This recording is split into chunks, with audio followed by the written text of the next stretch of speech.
With temperatures simmering outside, the eyes of the chess world have turned to Madrid, Spain. The best players in the world have made their way inside the Palace of Santonia to begin 3 weeks of intense competition. The winner takes home the lion's share of the $500,000 prize pool and the right to challenge for the world title. It's day one of the 2022 FIDE Candidates Tournament. Chess.com's exclusive coverage starts now. Madrid. Civilization here is almost as old as the game of chess.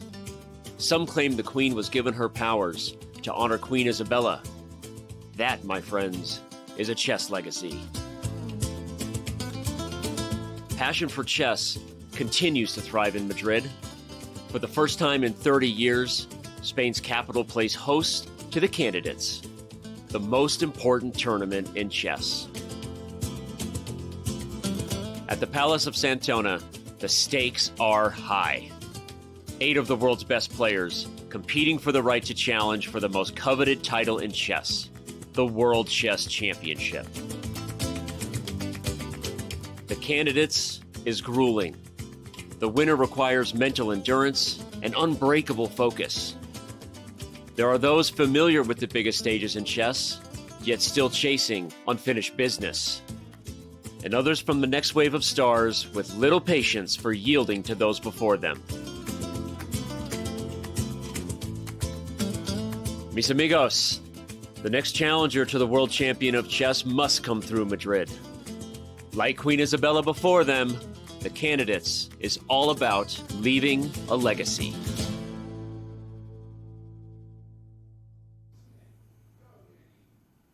We are outside the Palace of Santona.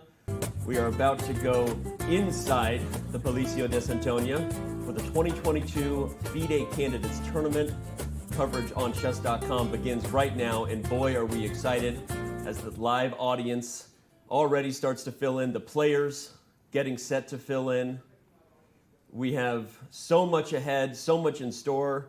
There you can see our official Spanish broadcast with a few early birds already sitting in the seats. Speaking of early birds, we have been here all week. We were here early and we are getting ready to party now because it is game time, it's go time. I am joined by the amazing Grandmaster Jan Ludwig Hammer, International Master Almira Skripchenko. This is the Candidates and it starts right now. Hammer, how excited are you to be here? I'm really happy. I'm really thrilled to be able to come in, and I'm actually a substitute for Robert Hess, I believe. You brought it up. Yeah. Almira and I were going to say this looks a little different than Robert, than what we're used to seeing. Well, it's not easy to fill in Robert's shoes, I guess. It is not easy to fill in a guy who you can't spell chess without. Honestly, I'm surprised you didn't just cancel the whole event when Robert couldn't make it. But I'm happy to be here and fill in while Plan he's B away. was canceling the entire Candidates because Robert Hess came down with COVID. Again, our best wishes to Robert. He will likely be joining us later in the week. Let's continue. You're also very excited to be here. This is not your first Candidates. For me and Hammer, this is our first time. You're the pro. You've commentated on the Candidates before. But how excited are you to be here in Madrid? Well, I guess this time it will be less dangerous than the last time. You know, I did the commentary for the second leg of the last Candidates. You know, that was the longest Candidates in the history of chess. Yep. And actually, still, I'm so excited. The kid inside of me is screaming like, I'm here, because, right. You know, I grew up in the Soviet Union watching Karpov-Kasparov matches, like hearing the stories about the Candidates. So we are witnessing history today. We absolutely are witnessing history. And last night, you and I witnessed something that, at least for me, it was the first time going to an opening ceremony for an event as prestigious as the Candidates. And so we put together a little bit of a highlight reel for those who maybe weren't there and missed it. Speaking of one person over there who slept instead of joining us. But here you go. We're gonna take a little bit of a sneak peek to what went down last night at the Four Seasons in Madrid.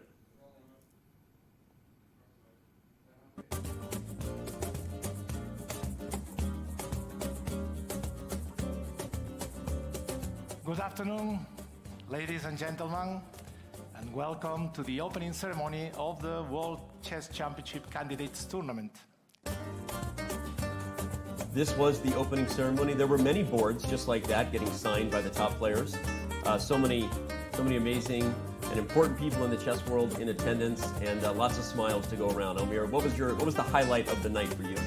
Well, for me, it was certainly the flamenco performance. It was a very nice surprise at the end of the ceremony, and I really hope that the players would be on fire, today, because the flamenco had so much passion. The dancers, the guitar. I was mesmerized. Now, my wife told me something I should consider doing while here is seeing a flamenco performance. So I kind of got to, two birds with one stone last night. It was an amazing thing to see. Hammer, I know we teased you for not being there, but you were getting well-deserved rest. We're so appreciative that you came in at the last minute. But looking at the video, how jealous are you that you didn't get to attend? It does seem like I missed out on a good time. Next time, when I'm not kind of just rushed from getting to Madrid very last minute to replace Robert, then maybe next time I'll be able to attend. Well, it was amazing. Huga also performed a brand new song, Poisonous Pawn. Anna Rudolph was streaming it live to her Twitch channel.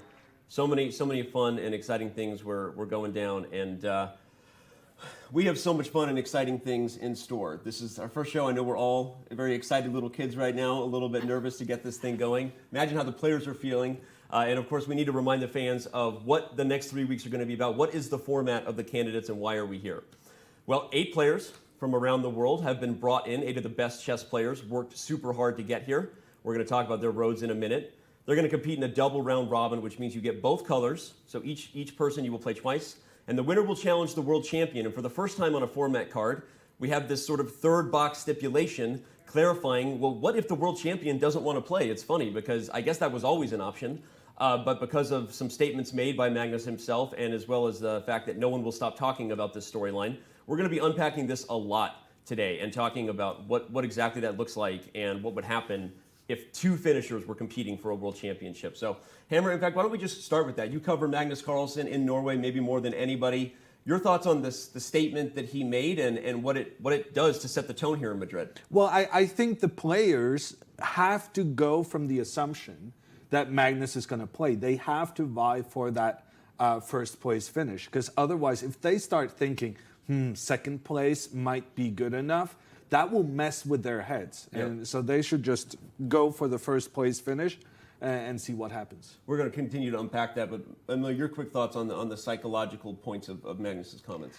Well, actually, everyone knows that Magnus is a very good poker player, so I would definitely call his bluff. But on a more serious note, of course, I can understand how difficult it might be to find motivation for another match. So, and how difficult it is psychologically and physically to go through those matches. So, but I really hope that Magnus will play, because if I can drive a historical parallel, it's like if monarch would abdicate, you know, like it would be such a tragedy.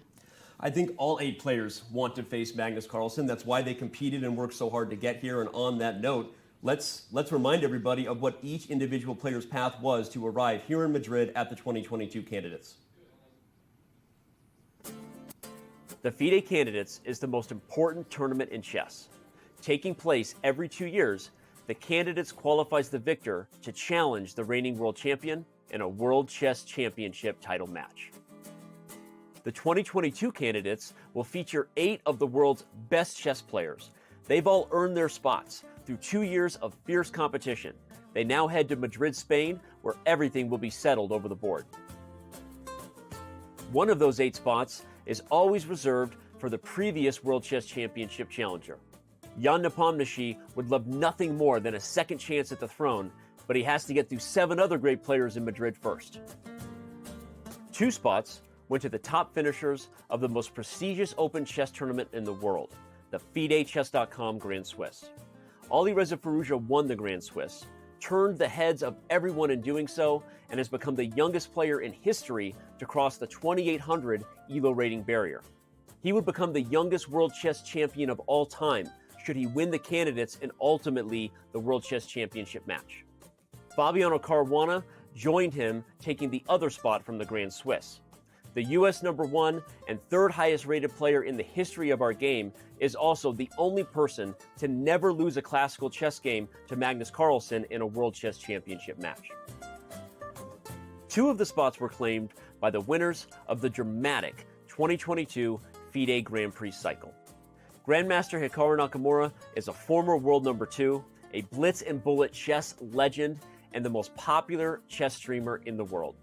He was joined by GM Richard Rapport. The Hungarian #1 is one of the most creative and dangerous minds in the game today, and nobody is looking forward to facing him in Madrid. FIDE awarded one of the 8 spots to the wildcard invite, Grandmaster Timur Rajabov.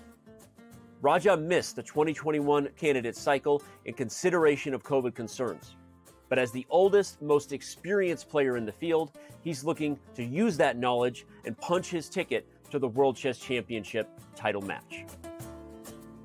And finally, 2 spots go to the top 2 finishers of the world's largest knockout tournament, the absolutely grueling FIDE World Cup.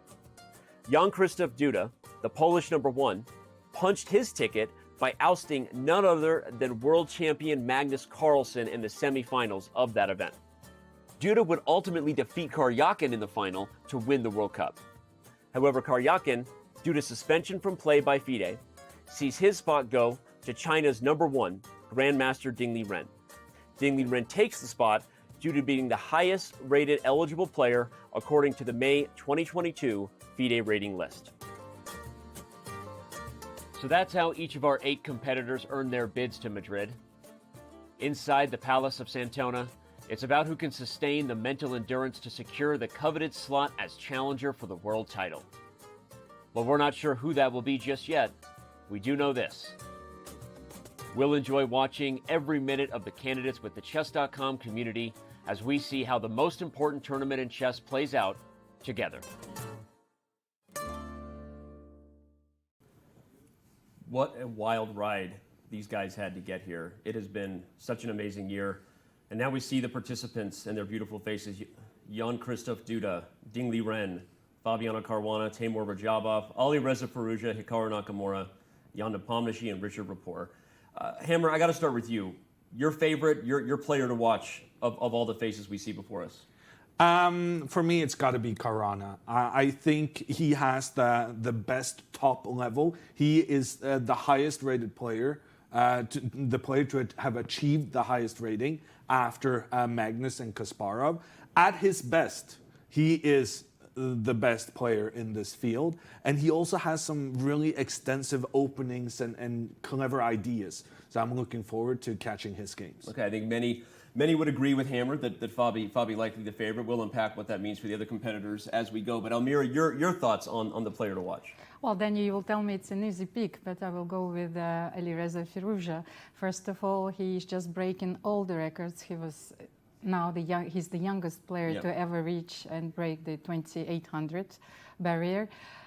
He has such an uncompromising, flamboyant style. I love watching his games, and if this is what it takes for Magnus to play, so I'm cheering Alireza.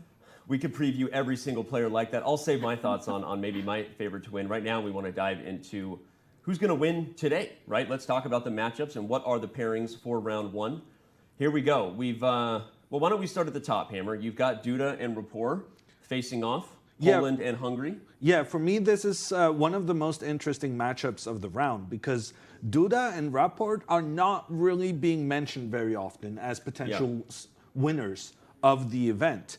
But if one of them can get a win here from the start, that would change everything.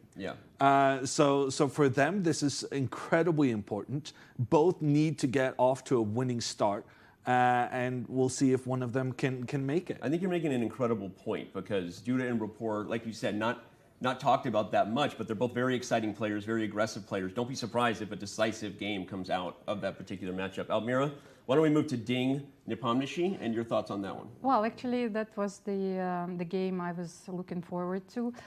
There are a lot of interesting matchups, but I really want to see what form Ding is in, because he didn't play for quite a while, especially on the top level. He had to qualify in extremis, like he had to play 30 games, I guess, just to qualify for the candidates. And he beat Jan at the last game of the candidates. So it also will show, like, if Nepomniachtchi remembers, in what psychological state he is. So it's, and don't forget, Jan won the last candidate. So. Great points. I think, of course, everyone has Caruana and Nakamura circled. I'm going to let Hammer be the first one to give thoughts on that. So I'm just going to quickly say, before we start focusing in on this American versus American battle, we have to give a shout out too that the other matchup, Rajabov versus Firouzja, the oldest player in the field, the most experienced player versus the youngest, the one who so many have their eyes on. Will the nerves be getting to him? Alireza keeps saying he's relaxed, not nervous. So that's an interesting one we'll keep an eye on. But let's go back to the American versus the American matchup real quick. And you pick Fabi as a tournament favorite. Your thoughts on how aggressive he wants to be with the white pieces against Nakamura here in round one? Well, a win is so important. He's going to be aggressive, but more than aggression, it's about opening work, right? Do you have ideas in the opening your opponent is likely to play? And since this is such a classic matchup, you can just see they've played each other 45 times already in classical games. They know each other, and that means Fabi is probably extra well prepared against Hikaru. Yep. Well, and we'll see, of course, how important is it for the most popular chess streamer in the world to not lose the first game. So many things to talk about. There's our first shot, really from the floor. One of the players, I think, has already left a water bottle for themselves, and the players are starting to fill in. That's the back of Hikaru Nakamura. I know that back very well. Not as well as I know his facial expressions from streaming. But Maria Emelianova, the photographer for Chess.com, and so many fun things happening already. Let's remind everybody that, of course, games will officially kick off here at 3 p.m. local time in Madrid for us, but no matter where you are tuning in from around the world, here's a nice-looking shot of where you should be every day in a time zone that's probably suitable for you, whether you're at 6 a.m. on the West Coast or almost midnight there in Sydney, Australia. The daily action starts at 3 p.m. local time here in Madrid, and so make sure you circle your time zone and be with us. You guys gave your quick shout-outs to what you think is going to happen. I'm going to quickly give a shout-out to what I think is going to happen. I held my breath in order to do it live for all of you fans. Use the command vote in chat. You can go to chess.com/events and cast your vote daily, and you should do it daily because it will track your results throughout the entire event. You can play along with your friends and win cash prizes, whoever has the best voting results overall. So I'm going to start things off, and ding Nepomniachtchi, I'm going to go with a draw here, much to the chagrin maybe of many predicting peace. I'm going to take Jan-Krzysztof Duda to jump out with a win in the first game. Skipping past the marquee matchup, I'm going to take our oldest versus youngest battle to also be a draw. You see so many votes, by the way, already coming in. So shout out to all of you fans in chat, everybody who's already casting their vote. And now the big one. Drum roll, please. Just kidding. I'm going to predict a draw. I think Hikaru holds a draw despite Fabi's best efforts with the first move. Amir, you haven't had a chance to weigh in on this yet. So your thoughts on the nerves, the mindset, the psychology that both of these guys have coming in. They played each other so many times. Now they're at the candidates again. What do you think is going through their head? Well, actually, I went through all of their games. You know, I'm preparing against Fabi and Hikaru at the same time. So actually, the statistics that we have, the empirical evidence says that, Hikaru has lost almost all of his last games against Fabi with black. So this will be a real test for him. Right. And what would be his opening choice is also very interesting. Is he going to stick with the Queen's Gambit? It's a huge choice. I think something solid would make sense, right? You definitely don't want to start with a loss if you're Hikaru in the first round. So what would be your advice as black facing Fabi's opening prep? Well, I would be terrified to begin with, especially with these stats Omer is coming with, that Hikaru has lost several times in a row with the black pieces against Fabiano. I think that the tempting option is to change your ways because you may realize that something isn't working. But I think Hikaru, he's a man who sticks to his guns. Yeah. So I think we will see the same Queen's Gambit he has popularized really at the top level the past couple of years. We saw Hikaru taking off his jacket. We now see Timur Rajabov and Alireza Firouzja shaking hands. Reminder, again, as we said, to all of the fans, go to chess.com/events, cast your vote, use the command vote. Do it now. There's already I'm watching it go up in front of us in real time. More than 5,000 people have already voted, and you can do so again to get your part in cash prizes. And better to start now if you really want to compete for the cash prizes, even though you should do it every day. It's a lot of fun. So, Fabiano Caruana, focused, will be making the first move in this game with the white pieces. Two Americans in this event, and they're playing each other in the first round. Almira, You want to talk a little bit about why that is? That's actually a purposeful thing, and can you expand on that for us? This is what we call the directed pairings, because we have a lot of historical precedents, like where, we are trying to avoid collusion. So right. This is why the two American players cannot play at the last round. I don't think Fabi and Hikaru would collude in any way to help the other, but so there's history to that, right? Of course. And you remember Fischer, yes. Who was accusing the Soviets, I think, after the tournament in Curacao, and and I can understand that. Of course, those tournaments were so long, and he had to play, like, as I remember, 4 games against each other, against each opponent. So I think this is quite fair. Yeah. Hammer, your thoughts? Yeah, Hikaru has an issue with the score sheet here. Yeah, what is that? I don't know. He asked for a judge to come look at it, and it seems like it's being replaced. And we can't start until Hikaru is happy. We certainly cannot. We see both players smiling there, so whatever it was, perhaps it was just too big of a score sheet. It did look like a very large piece of paper, if I'm honest. So didn't see closely enough whether they brought him a smaller score sheet. But Hikaru seems to be happy now, refilling out all the information in order to get set to play his game. So much in store. Again, if you're just tuning in and don't see what's before you, this is the 2022 FIDE Candidates Tournament. We are live in Madrid, and we are getting set for the first moves to be made.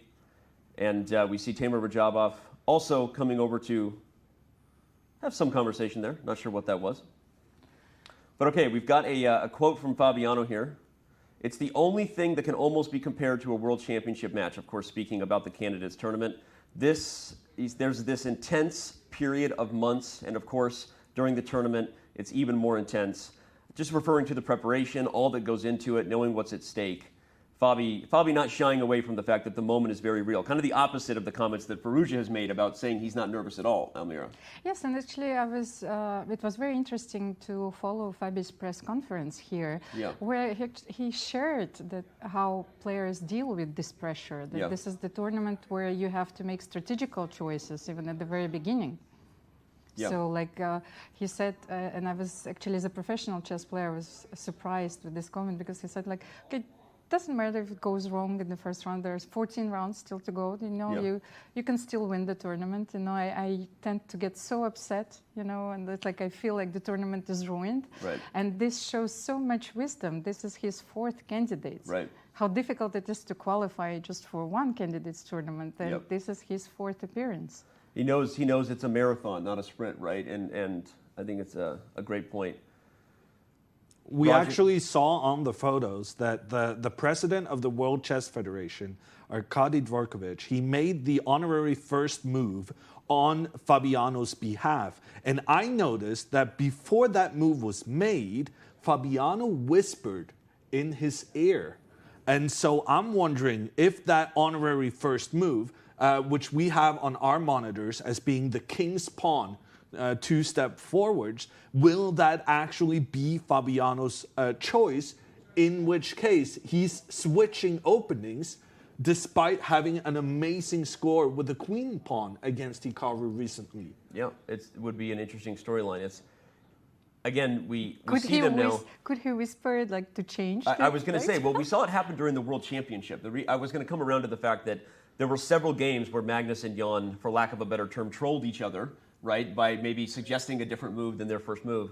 Will that be the case for Fabiano? We're going to find out. It looks as though the king-pawn move is on the board. Yeah, and Hikaru has responded with e5. Yeah. But Hikaru plays the Berlin defense, so it really, for me, it's very interesting to find out, like, what would be Fabiano's preparation. The Berlin variation of the Spanish is considered like the most solid opening in the history of the world. What? And Fabiano is right now playing straight into it. Fabiano just chose the Ruy Lopez, the Spanish opening, which is fitting considering we're in Madrid. Well, I was going to say it's not even just that the Berlin is so solid. Of all the players in the world, when you think of experts in the Berlin, you think of people like Maxime Bachier-Lagrave, you think of Hikaru Nakamura. Hikaru Nakamura he's not going to shy away from playing his pet line. Okay, now we see the point. Fabiano going for the quote-unquote anti-Berlin, if you will, with the move 4d3. Yeah. So it's a Berlin opening from Nakamura. A big question whether or not he expected this to happen in this game. And now we have a very interesting situation where Fabiano early on exchanges a bishop for a knight in the opening, which is a very... it's the most interesting trade in chess. But it might seem as an odd choice, in this position, but actually, like Fabiano has played it already several times, and he's going for a particular type of structure. Well, what's interesting is he's played it many times, but he's also played the main line many times, which of course is not to capture on c6, whether it be castling or c3 as moves that are just as popular, if not more. So. Just interesting to see the decision early. Certainly we know the players are bringing preparation, but Hikaru not really phased, and now actually taking his first walk of the day, getting up and leaving Fabi to remember his prep. Yeah, I'm really surprised Fabiano is even thinking for a second here.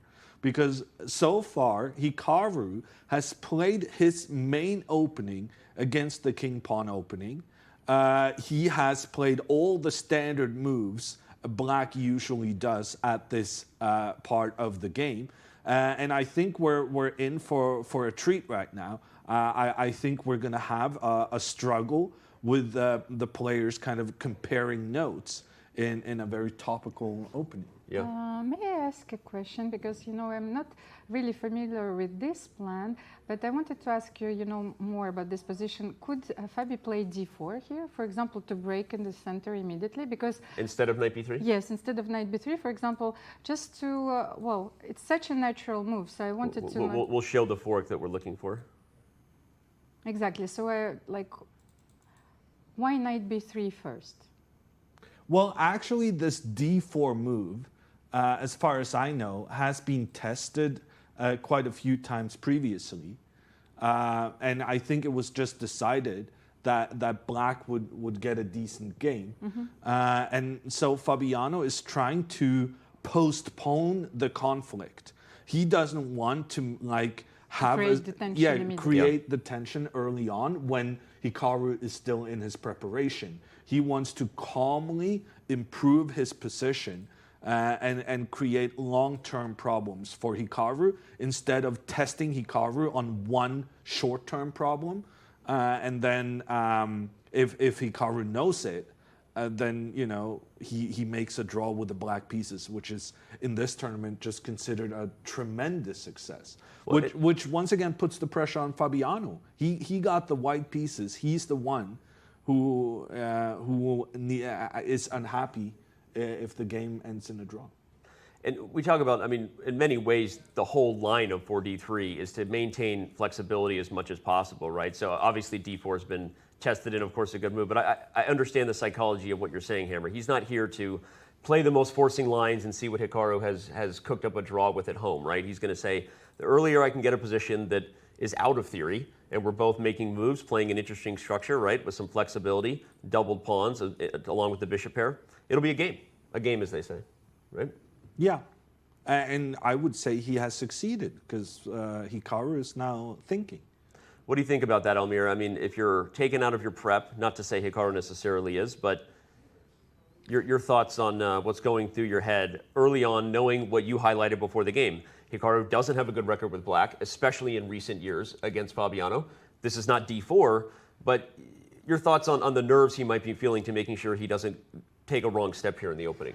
Well, I think, every chess player, professional chess player knows that, even when you're faced with a problem or a new opening idea, you have to sit on your hands. You don't have to be impulsive. You have to understand the nuances in the position. And I think that is what Hikaru is probably trying to do now, to regain his composure and simply to think about the position with maybe a new eye. Yeah. Shout out to everyone tuning in. We've got 21,000 of you with us on Twitch and more than 10,000 with us on YouTube. The action has only just begun.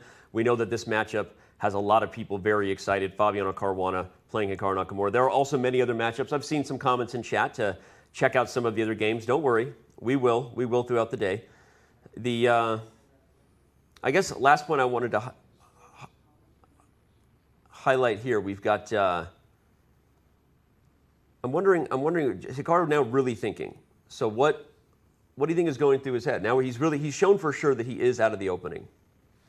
The thing is that, well, the main idea in this opening also for White is still to push d4. So probably what he thinks is about the strategical idea to play c5 or not to play c5. Yeah, I would agree. Putting pawns in the center of the board, always a good option. But at the same time, Hikaru will be a bit suspicious, seeing as how if I have one very obvious move, that's probably something Fabiano has prepared, something he expects, and maybe there's some strategic disadvantage to that if you go with the pawn to c4, as Almira suggested, then you put all c5. You put all your pawns on the dark squares, right? And maybe Hikaru is reluctant to do that at this stage, even if it is a common plan in this Berlin Open. Could be, yes, it could be met with knight g5, then f4 maybe. So what should he choose in this position? The standard plan, also like with knight d7, as we have seen in the previous position? He has a lot of options, and I think that's why he's thinking. Yeah. I think if he were still in his preparation, he probably wouldn't want to waste time at this stage. I think his thinking here is genuine, and he's trying to go through the pros and cons of all the available plans Black has. Yeah, and as you said, you highlighted both c5 and knight d7, both of you. There are a few other moves in the position, of course, you can play. Even this interesting move, bishop g4, wasting a tempo, going back into a pin of the knight on f3 has been played, and of course, the obvious move like castles also been played here. So Hikaru really thinking it through. And we can see that the time-honored tradition of chess, having the kind of walkway for the players in between the board and the cameras are being upheld in this event as well. And it's good to see some traditions usually it's never an arbiter. die. It can be an arbiter. It can be a photographer. But the amount of times without fail that someone walks right in front of the camera that the broadcast is covering, it's like you would think it is pre-planned, right? Actually, what I wanted to say, Daniel, that like when you showed the different possible moves, I just had a look at the number of games, and it's also a very important factor, which shows that like there have been not so many games played after like knight b3. Yeah. So it means that it's a rare move. That's like. So this is probably a very big opening surprise. Yeah, a rare move, one that Hikaru is going to be sure he knows his plan before he commits. We saw vintage Hikaru Nakamura I think that was number 7 there, looking up into the clouds, remembering opening theory if possible. How many of his expressions have you numbered? So I actually recorded a video recently cataloging all of them. I'm not sure if the team has turned it out yet. They're working on it. So, you know. You're not going to reveal I'm not going to reveal it. You're going to have to many? check out the video coming to YouTube soon. Yeah. But it can be like an advertisement for the video. It's an advertisement for the video right there. You're going to have to tune in. But you can say how many different ones. Again, I'm not going to tell you. There's too many. You're going to have to tune in. And contrary to popular belief, not all of them have been revealed yet. There are some new ones broken down in the video. So, yeah, it's a lot of fun. Why don't we let Hikaru think here and maybe, if we can, check in on one of the other games. We have so many games still going. Let's remind everybody that, of course, this is going to be a very long event. We have a lot of action ahead, so do not be disappointed if we're focused on one game. We will get to all of them. With me, again, of course, Jan Ludwighammer, Almira Skripchenko, and you can go to chess.com/events to follow any of the games yourselves. If you're ever feeling that we're stuck on a game too long, remember, you can go there and choose your own adventure. So, all right, we're going to head over to another game that had a lot of people talking before the round, Ding Liren versus Jan Nepomniachtchi.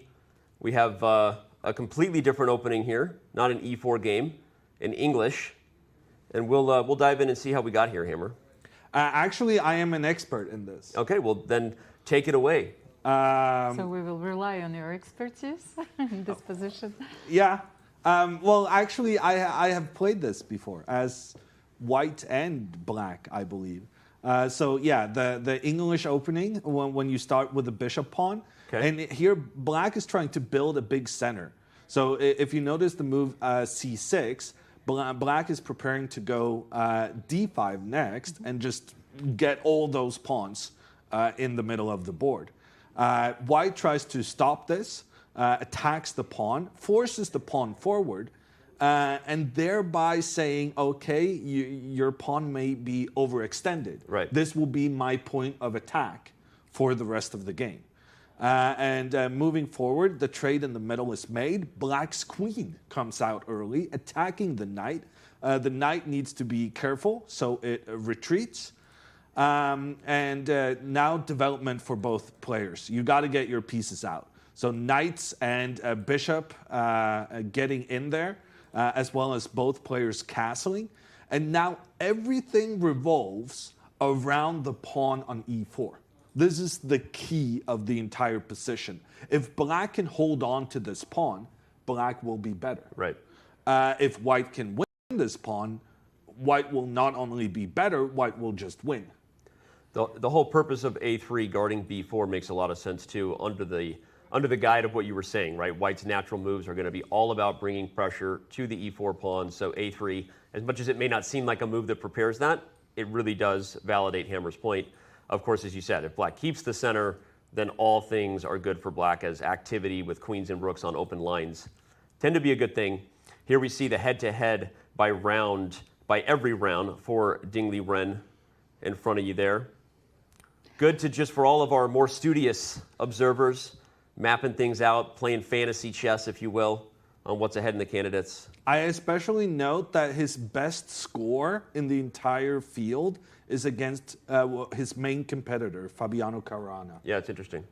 So if he wants to win this event, beating Caruana in one of the games is probably a necessity. Your thoughts on Ding's approach here as white versus Nepomniachtchi. Almira, you said it was one of the games you have circled coming in. They are deadlocked in their career.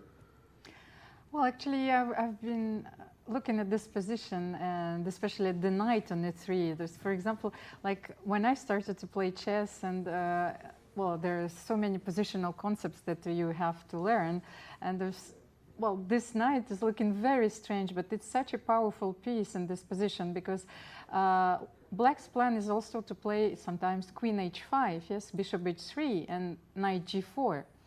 So one of the purposes of this knight on e3 is there's also, well, defensive. So he does not allow knight g4. And looking at knight c4, and this is a very interesting strategical positional concept. Because how would you develop then, Jan Ludwig? Because a3 with black or with white? No, let's say black would continue with his knight. Well, it's difficult saying a move. Yeah. Yes, actually, like that's what I've been trying to find out. What is the next move? Yeah. For the record, I was going to say we left opening theory officially right back here when black played the move castles instead of h5, at least according to our opening score, which, by the way, h5 would have also been a very interesting way to approach the position. So we are in a spot where presumably both players. I love h5 because, you know, the lane. That would have been a lot of fun, I agree. But Jan taking the more yes. solid castles here. Well, I don't think there is such a thing as solid in this position. Yeah. I think we're going to be in for a really enterprising game, regardless, because it's so unbalanced right now. The advantage black holds with that pawn in the center, having the space advantage really restricting the options of white's pieces. And at the same time, if you're not able to keep onto that pawn, you might lose it, and then you'll be down a pawn, and then it's going to be Game complete crisis. So if I would to launch an attack by playing h5 here after queen c2, am I losing the pawn immediately? Yeah, well, That's just, h5.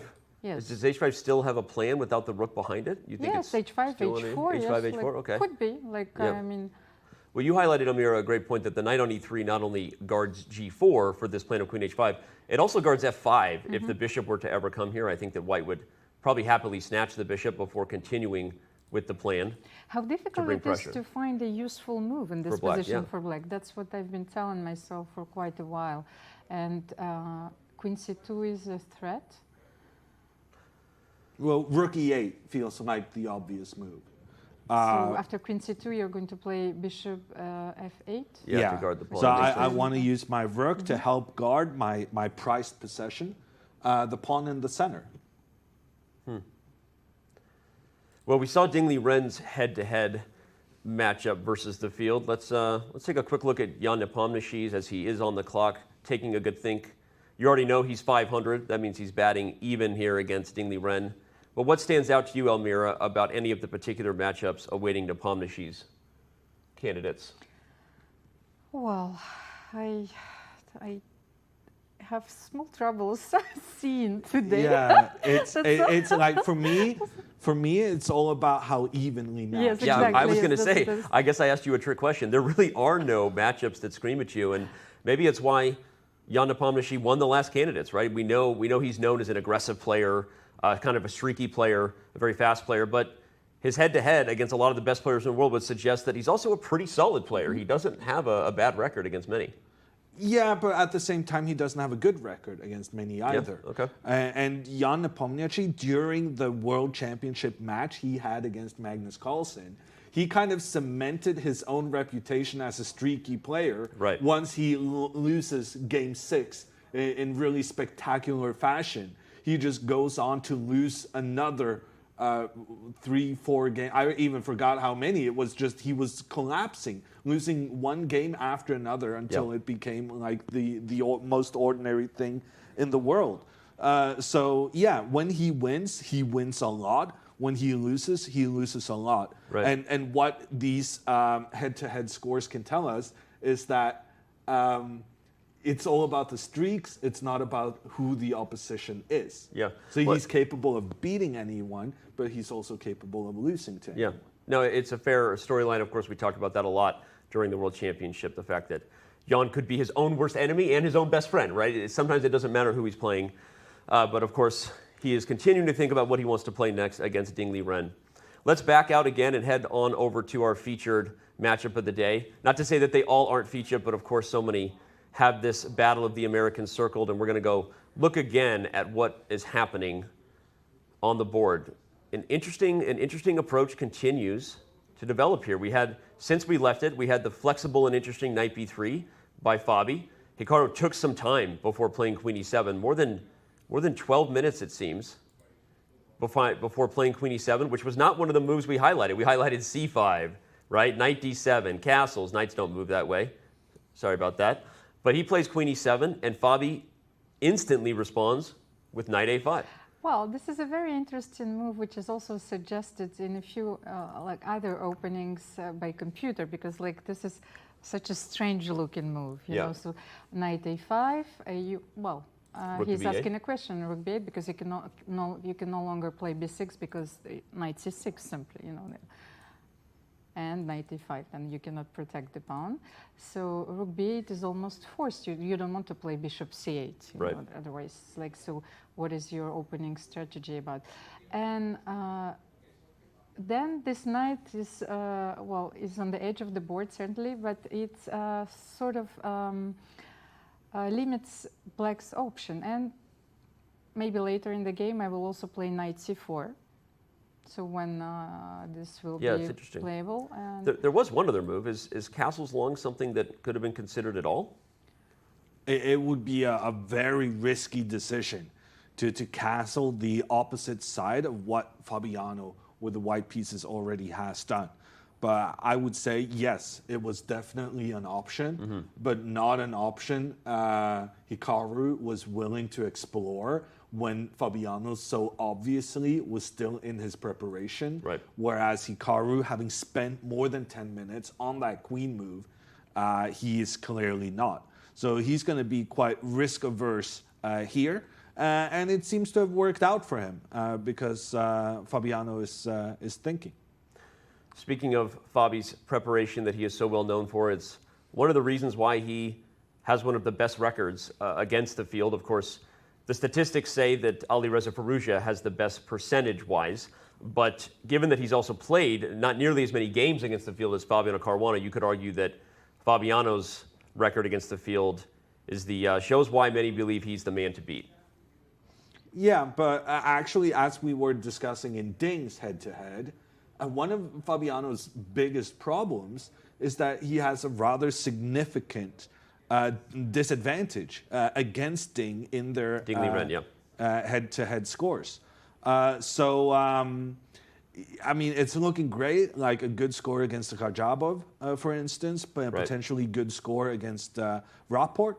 But those Fabiano versus Ding matchups are going to be one of the most hype games in the entire tournament.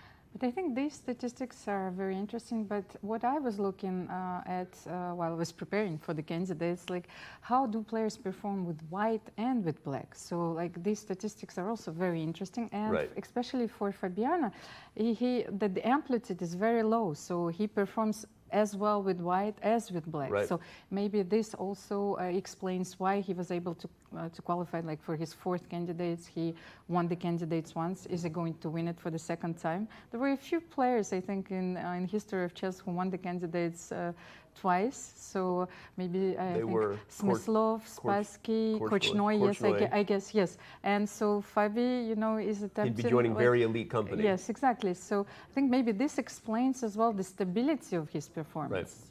Well, and I noticed one other thing from that head-to-head. Of course, we'll come back to it and continue to talk about it. His last two rounds against Rajabov and Firouzja are two players that he has good records against. So we'll definitely, if Fabi is in a position, Hammer, if he's in the driver's seat, if you will, toward the end of the event, he may be a very hard man to stop because the pairings from that perspective kind of stack up in his favor.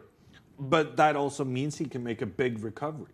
Right. So just in some ways, I feel like it's better to get your advantageous pairings as early as possible because you want to kind of set the tone and get confidence by winning. But you could also argue that the person leading the event will always have some extra pressure on them. So coming from behind at the end can be psychologically easier. But it then, of course, does require you to do well in those final rounds. I guess the short, way to put it, we always say the best way to win a tournament is to play well, and that's it, right? That's the number one key. So, all right, well, we've spent some time looking here at Fabiano and Hikaru. I have a feeling Fabi might be thinking for just a minute, so why don't we back up and get to one of the other games that we haven't looked at yet. We already checked in on Liren versus Jan Nepomniachtchi. Let's head over to a game that I predicted a decisive result in. Hammer, you kind of did with how you previewed it as well. I didn't really predict a decisive result between Duda and Rapport, but I did say that one of them may turn some heads if they can get an early win. And I think it was you who made the point that these are two very aggressive players. Actually, like huge opening surprise already. If I like, well, let's do it, Elmira. Go ahead, take us through it. Because I have looked also. I went through all the games that Jan-Krzysztof Duda played against Richard Rapport, and actually he always started with d4. Why? Because Richard Rapport has a very wide opening repertoire against e4, so the king's pawn, and it's almost like playing against themselves in certain situations because Jan-Krzysztof also plays those openings. So he always played d4 and went for some king's gambit structures or like bishop f4 sometimes. So, but this is actually a very interesting opening choice. It means that he's targeting Richard in every line. Yeah, and why not target a Rapport? Because he is such a creative player who has commented in interviews I play exciting openings because otherwise I find chess boring. What an attitude to have in this candidates tournament, where normally the players are playing incredibly cautiously with the black pieces, because they know as long as you don't lose with black, you have excellent chances to go all the way in the event. Rapport, he has the completely different attitude. He's going, I want to fight. And I don't care whether I'm white or black. Let's just have it out there. Yeah, this Sicilian choice from him is fantastic. And then a very uncommon response from Duda, also exciting from the get-go. Well, this is why you said that you thought this game could have a decisive result, right? Because, Amir, you already made the point. Duda playing like Caruana, right? We thought Caruana would play d4 with a very good record against Hikaru. Duda says, no, I'm also going to surprise my opponent with e4. And I think if you're going to do that against someone, it makes sense against rapport if you're looking for fighting chess. But bishop f4, this is this is a very, incredible. Yes, very odd move. So because normally you would play knight c3, of course, and or knight c6. Yep, main lines. Yes, you can take on c6 as well, or knight c3, a6, knight c6. So bishop f4, this is such an innovative approach. But it's positionally sound, right? It's weird. Once you see it on the board and then you jump to the live position, you're like, well, the bishop kind of looks useful there, right? We know there's a weak d6 pawn in a lot of these Taimanov Sicilians. If not a pawn, then it's a square, because it means the pawn is likely on d7. So this is, I don't know. I'm seeing this position on the board and going, wow, I mean, it looks like one I might play as white. Well, now that you've seen it. Start playing. Now that you've seen it. Yeah, exactly. I'm like, this doesn't look crazy is what I'm saying. Yeah, no. And white with that latest move as well, getting the famed Maroczy pawn structure with these two pawns controlling in towards the center. It's a very kind of, white is taking a tight grip on the opponent, but at the risk of also overextending. Because what now happens is the square d4 is a square that cannot be protected by any white pawns. So if black were able to get a knight up there, for instance, by playing c5 now, which I'm sure Rapport is thinking about, that can be a really nice placement long-term for the knight and potentially be a game winner in the long run. Jan Ludwig, I have a question, of course, as usual. So if I am trying to break through in the center immediately, which one of the main strategical ideas in the Sicilian defense, so if I play d5 here, what is the idea behind the whole line with bishop b4 is to take cd5, and to play e5? I would guess here white just develops. Knight c3. So knight c3, you don't want to take, okay? No, I think white is very happy to be up in central control, to be up in development. And yes, black has an extra central pawn. That is, well, it's basically the only reason people play the Sicilian. Because you get that slight central advantage.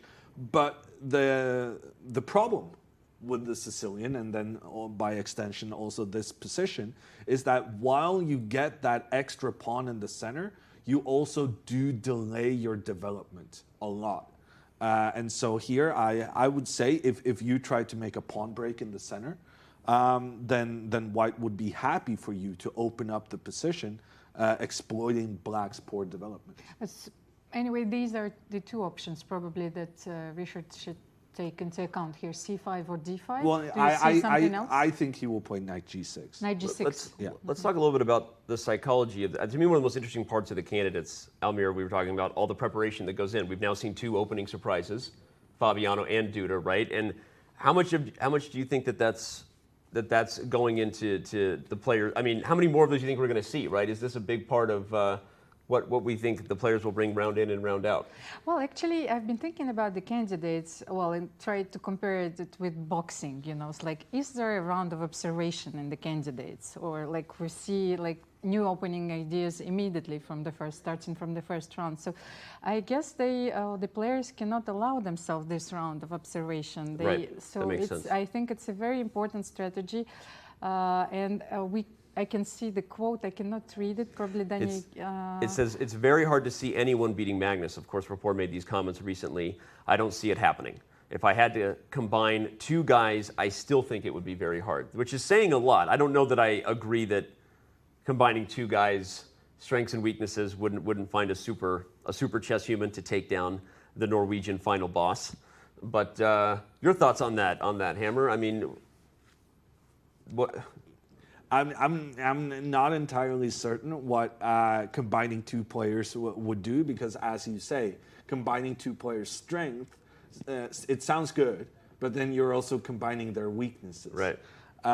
Magnus is a fantastic chess player, which his reign as the #1 chess player in the world kind of has showcased. No one is really challenging him long term. I would tend to agree with Mr. Rapport that I think regardless who wins this event, they would be a significant underdog against Magnus. Well, and we'll continue to talk about whether we think a match would even happen, obviously knowing Magnus's statements about Firouzja. Speaking of Firouzja, that is the only game we have not actually checked in with yet. So at some point here, I think it's time to check on the oldest player in the field and the youngest player, and there we have it. Timur Rajabov is playing the white pieces versus Alireza Firouzja. Another very dynamic, very interesting position on the board. Initially hard for me to predict the opening, and now I see it was a Queen's Gambit, declined, and it's a makes Vienna, sense. I think. No, is it the variation of, yes, with A6? Like, I cannot see. You want to see how we got here? Yes. Yeah, okay. I'm glad I wasn't the only one who was taking a pause to say, how did we get here? So starts out with a potential Nimzo move order, everyone. A Queen's Indian declines the Nimzo Indian bishop b4. We have a transposition with d5. Some very natural moves, of course. This whole idea of the Queen's pawn, for those who don't play this opening, is to sacrifice c4 in order to try to get a big center. And wouldn't you know it, that's what we get on the board. And then b5. Okay, this is some of the sharpest stuff we don't see as often at the highest levels these days. Both sides all in. Black is trying to hold the pawn and giving white the center, and white's going to try to protect the pawn to maybe win it back. It's a really, really tricky opening from Firouzja. Yeah. And frankly, not an opening with a very good reputation. Yeah. But one thing I note here is that, as you said, white has regained the pawn they sacrificed. But in exchange, I noticed how both of those central pawns, both of them are on the dark squares. Right. So what Firouzja is aiming for here is to have extreme control of the light squares, and in particular, the square d5 is very important. Yeah. The d5 square cannot be attacked by any white pawns. Right. So it's a big feature for black to maybe land a knight there in due time. However, before that, he needs to make sure that he doesn't lose the pawn on c4. Yeah. Because right now, this pawn is not defended by other pawns. It just looks horrible, frankly. It's going to be, if we move on, it's going to be interesting to see how Alireza approaches the defense of said pawn. Well, we can already see in the live position how he did it. You know, Tarantino, this movie, there's a knight on a5, which is awkward AF, as the kids would say, which means as friendly. After a3, it makes... a3 stopping the b4 square from being used, which of course was played just before it. And then the knight comes to a5, not just to overprotect c4, but to use the open file given by the double pawn. It's just a very interesting position, as you're both saying. Ugly pawns, but with it, some dynamic opportunities, not just the diagonal and the light square pressure, but also now the b file and the b3 square. So, well, first of all, I wanted to say that the opening choice doesn't surprise me, because Alireza Firouzja is going for a very concrete position. So that's always been his style.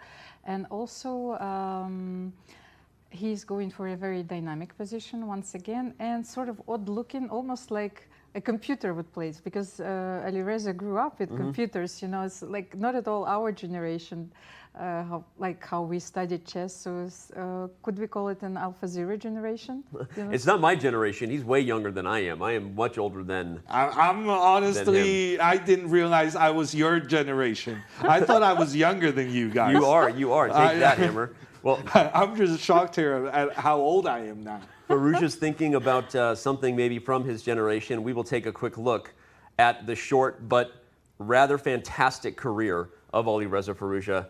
You see the list of accomplishments before him. Of course, he got here by winning the 2021 Grand Swiss. He also the youngest player ever to break. He broke the 2,700 rating barrier in record fashion, broke the 2,800 barrier in record fashion. This is why many people say Firouzja is the future. And as you commented about his game, Almir, I think that was a great comparison. It looks like a game a computer might play as black as we head back to the position, because Radjabov has moved with queen to c2 and Firouzja is back on the clock. Actually, I have one important detail, because yesterday at the closing ceremony, I met Alireza's parents. So both of them, the whole family is actually here. It's for the first time in a while, because, well, they were faced with such a difficult situation, because Alireza wanted to play chess, so they had to leave Iran. Yeah. They settled in France. Now he represents France. And so all this just because, well, the teenager, like, he wanted to play chess, you know, like, he was not free to do it. Yeah. You know, when you look at the situation from a different perspective, all of us, you know, are free to do whatever we want. Yeah. So it was as important for him as oxygen. Yeah. Just he wanted to keep on playing chess, tournaments, train, and to have a shot at the world title. It's an amazing story. You're absolutely right. And Iran, of course, is a country with chess has been there for a very long time, but of course, as you said, unfortunately, not something that he could continue to do if he wanted to travel the world with real freedom. So he now is in France and is playing in the candidates. And here he is already having played knight to d5, Hammer, highlighting what you said, that the d5 square, an outpost and a very good one for that knight. Yeah, no, I'm really fascinated by this game. I think Firouzja, with his opening choice, has taken enormous risk. Like this broken pawn structure, how the pawns are not defending each other, that's incredibly risky play. And he's doing it with black in the first game of his first candidates tournament. You know, just normally you would think first timers play it a bit safe, trying just to get off to a decent start, trying to get those jitters away, the butterflies flying in formation. But he's really gone for it from the get-go. And I really noted the time situation. Radjabov already down 20 minutes.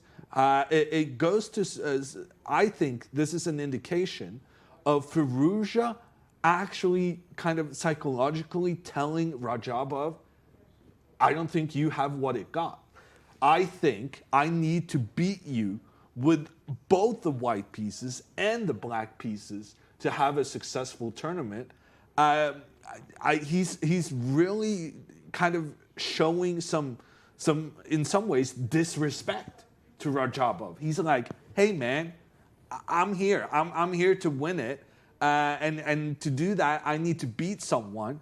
And I'm willing to play this risky opening against you because you've been on bad form for the past couple of months. Radjabov hasn't won a game in more than 2 years. The other thing it says, though, Hammer, is it says that maybe Firouzja was just telling the truth, and that he said, I'm happy to be here. This is fun for me. I love chess, and I'm not nervous. People say there's pressure on me. People say that because Magnus sort of, you know, put a target on my back with those statements that I'm nervous. And I think, while I think, okay, yes, he's clearly playing a dynamic position as black. I don't know if it means any more disrespect other than Firouzja's going to play chess no matter who he's playing. To be honest, I don't think that he knows how to play safe. Yeah. It's just simply, it's like he's, in nature, you know, is to play this kind of chess. He is always aiming for complicated positions, unbalanced, and this is where he strives. So he's in his element in this position. So I really think that it might be our decisive game today. Okay. Well, we might have. I'm not sure we're just going to have one decisive I was just about to say that. I see that we've had a mistake in Richard Rapport's game. We already know that the Ding Liren Jan Nepomniachtchi position is super interesting. Shout out to chat, just so you know we're observing. Can't call out every comment, but we love you. We love the activity. Everyone is excited for the 2022 FIDE candidates, just like we are. And I think we're going to back up. Why don't we recycle this thing? And although first we'll quickly read a quote from Timur Murjabov. Everyone has chances, especially at a high-level tournament. It depends on how you approach it. And I tend to agree. He says, I've played at a high level for a very long time, right? I think he's kind of commenting without commenting on the fact that not many people looking at Murjabov as a favorite to win the tournament, right? So he's sort of saying, hey, I know I'm not the favorite, but everyone here has chances, and I've played a lot of chess for a long time. Elmira? Well, actually, I tend to agree with him. This tournament is very open. We might speculate as much as we want. We can have a lot of statistics to our rescue. But I think, at the end of the day, we don't know who is going to win this tournament. So everyone has a shot. It would definitely be an interesting turn of events. Obviously, if a player like Murjabov at this stage in his career won it, and his opponent might be giving him some chances today with a very double-edged position on the board. So. Tanya, if you remember, he won the World Cup like in 2019, and he beat Ding Liren in the final. Yep. So, he has what it takes, when he's playing when the stakes are high, if I might say so. Yep. Fair, right? And I think it's hard because there are so many interesting storylines to follow in all of the games and all of the lives of these players. So. I think it's a healthy reminder that Murjabov played in the candidates, right? He won a World Cup not too long ago, and let's not overlook him. We're not going to overlook a single moment of this game today. Fabiano Caruana and Hikaru Nakamura. If you missed it, if you've been hiding under a rock, the Americans are facing off in round one, and this is where a lot of people have their eyes set. We've seen only 2 more moves, Hammer, since we left. Actually, we saw one very big one. I didn't realize that we already have an extension of h6 and g5 over here. So let's take a look at what happened.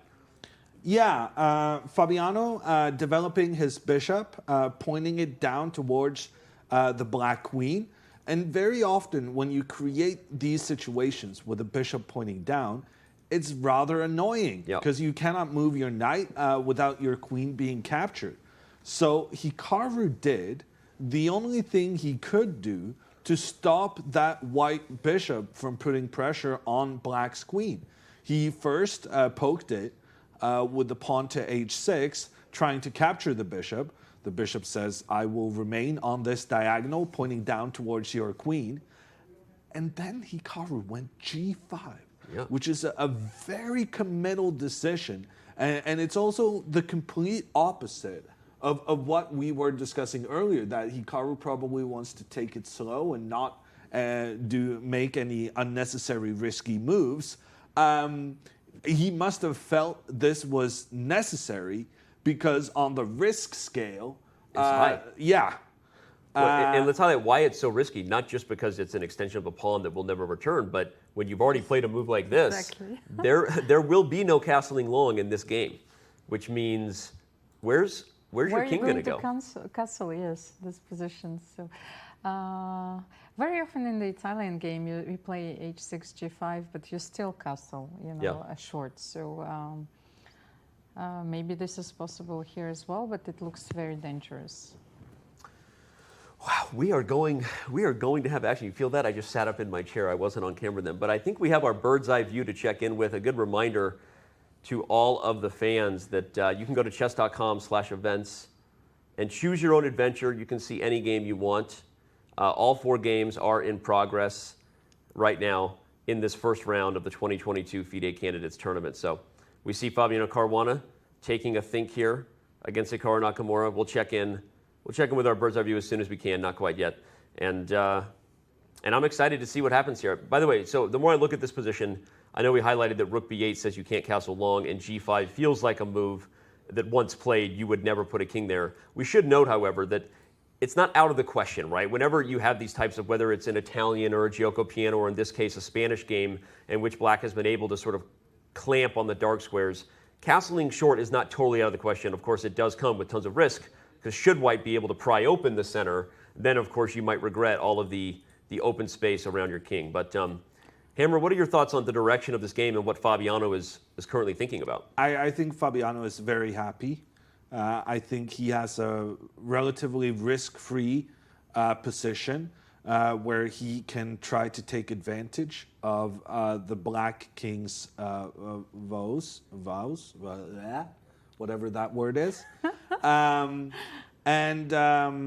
And yeah, I mean, I think he will want to maybe do something at this moment, wondering where that black king is going to go. So if I was Fabiano here, I would be seriously considering the move d4. Which away. Yeah, it's very double-edged, because once you push your pawns forward in the middle, you're setting pawns up against each other, going for pawn trades. But pawn trades almost always favor the person with the two bishops, because bishops are really good the fewer the pawns. So strategically, risky to push the pawn forward in the middle because of the bishops, but at the same time, it's advantageous because of the black king being stuck in the middle and not having a clear path out.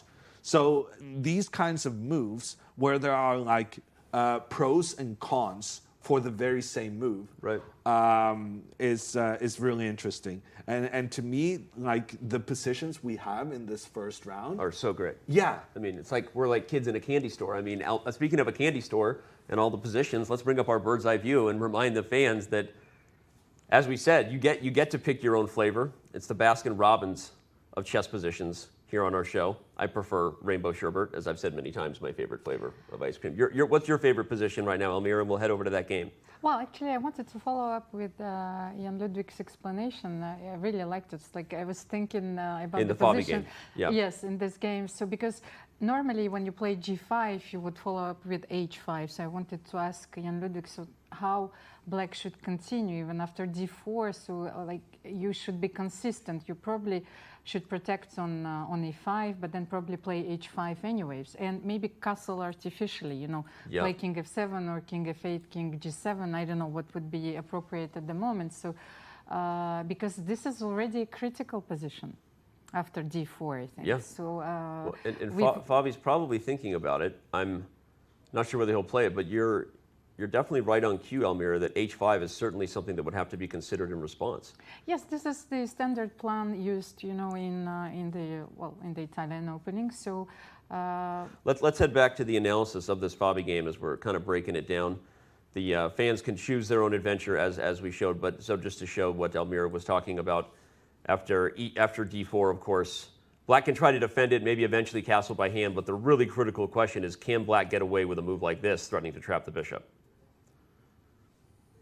Well, actually, I was thinking first about f6, but you're like, this is such a bold-looking move. You know, I wanted to say that there's something legitimately dangerous about h5. Right. You know? So I was not sure how to phrase it. Like I feel that it is so dangerous, but it might work. Yeah, it's a really, really tricky position, and we've been so lucky to get, I think, really unbalanced positions in all 4 games. So, I mean, I wouldn't rule out the possibility of 4 decisive games to start out. You shut your mouth when you're talking to me. You shut your mouth. That would be... No, but like, look at this analysis from Almira, right? Yeah. Hikaru just pushing those pawns up the board, let's see what happens. Trying to go after the white king. I mean, I'm with you, right? I mean, this would be incredible. It's hot outside, and the players are bringing the fire on board here. So let's see what would happen in a line like this. Here you're going to lose, because look at this knight on e5, bishop b4, and then h4. Yes, exactly. So booyah! That's a trick that Hikaru would have up his sleeve. We know that he is one of the most tactically gifted players in his generation, for sure, if not of all time. So what a trick. Yeah, no, we're gonna have some enterprising chess in this game, and in all the other games as well. Danny, you're asking us questions all the time, so I have, a question for you. For example, you are white, so you are having Fabi's position. Okay. You play d4 and, feeling confident, so I'm going to destroy you.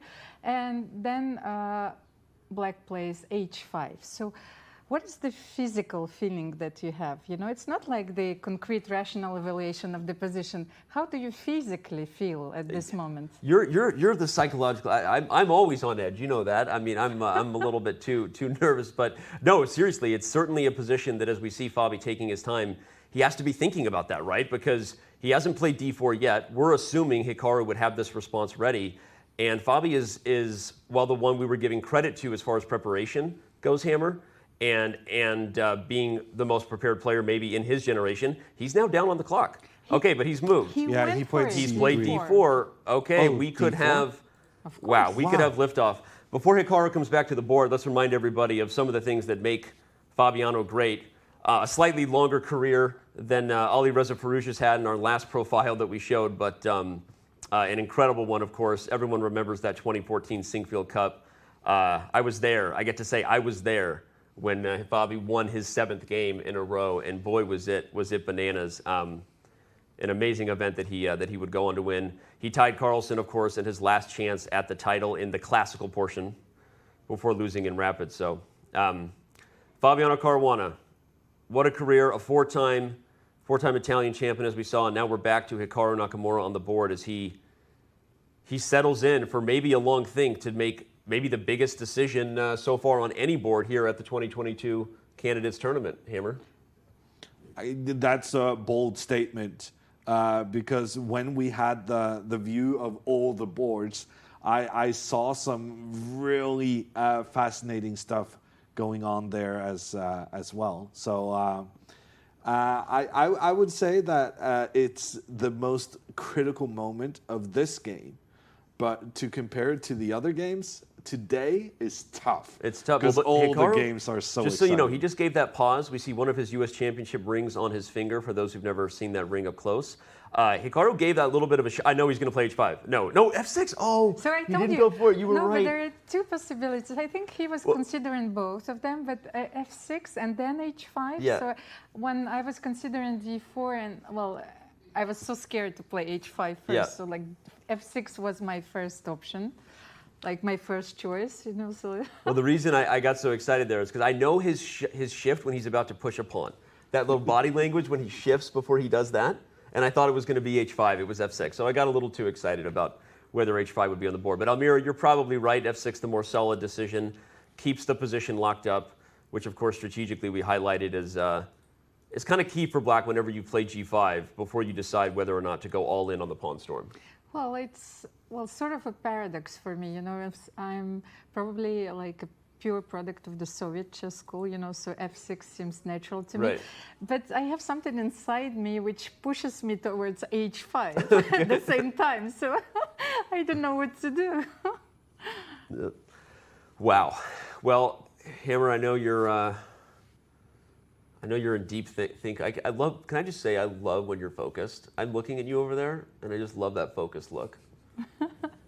I was literally leaning back in my chair, people. It's not like I was sitting like this.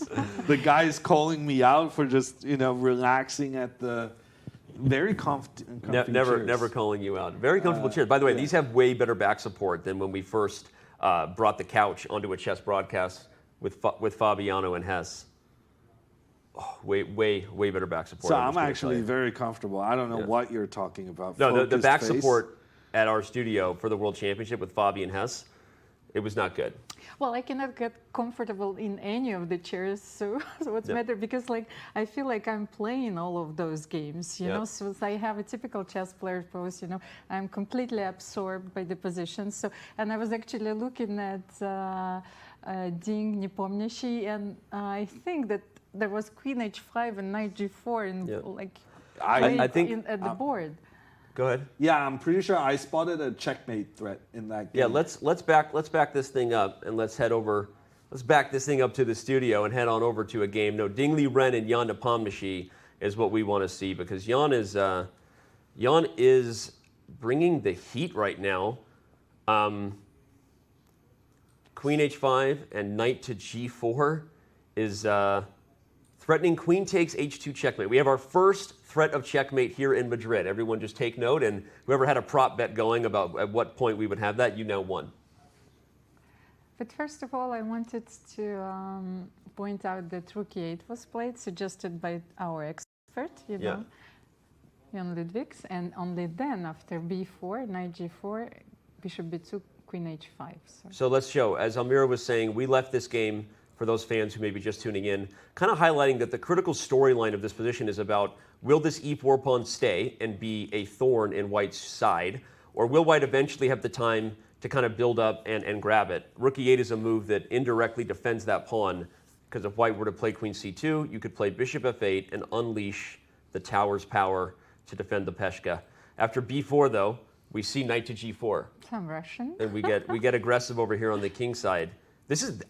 Hammer, I really like this move because what we were highlighting is that the knight defends these squares from the bishop, but not necessarily the knight, right? Because if this exchange were to happen, Black is developing with tempi. The Soviet chess school would tell you never capture a piece that helps your opponent develop, right? And then Black would be in good shape. So instead... Yeah, but it's moving away from the protection of your key asset. So you're not a huge fan of Jan's approach here. No, I'm just asking myself, First, what would have happened there if you just take the pawn? Yes, we have to show this, I think. We have to show it for sure. Yes, bishop b4. Is it possible? Okay, knight takes or bishop takes? No, knight takes, maybe a queen a1, so I am not sure. Okay, so bishop takes e4? Yes. So queen h5 probably, that's Black's idea anyway. So what's happening here? There's a checkmate threat, so White probably has to take? Yes, because you cannot play h3 there compared to the other positions, so... This is a lot of compensation for Black, right? You've got pressure here. You have the rooks coming to the center. I don't know. But if I simply play bishop g2... I have an extra pawn, though. Yes. Okay. Let's say bishop... We just continue a little bit. Bishop g2, because I don't want to leave this bishop in the center. Maybe bishop b2 is... No, bishop g2. Can you play bishop g2 here? Yep. Yes. So, like... You know, I kind of like this for White, but I have been known to be a bit of a greedy guy. A greedy guy? Yeah. Greedy Gary over here. Actually, we were talking about the AlphaZero generation. This is one of the positions which where Black sacrifices a pawn for a long-term initiative, which computers, well, taught us a lot about recently. So, well, I'm not sure how to evaluate this position, actually. On that note, Black has moves like... Is there enough compensation? What do you think, Danny? As someone who's not from the AlphaZero generation, but would like to think he's not too far removed, I like Black. Hammer likes White. I like the idea of the pieces coming to the center, the bishop coming to f6, and tactically it's just it's a position that feels like it's going to get harder for White with every move by Black. Yes, White's up a pawn, but with every move, I find Black's pieces getting better, not worse. So that's why I get nervous. Ding Liren sort of agreed and played bishop to b2. He decided not to take the pawn. But Jan offers a transposition potentially in that White can, of course, take here and then reconsider whether he wants to grab this pawn now with the knight. But then e2 is hanging. So e2 would hang, that's right. Okay, so yeah. Only with, or you can take it with the bishop. So knight g4, bishop g4, and still bishop b4. And maybe we do this move, maybe I'm just blitzing out moves here without thinking too much. I was thinking about rook d8 maybe first, but was not sure. So now we're threatening to win a piece here with bishop c3 and rook e4. If the bishop moves, we might consider taking anyway and taking e2. So you're playing moves like d3 maybe, and so obviously we don't have to go too far down the rabbit hole. But I guess what it proves for us, I think Hammer, if he wanted to take the pawn, he should have done so previously. Yeah. And now he's kind of committed himself into not grabbing that pawn. However, if he's not taking the pawn, what is he then doing about the enormous attack currently being launched at his king? And the black pawn in the center is actually also a valuable contributor to that attack. So I feel like Ding misplayed it. I feel like Ding should have been greedy on the previous move, and he may regret his decision not to capture the pawn in the middle, just on the basics that Nepomniachtchi, he keeps sacrificing this pawn. Yeah. and then when you already said, no, I don't want the pawn, Nepomniachtchi is like, well, okay, I will not bother defending it. Right. I will instead use my time on just launching a devastating attack against the white king. And now if you're not going to make the trade of knights, you have to go with the move h4. Which is such a scary move to play. Yeah. So you need to move that pawn, which is being threatened, with a checkmating plan. We should note real quick for everyone why you can't play h3. If you play h3, the knight takes here with tempo, and then the bishop would capture h3. So Hammer's point that if you're going to move the pawn, the only safe square is h4. Yeah, and then there's going to be moves like g5, trying to like really spice things up, trying to open up towards that white king. It could be dangerous because then I can take knight e4, you know, and then, Yeah, the diagonal then is we're open. really It's getting like- spicy here, right? I mean, we got to show it on the board just for the kids at home, because who doesn't want to have fun with that? I mean, now who might get checkmated on the dark squares? So it's funny, because if the position got too wild, Hammer, and everything on the king side was highlighted, then you would remember that black is kind of down a piece over here. So you have to be a little bit conscious of the fact that tactically, if things heat up too quickly and you never had time to bring the knight back in, either via this route or c5 or something, that black could get in trouble there. So wow. We have no games disappointing us in this round. Every game is bringing excitement. You know, it's like always surprises me how calm Ding is. You know, it's like I've been observing him during all of these tournaments, and he's very calm. He keeps rationally analyzing, you know, the position, and he almost never is affected by emotions during the game. Like I know personally, like we've played so many games, and then I was surprised by a move, you know, and Yep. then like everything went downhill after this. And we keep highlighting the Alpha Zero generation, the generation of players who grew up with computers versus people just right before them. Like my generation, we learned how to use computers, but growing up with them, I think you tend to be a very just skeptical, rational, practical, and I think non-emotional person, unless it's really a part of your personality, because you've seen computers defend so many positions. You don't get rattled as easily, and Ding Liren's certainly one of those guys who just never looks like he's lost his cool. Okay, and let's have a look maybe at do the report. Yeah, let's do that. We'll head back over to the bird's eye view. Remind everybody you can go to chess.com/events. I don't think anybody voted, likely, if I had to guess, probably nobody voted for all 4 games to be decisive. So if you are that lucky fan out there who's like, joke's on you, Danny, I guessed that every game would have a winner, then good for you. I will be surprised to see who's leading. Oh my gosh, C5 after G6? That might be... So I saw chat screaming. I apologize to chat now that we took so long to get here, but let's go full screen to the Duda rapport game, because you are right, chat. Rapport, surprised maybe by Duda's opening, was spending some time. We highlighted the fact that there's some pressure here, that of course the Maroczy bind structure makes it scary to play the move you want in the Sicilian, which is D5. But after G6 from rapport, a question mark on the board, white plays C5. And there's no way that wasn't cooked up at home, Hammer. What a sharp position Duda has this game headed toward. There's absolutely no chance that was cooked up at home. Why do you say that? Because it's such an uncommon position already. And I think there's just no reason for the players to anticipate the kind of mistake that Rapport made. You need to keep in mind that when you're analyzing with your computer, one of the weaknesses of doing that is you often get blinded by the computer's suggestions, and you kind of miss out on some very human ways of playing because the computer doesn't mention it, because maybe it's a mistake. Right.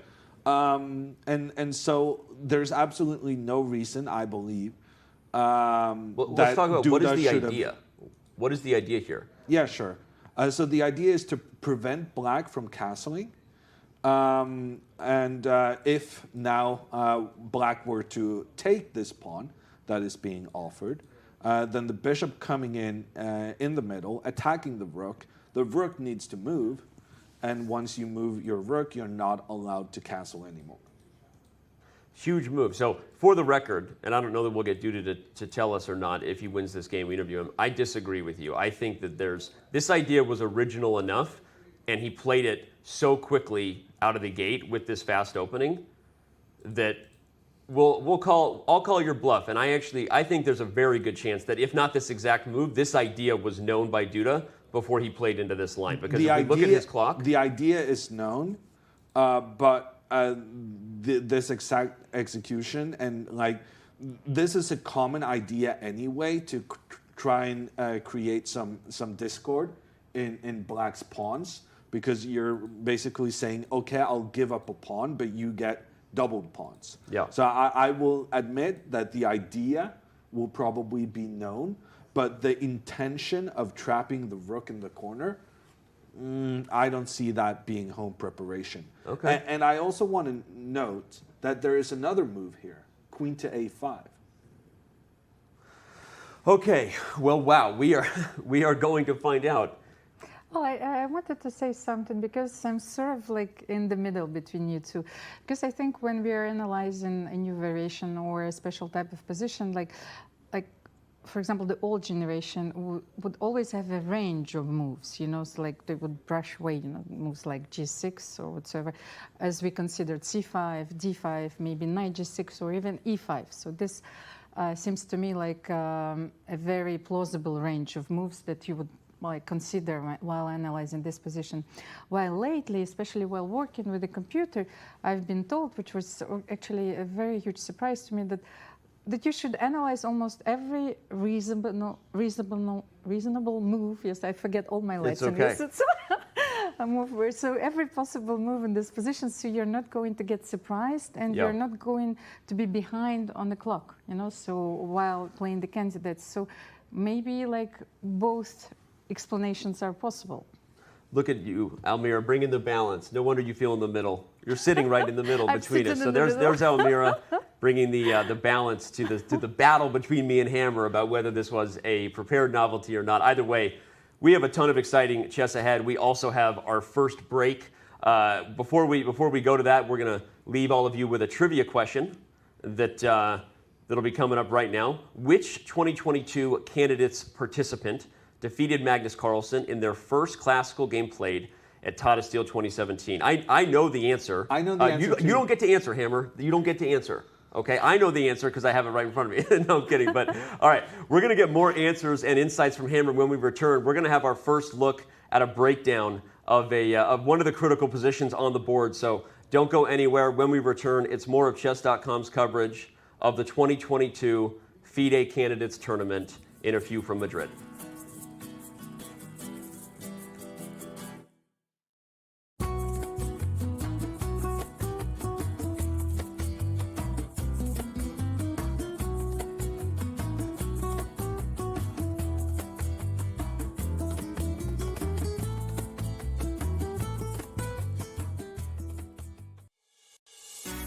Did you know you don't even need to download an app? Just open any mobile browser and head to chess.com/events. You can see what's happening right now, check out top games, see results, and so much more. Try it for yourself at chess.com/events.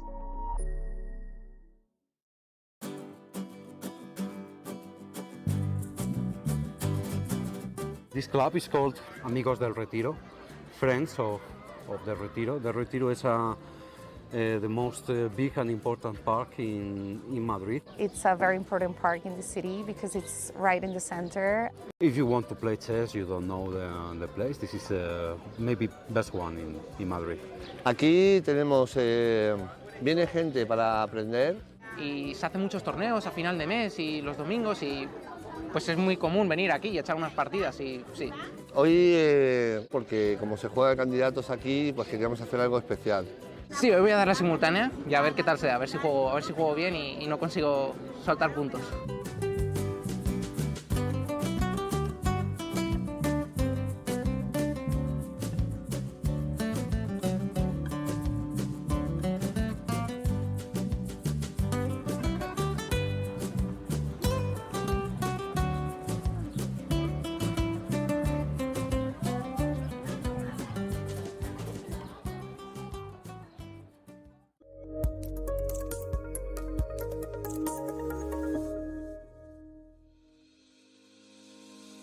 Want to hold a massive chess tournament with dozens of clubs or hundreds of players? Or maybe a small chess tournament with local but competitive clubs? With Club Arenas, you can. Club Arenas allow for tournaments of any size with any number of clubs and players. Customize the arena with any time control, with standard chess or mini chess variants, and with any starting position you want. Club Arenas are the most flexible tournament format on Chess.com. Try one out today.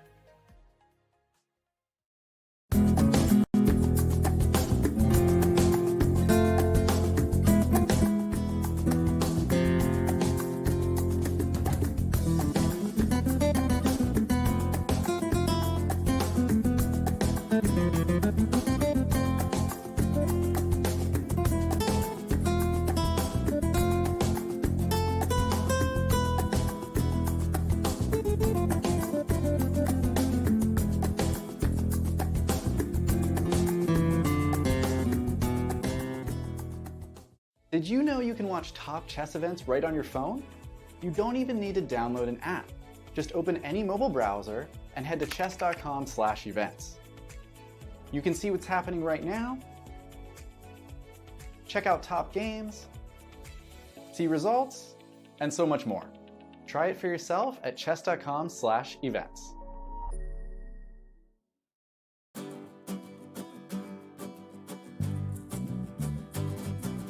This club is called Amigos del Retiro, Friends of the Retiro. The Retiro is the most big and important park in Madrid. It's a very important park in the city because it's right in the center. If you want to play chess, you don't know the place, this is maybe best one in Madrid. Aquí tenemos, viene gente para aprender. Y se hacen muchos torneos a final de mes y los domingos y pues es muy común venir aquí y echar unas partidas y sí. Hoy, porque como se juega candidatos aquí, pues queríamos hacer algo especial. Sí, hoy voy a dar la simultánea y a ver qué tal se da, a ver si juego bien y no consigo soltar puntos.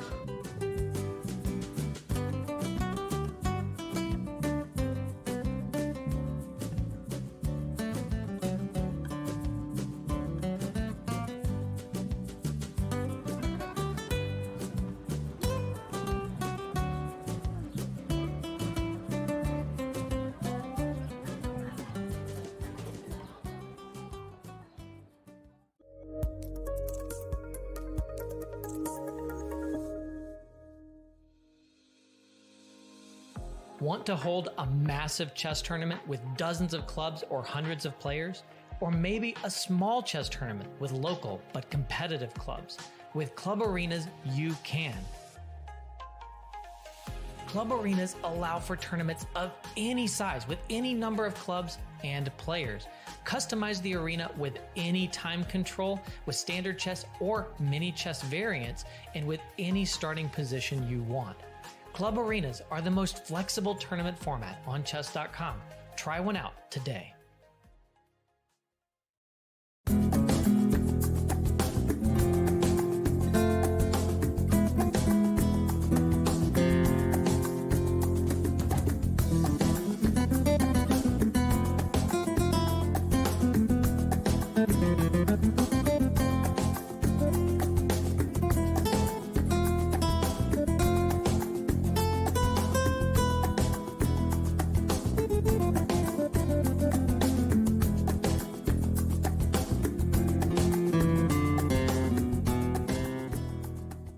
Did you know you can watch top chess events?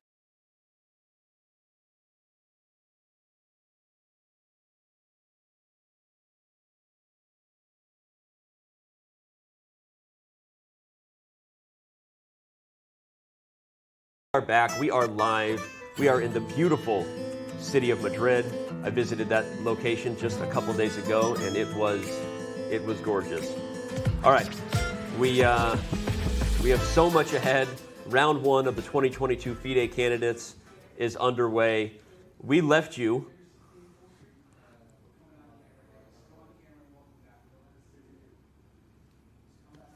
welcome back, everybody.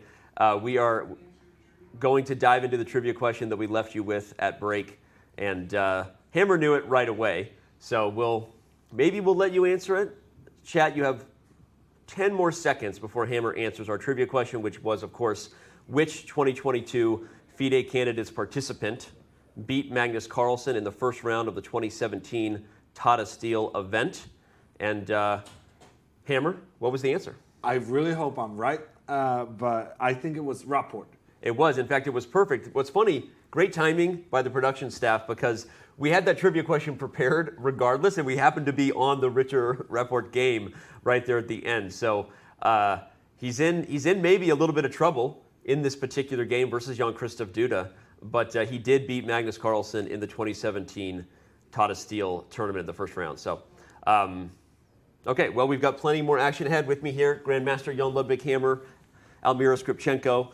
We have another event going on that we want to remind you about if you happen to have missed it. The 2022 Chess.com Global Championship is running, and everyone has a chance to play before we get into the titled play-in stage and ultimately a knockout that will feature so many chess legends and the best players in the world. You can compete on Saturday and Sunday of every week in the 2022 Global Championship on Chess.com.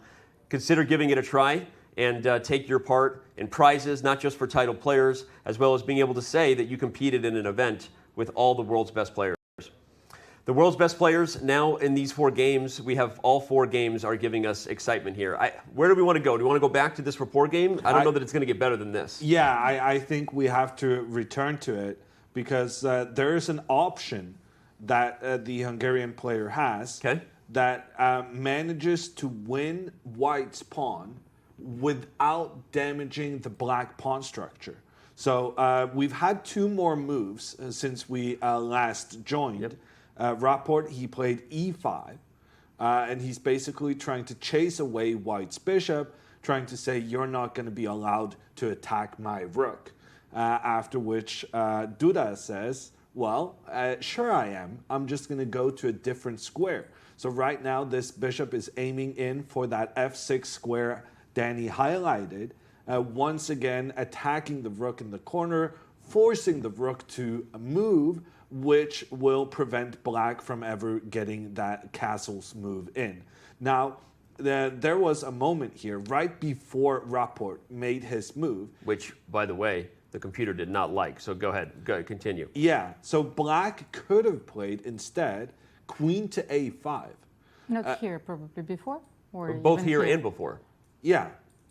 Actually, queen to a5, attacking the white king. Where do you want to show it? After e5 or right here? It was possible here as well. So. Right, so let's look at it right here. Why didn't he play it when he first had a chance? Well, I think the reason in both variations, in fact, is simply knight to d2. So White is saying, okay, it's fine. You can have the pawn on c5. You can capture it with your queen so that the pawn on d6 is still doing an important job, preventing the white bishop from coming in and attacking the black rook in the corner. However, here, after the move rook to c1, there's trouble brewing. The queen will move to b4, because that's the only square the queen can move to and still protect the pawn. But it will be chased away. The pawn will move up on the side of the board, attacking that black queen. If the black queen now tries to capture pawns, then the knight gets into play as well. And what we're seeing here is really a really nice illustration of development advantage and how important it is to get your pieces into play. Yeah. Rapport, he didn't do that, and in this line he gets punished for it. Well, it's a poison pawn example as well. Shows you what happens when you bring the queen out too early and get lost along the way. He did not play queen a5. He played e5, and after bishop to g5 has now played bishop g7. The computer is not liking Rapport's moves. We might have a position where Rapport is in very big trouble very quickly here. We have just logical things that White can do.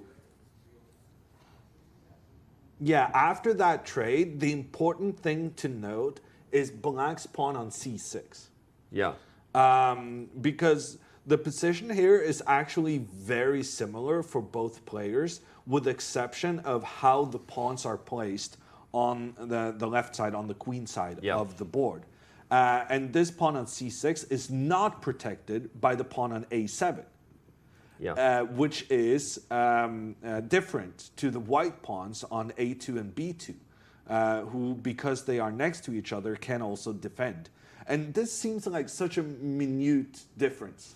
But at top-level chess, stuff like this decides games. And having that potential pressure along the c file down towards that c6 pawn, that is an advantage. Duda is capable of reeling in a win just because of that. And Ludwig, I was thinking maybe he's looking for like some dynamic play. Certainly he has a terrible pawn structure, and these positions are so easy to play for white, but maybe he just wants to finish the development, just castle, and then play c5, knight c6, knight d4, and it's very important for Richard to have active pieces. So I was thinking that, well, he didn't lose by force in the opening already, so like he decided to play g6, bishop g7, then probably castle, and then, to look for some, dynamic compensation for the structure.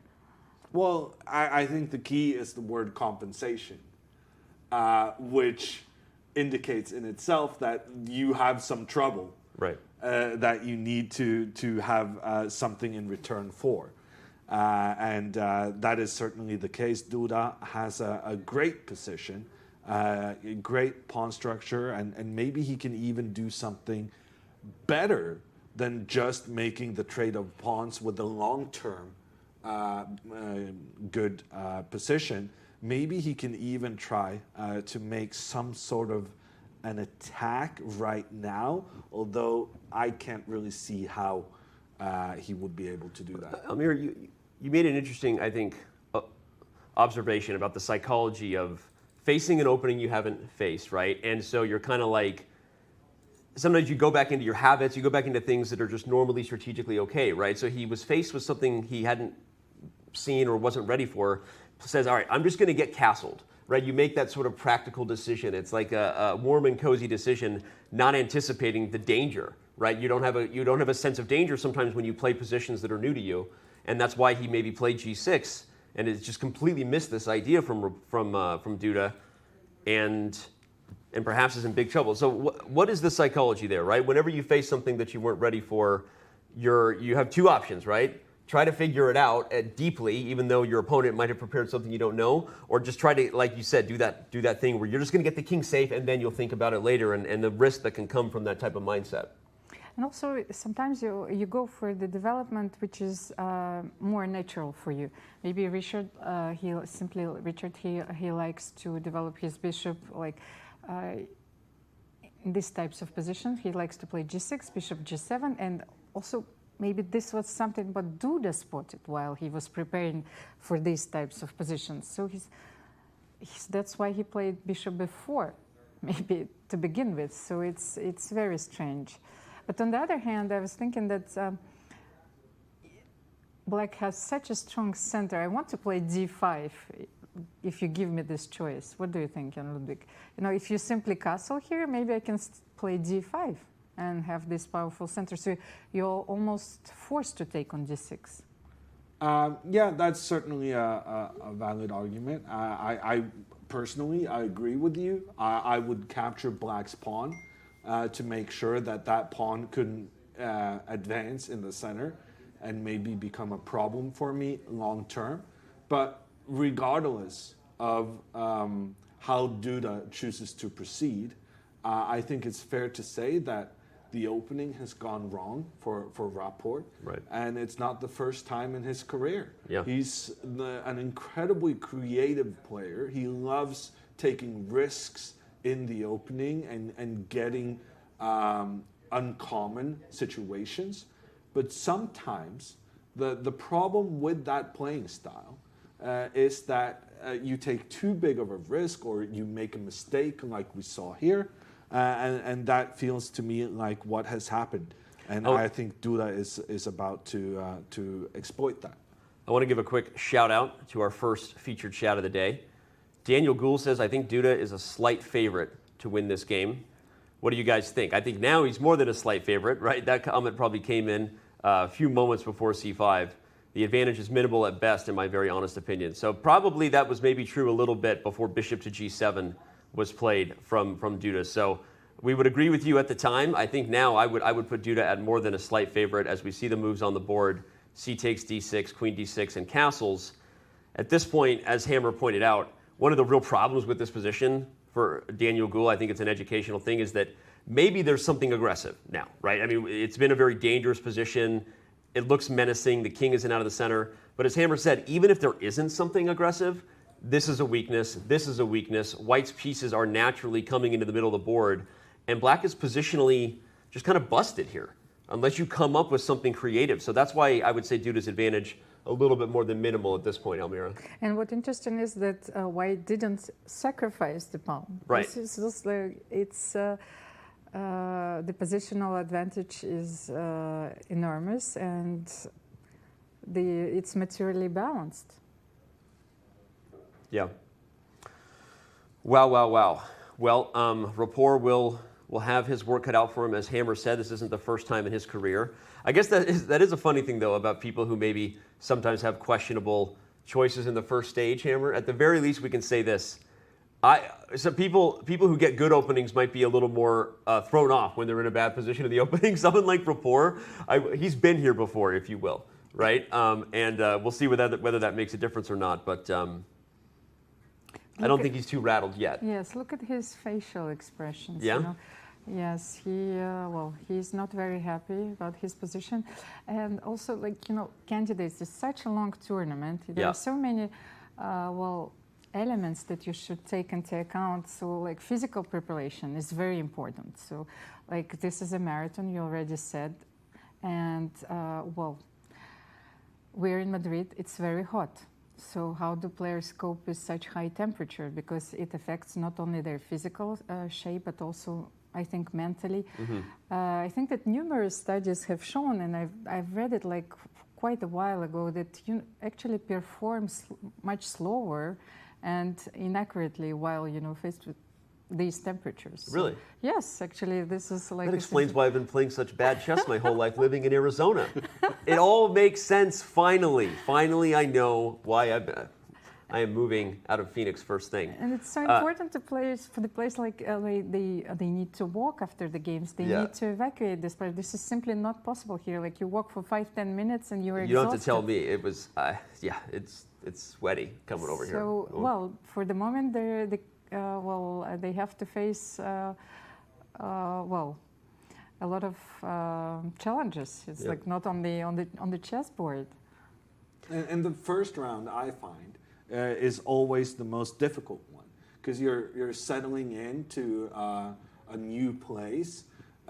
You're finding your habits during the game, and you haven't played chess, right? You're getting into your game mode, right? But it's difficult to do that just by saying, okay, now I'm going to be ready. Right. You can tell yourself that for 20 times before the round, but you're not going to feel the tension until you sit there. Yep. So in my opinion, the first round is often the most difficult one, which is why I'm surprised that we've seen so many players being willing to take great risks here from the beginning.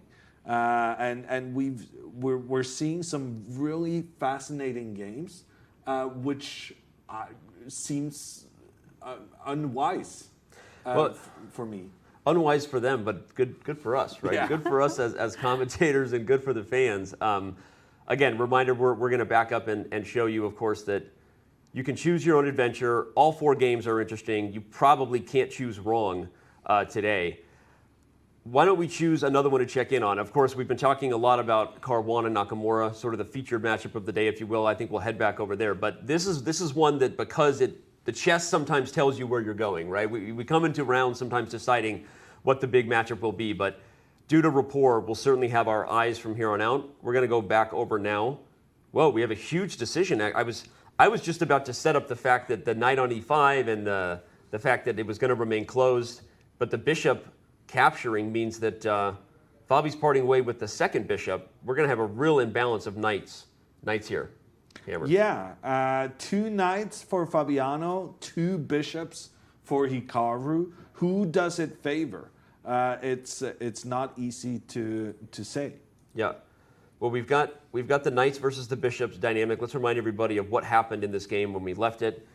Hikaru played f6. For the record, those who were watching, you'll note that h5, we were suggesting it on our own as spicy, and it turns out it was actually the computer's first choice, and it was because of this really interesting trick of d takes e5 and bishop to b4. But Hikaru did not go for that, Elmira. Hikaru chose the safe line that you wanted, right? The Soviet chess student in you wanted this move. You got your wish. And then Caruana plays queen to d3. Now h5 comes. And perhaps this d takes e5 was met with some skepticism for good reason by me, because maybe he doesn't want to play it. Maybe Fabi's not liking his position. I mean, look at the clock, right?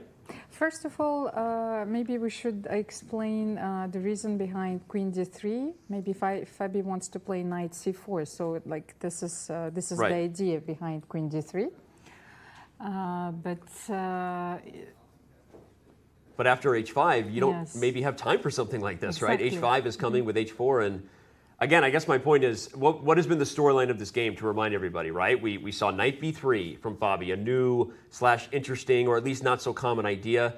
Hikaru was the first on the clock, so most of us were thinking, all right, what kind of preparation does Caruana bring to the table? He'll get an advantage with white. Nakamura recently has bad results. I'm just setting the stage, right? But what are we actually seeing? Maybe quite the opposite. Hikaru plays some logical moves, launches an aggressive idea on the king side, and before we know it, we're in a position where as soon as h5 is on the board, I don't know that Fabi liked his position at all, and how much time he took kind of proves that. It takes a lot of time before ultimately committing to playing d takes e5. A lot of time. And now the transition, I don't know who it favors, Hammer. I know you want to give us a breakdown of the knights versus bishops in a position like this, but your quick thoughts right now on what you see on the board. It's very unbalanced. Yeah. And not only is it interesting with white having 2 knights and black having 2 bishops, it's also about the potential attack that can come down towards the white king. Hikaru still has the option of pushing his pawns forward towards that white king, trying to open up in front of it, trying to get a checkmate, essentially. But at the same time, where's Hikaru gonna do? What's he gonna do with his king? Yeah. So yeah, no. This is a really fascinating struggle between the knights and the bishops. And we have a comment from chat, or another featured comment here by I believe it's FX Streamer, if I'm reading it correctly. Is Hikaru going to win this? That would be crazy. Indeed, we're all sitting here thinking that maybe Hikaru has a better position with black than he could have hoped to get. He's up 20 minutes on the clock. He did also just take a sip of water. Now, Elmira, there's a lot of psychology that goes around and some rumors in the chess streaming world that when a player takes a sip of water like that, they only take a sip of water when they're confident. Doesn't mean they're winning, but they're confident. What do you think about that? That's a very interesting comment, but I would say that it's simply very important to hydrate yourself during a game of chess, because once again, we tend to forget about how physical the game of chess is. They're going to play this game maybe for 6, 7, if you're playing Magnus for 8 hours. And well, a lot of the mistakes are made simply because our sugar level drops, that we forgot to hydrate ourselves, sometimes maybe to eat a banana, it's very important, or dry fruit. So I think this is a very normal hygiene, and discipline. Okay. So Hammer gave a big smile. I think he's calling BS on the drinking water if you're confident. I mean, I think you might drink water when you're thirsty. Okay. That's that's thank you, Captain cents. Obvious. We have another comment from chat here. If Hikaru beats Fabi with the black pieces, that's going to throw a lot of chaos into the mix. You can say that again, even if it's just round 1, of course, right? First of all, any win with the black pieces, massive in this event, right? Beating someone who you have a -2 score against, who is arguably the pre-tournament favorite, right? When you're Hikaru Nakamura, is for sure gonna turn a lot of heads. But like Amber said, this still has a lot to go, right? You're happy that it's double-edged if you're Hikaru. You're happy that you're up on the clock. You're happy that you've probably parried whatever prep it was that Fabi came with.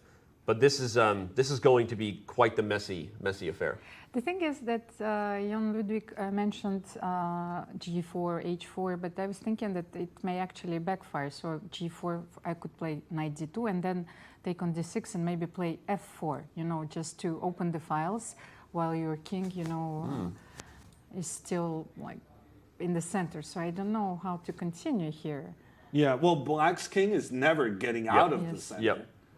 So I wanted to play king d7 to connect the rook, but it's not possible because knight e5 is also a threat. Yeah, that must have been the main move. Is I think when the eval bar starts jumping, there must be some reason. So probably white could just steal. But you're making a great point anyway, Amir. Regardless of the pawn hanging or not, the point is that this is a... No, yes, of course, I meant in the long term. Yeah. Of course, not in this concrete situation. Yeah. Wow, okay. Well, Hikaru is... wisely probably taking a moment here, right? When you've earned an advantage on the clock like this, you want to use the clock as a weapon. If you're sensing it's a critical moment, don't play too fast. And I expect Hikaru to be thinking here for a little bit. So let's back up again. Remind you that all 4 games, of course, are in progress right now. And Tanya, I have one last question, of course, because I was thinking about my idea. But then could you take on c4 and then play king d7? Because I had this crazy idea of connecting the rooks. Then rook comes to the f file. Let's go back. Yeah, we'll go back full board here and look at this. So maybe black. I think Hikaru will be thinking about it for a second. But bishop takes c4 and then g4. No, king d7. Right away. Yes, that's why I wanted to play rook f8 and then maybe king c8 and castle here by I hand. Castle yes artificially. It's interesting. So, is this possible? For sure, it's possible. It's but very interesting. Giving up the bishop pair is a big decision because right now white has a knight while against bishop, which some say the bishop is better. Okay, Mr. I'm not sure Skeptical. this is one of those situations, though, because look at how the bishop is pointing towards its own pawns in 2 directions. Yep. And in addition to that, black also has doubled pawns, 2 pawns that are kind of blocking each other's path, which means that they are not as valuable as pawns standing next to each other. So we like them next to each other, but not in front of each other. And and also you have your king in the middle of the board.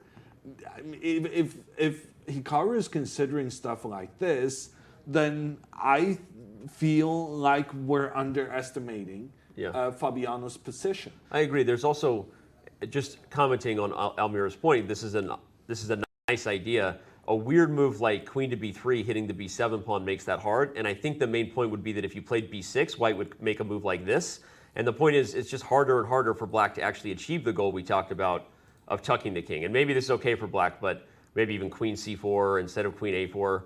The point is, I don't know that it's actually going to be as easy as it first looked to complete what we were talking about with this castles by hand sort of approach. And regardless of perhaps the negative effects of giving up the bishop pair. Queen b3, it's like I was looking at the position, I was thinking about rook d1, like, but it's not an easy position to play actually for both colors, of course. All right. Well, which is true for pretty much every game today. That's true. And speaking of every game, let's take another look. We haven't looked at Rajabov and Firouzja for quite a while. Of course, we know that Ding Liren and Jan Nepomniachtchi are also locked in an interesting battle. I mean, all 4 of these games are awesome. I mean, this is some spicy chess. I think Rajabov and Firouzja deserve to get our attention. It's probably the game that's had the most change since we last looked at it. And so on that note, let's back up to where we left it, which was here after queen to c2. Firouzja put the knight on d5. And Hammer, I'll let you comment first. You left us with a good picture that you painted, right? You've got these doubled, weak, horrible pawns here for black. but black has some pressure. He's got control over a lot of different light squares, and in a queen's gambit, when you have a big center, it's great when the pawns are together. You were just saying that when they extend, sometimes you wish you could move a pawn backwards. So I'm going to go through the game, and you pause us when you see a move that you think is worthy of commenting on, Hammer. Well, Alireza is trying to defend his pawn on c4. That seems sensible. Now on the next move, he's pushing his knight forward. Also feels fine. Right. After this knight e4 from Rajabov, the pawn on c4 is now under attack. It's being attacked by on c4. Okay. It's being attacked by both the bishop and the queen. So we would preferably want to do something to protect that. And this is where Alireza makes a stunning decision, if you ask me. First, trading the knight for the bishop, that's fine. But then making no effort to protect the pawn on c4, Alireza plays the move knight to f4. And that is a free pawn White can capture. And he does. And he does. And instead of recapturing White's bishop, Alireza sacrifices his rook because he feels the rook is not as valuable as getting that unopposed light squared bishop to the center of the board. So Alireza here gives up a rook for a bishop, sensational play. Yeah. In that aftermath, the rook on f1 is attacked, so that rook needs to move. Alireza then putting his bishop in the middle, and Rajabov making a concession, moving his rook for a second time in a row. He's defending the knight in the middle of the board. But yeah, we've had a massive change in this position, with White now being up a rook, but Black having some really nice squares. It's so funny when their pieces. When you have commentators blind this. When we first switched to this game, it's like I was in storyline mode talking about Firouzja. I didn't even realize what we were looking at. Right, we are looking at an absolutely fascinating position with an exchange sacrifice on the board. Talk about enterprising play. This is why people are excited about this kid, because this position is an absolute mess. White's issues because of the exchange give Black a lot of compensation. And Almira, I mean, I know he's on the clock right now taking his time, but he's up almost an hour. Exactly. On the clock. You've got to be thinking that he's in a great mental place right now. And once again, you know, we were talking about computers, analysis, but this was a sacrifice, a positional sacrifice of an exchange in the style of the old masters, you know, like Petrosyan, well, he loved to sacrifice those exchanges, and he was winning the games, you know, in a brilliant manner. So this is absolutely amazing. You know, I couldn't believe when I had a look at the board and like Rook B2 was played, and I think this is what Jan Ludwig exactly described as a stunning move. Hammer, I know last time I said this, you immediately said I was wrong. And I know that it's very unlikely that this particular position or move was prepped. But let me ask you this. When you're preparing an idea as unique as this type of idea, right? You said it, the double pawns, the odd maneuvers of the knights and the rook on the b file. What chances do you give that if not that exact position, he probably had looked at some idea that maybe an exchange sack is a common theme in this type of structure, because it just seems so likely, not just given how quickly he's played, but how confident he feels about Black's position just by looking at it. What do you think? Yes. Oh, okay. So now you agree with me that it's prep? I agree with you when you're right. Oh my gosh. Okay, yep, here we go. Sorry, but continue. I mean, it's not prep. It's not like... But the idea is clearly something, yeah. Yeah, so the idea of giving up the rook to have that bishop being unopposed from the center of the board, that is absolutely something he will be familiar with. And like you said, he played it so confidently, so quickly, and he's putting extreme pressure on his opponent.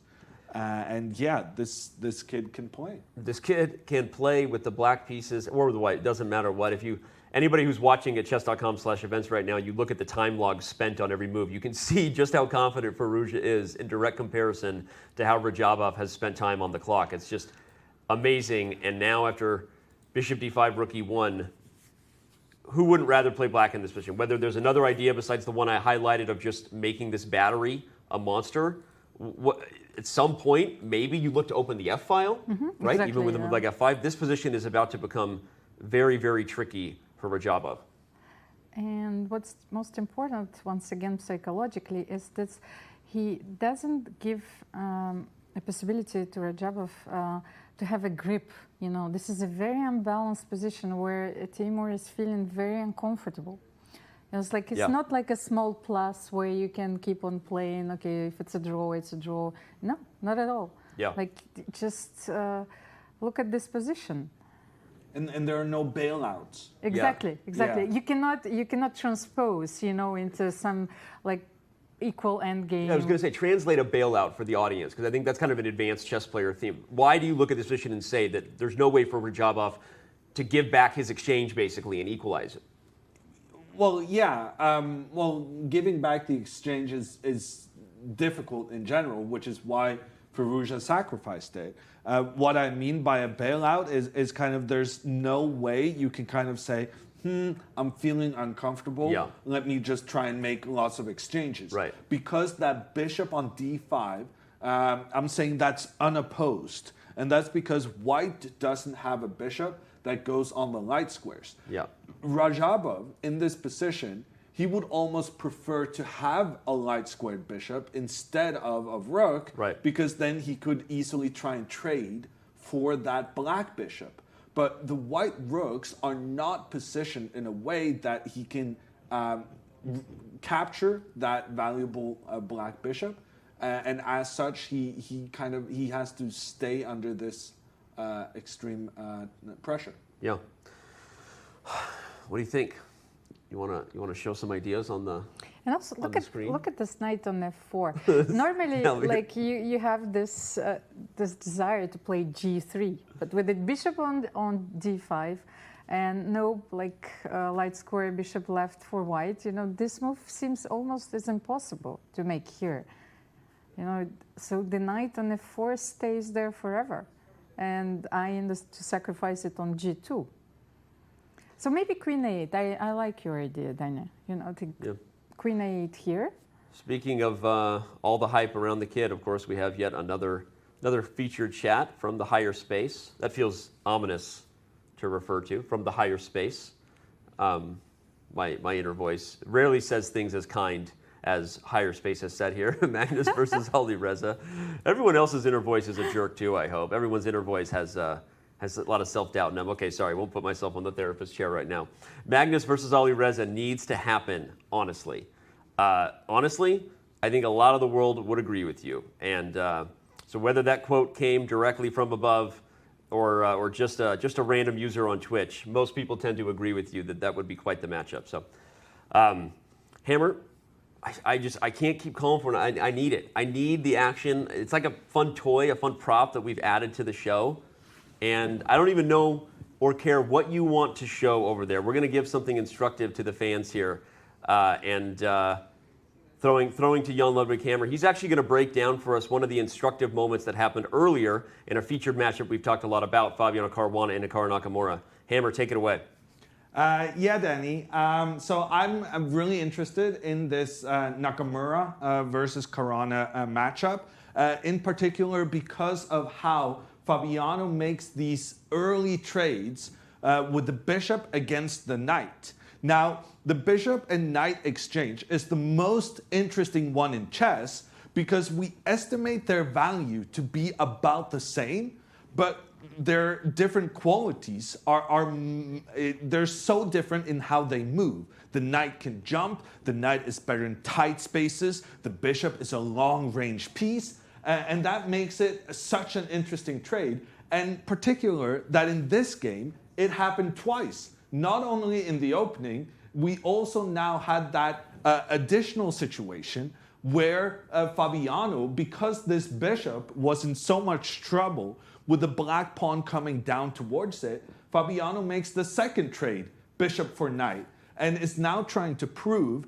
that the knights are better than the bishops. In general, I want to say that bishops are good. The fewer the pawns left on the board. Right now, it's 7 pawns apiece, which means that the knights may hold an advantage, but in the long run, Hikaru may feel that the bishop's long-term potential and their ability to work on the long diagonals might actually be the more important factor. So it's just an interesting fight between the two different qualities of these pieces. I love it. I love it. Speaking of interesting fight, we see Fabi moved. Hikaru immediately respond. And yeah, we're gonna see a fight for many more moves here between the two Americans. I think one of the most fascinating parts of the next exchange we saw, Amira, is that this allows black to undouble the pawn. You see, Hikaru doesn't need to be asked twice to fix that issue, right? And but look at that. Queen e3. Queen e3 played right away. A7 pawn and g5 pawn, so double attack. So okay, we'll hold the phone. So g4 probably. I did it in black. Because there is no way that you can defend both pawns, so g4 is played already. Yeah. Okay, so this is... Hikaru pays a quick nod to the higher space there on Twitch, looks up before pushing the pawn there. And yeah, you're right, Amir. That move was forced to save the pawn, just for the record. You can't defend this one without g5 falling. Knight or queen could probably capture. And you can't defend this one without Fabi getting greedy over there. So g4 played. I assume we'll see knight d2 unless is there some other... Knight d1 or knight d2? Knight d1 or knight d2 are both possible. Yes, there are... We're not going to discuss knight to g5? I thought aggressive moves. Isn't that kind of your thing, Danny? I feel like you're a lot more aggressive when it's not your pieces. So. I was thinking about, yes, knight d1, knight g3, and f4. You know, like I'm completely obsessed with those ideas. We'll highlight real quick why this doesn't work. It's because this move comes with a tempo. If not for that, Hammer's idea would be great. But because the knight doesn't have many squares, black can gain a tempo and then play rook g8, so it doesn't quite work. But okay, knight d2 has been played, and Hammer, you missed it. You gave us a great breakdown. Thank you for that on the dynamics between the knight versus bishop exchange. But you could still play h4. What, h4? Could you? Like, I mean, I don't know, like if you play bishop c4, like let's, I want to defend him a little bit, so I want to take his side. Knight g5. Bishop c4? No, knight g5. Well, it doesn't look good, but I mean, is there a possibility to defend my knight and, well, I don't... h4 and... It's not rook g8, it's h4? Oh my gosh. Wow.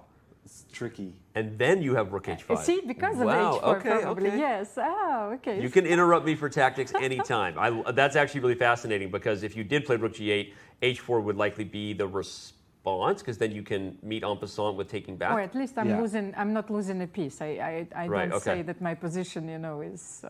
Okay, anyway, we have knight d2. And we have a very focused Hikaru Nakamura. Yeah, and now Fabiano is going to be utilizing Almira's move. The move she highlighted in like a sideline 5 moves ago, which is the move f4. Fabiano will try to get his rook into the game. In order to get that rook working, you first need to get rid of the pawn standing in the way of the rook. And so now pushing that pawn forward is going to be one of White's main ideas, simply to open up for the rook. And I'm still curious where Hikaru is going to put his king. Well, he has to deal with the pawn too first. Let's remember that part of the whole idea of the fork was that Hikaru has to protect this pawn in some way, whether it's b6 or b5, even that would protect it. Okay, or a6. I can't tell which one he played. Looks like a6. And let's look at the line you talked about because I think that f4 is certainly the most challenging move.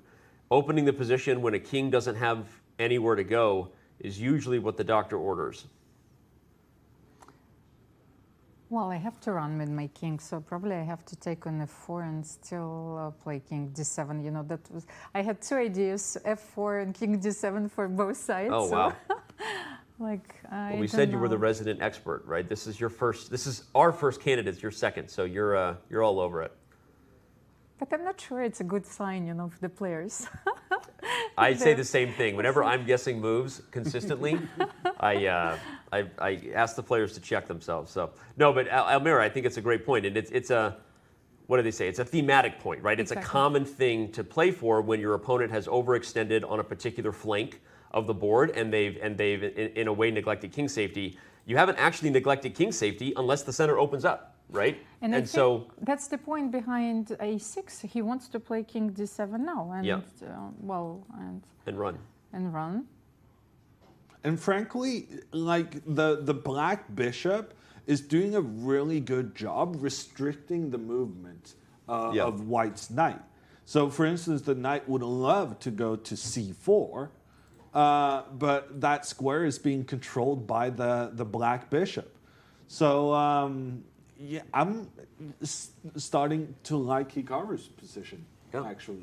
It's because he now has showcased a clear path of how to get his king to safety. He's just going to move it over to that side of the board where he actually does have pawns still in defense. Okay, but let's go with Almira's idea. I think it's the most challenging move in the position, unless we have new suggestions. But that's why actually I wanted first to play knight e1, knight d3, to And play then- f4 and to take with my knight on the 4, but probably it's too slow. No, I'm not sure. We'll go for it just to see what happens. Is it, well, what if king d7 Just is runs, now, yes, right? f4 and... Because I think now you'll en passant. okay. And then so the whole yes, purpose of the exactly. maneuver is wasted, right? Exactly. Yeah. So that's why it doesn't work, of course. So it's too slow. Then knight d2, f4, you take. Do we have f4? No. Okay, that was just my line. So we're still waiting. But I think it's a pretty logical line that we should analyze. F4, take, rook f4, king d7, and maybe rook f1. Right. Feels natural. Maybe and then black I guess just king c7. challenges. Okay, king c7 too. I mean, both are probably fine. Yeah, but Yeah, it's interesting for sure. So it's a tricky situation because the kings are on opposite sides of the board, and yet an attack against the opposing king does not feel like it's actually such a... it doesn't feel like it's what's about to happen, because neither player really has enough pieces to put in an attacking position. So it's unclear how you kind of take advantage of that opposite side castling. well, maybe. Yeah. Well, you simply trade rooks and play the endgame where the bishop, in the long term, will be much better. Which once again brings us back to we're kind of liking Hikaru's position. I think it's that he's about to find a really nice plan solving the main issue he had, which was the king safety.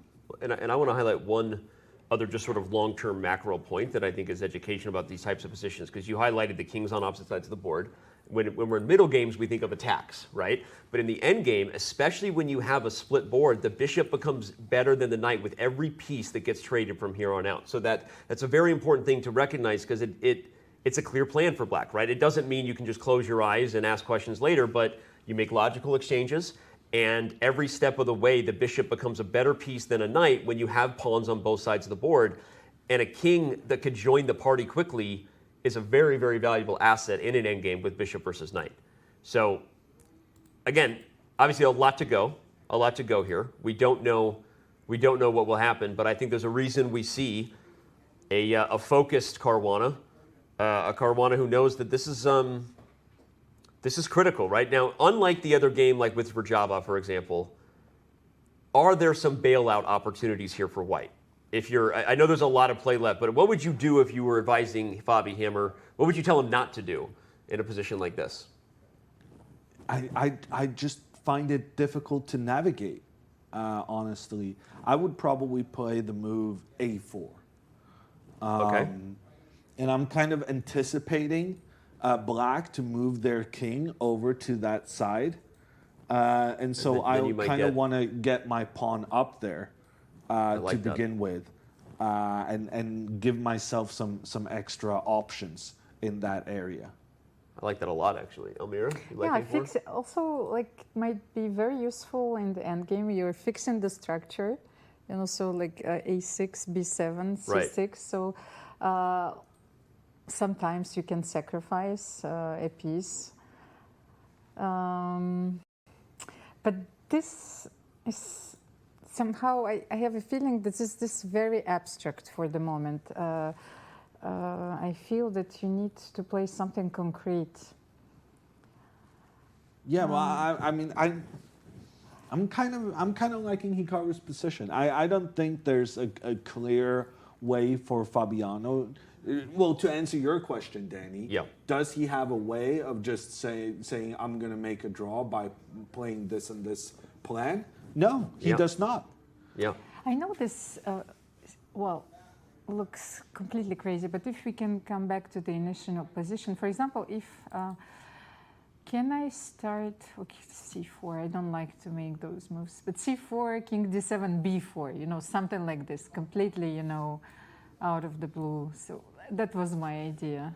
That's an interesting one. Yeah, no, Yep. it's definitely worth considering. So just if he's not brushing this away immediately, so I'm happy with No, this. well, You know, it's, it's like well, it goes back to what we were saying about kings on opposite sides of the Mm-hmm. board. In a middle game, what do you think of? You think of pawn storm. So why does Fabi have to watch Hikaru do it? Why can't he get involved in that type of action too? I think it's a great suggestion, Elmira. Actually, you know, I've always been taught, you know, not only to think about my own plans, but you also should anticipate, of course, what is your opponent's threat or what's the. So sometimes it's even more important to do something against that than, well, to execute your own ideas. So then, like, we understood clearly that Hikaru wants to play King D7.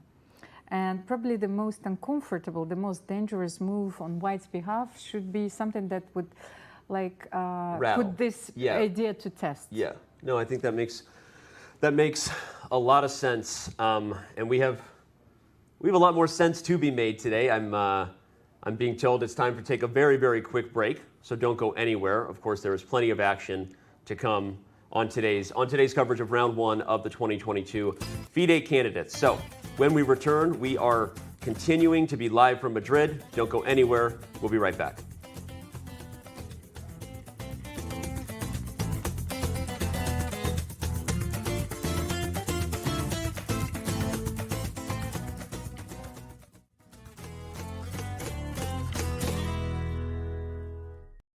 This is going to be a real-time breakdown of Danny Wrench's games all-time on Chess.com. That's cool. Oh! In the last month, I am playing 83.12. I'm less accurate than them in every stage. Yeah. Man, that stings a little You bit. should Okay. do the more game review. Okay. Yeah, thanks a lot. Okay, so Tuesday sucks. I gotta stop playing chess on Tuesday. Oh, it's because it's Title Tuesday. Look how many blunders there were back in December 2020. And now December 2021, 1,600. Don't look at this number. Look at this number. Best. Let's go to tactics. Mates. I'll probably need to work on these ones. Yep. Every single rook fork that has presented itself to me, I have found. No one has a higher percentage of rook forks than I do. Yes, correct. These are literally the knight forks that you missed. I missed knight d6? You saw it just now. What the is wrong with me? I could have done here and then taken this pawn, and I'm winning because my pawns get held together. That's probably the coolest part about this feature. Like these positions against Hess? Rook there for rook e2! And he blunders mid and one! Oh my goodness! I'm awful!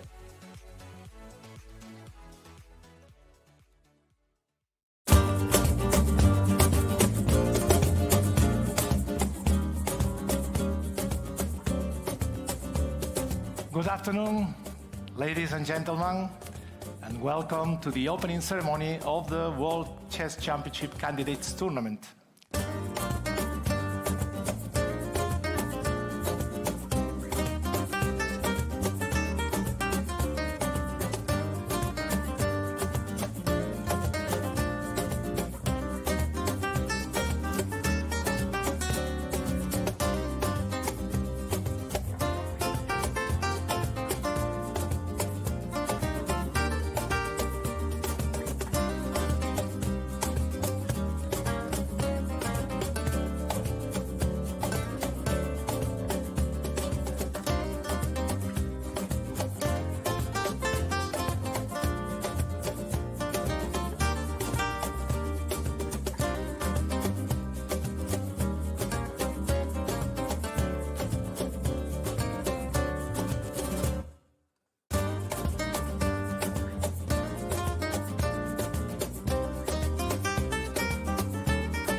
Madrid.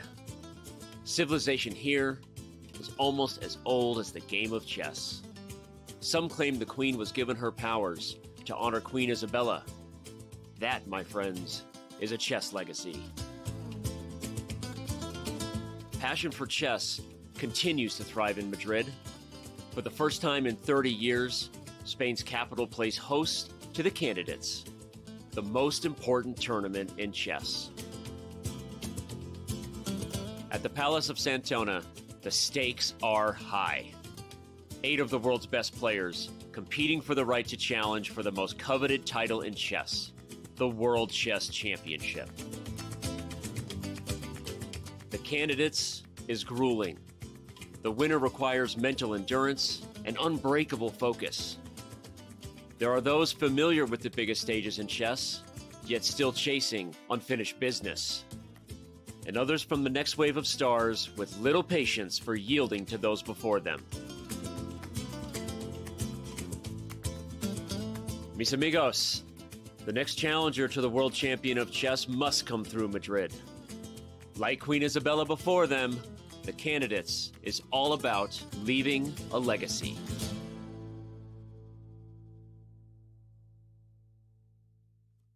With the 2022 Madrid FIDE Candidates Tournament. Round 1 continues to roll on here from Madrid. The 2022 FIDE Candidates Tournament just getting underway. So far, none of the 4 games we've had have disappointed us. We have action, as they say. We've been spending a lot of time recently on the Caruana Nakamura game, but real quick, reset and reminder of who is here live in the hot city of Madrid. Jan Hammer, filling in for Robert Hess. Shout out to Robert. We won't say that. That'll be the last time we say it. Just kidding. Almira Skripchenko and Danny Wrench right here, helping to call the action as we get set. Let's look at all 4 games and decide where we want to take this next part of the program. Yeah, I'm actually noticing a big change on the eval bar in the game between Ding Liren and Jan Nepomniachtchi. Nepomniachtchi was the previous winner of the Candidates Tournament. He did challenge the world champion Magnus Carlsen last year and failed. Now he's trying to get another matchup. And that latest move from Ding, that's got a question mark on the screen. It sure does, and let's try to figure out why. So, in this position, what's the key, right? We've got a great knight on d5 if we're Ding, a wedge sort of outpost, if you will. The rook lift threatened something here, right? It makes you look at g5 with a little more fear at some point, but rook to d4 is a blunder, and the question is, what is it? Is it because of that just very direct idea of playing for g5 and swinging the rook?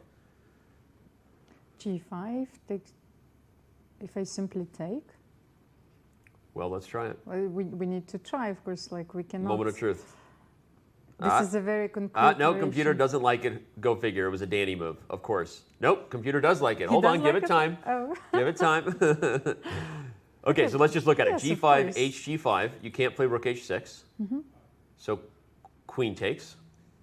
And now one very key idea, or rather a feature in the position, is that if white tries to play bishop takes e4, which we talked about from the very beginning of this game, the big problem or the big discussion here is whether or not white will be able to capture this black pawn situated inside white's half. But here the problem is that black is not going to make a trade between the bishops. No. You're going to sacrifice your rook temporarily so that you still have that bishop pointing down towards the queen and towards the rook. And this kind of pressure will actually be decisive. Almira, you're cracking up. What's going on? No, but it's like it's reminded me of the great American classics, you know, when he said, no. It's like Dr. Seuss, the cat in the hat. No, you shouldn't do that. You know? It's like when I talk to my 6-year-old. No. We don't hit. We don't hit. I built my whole chess commentary career on buts. I love it. I love something.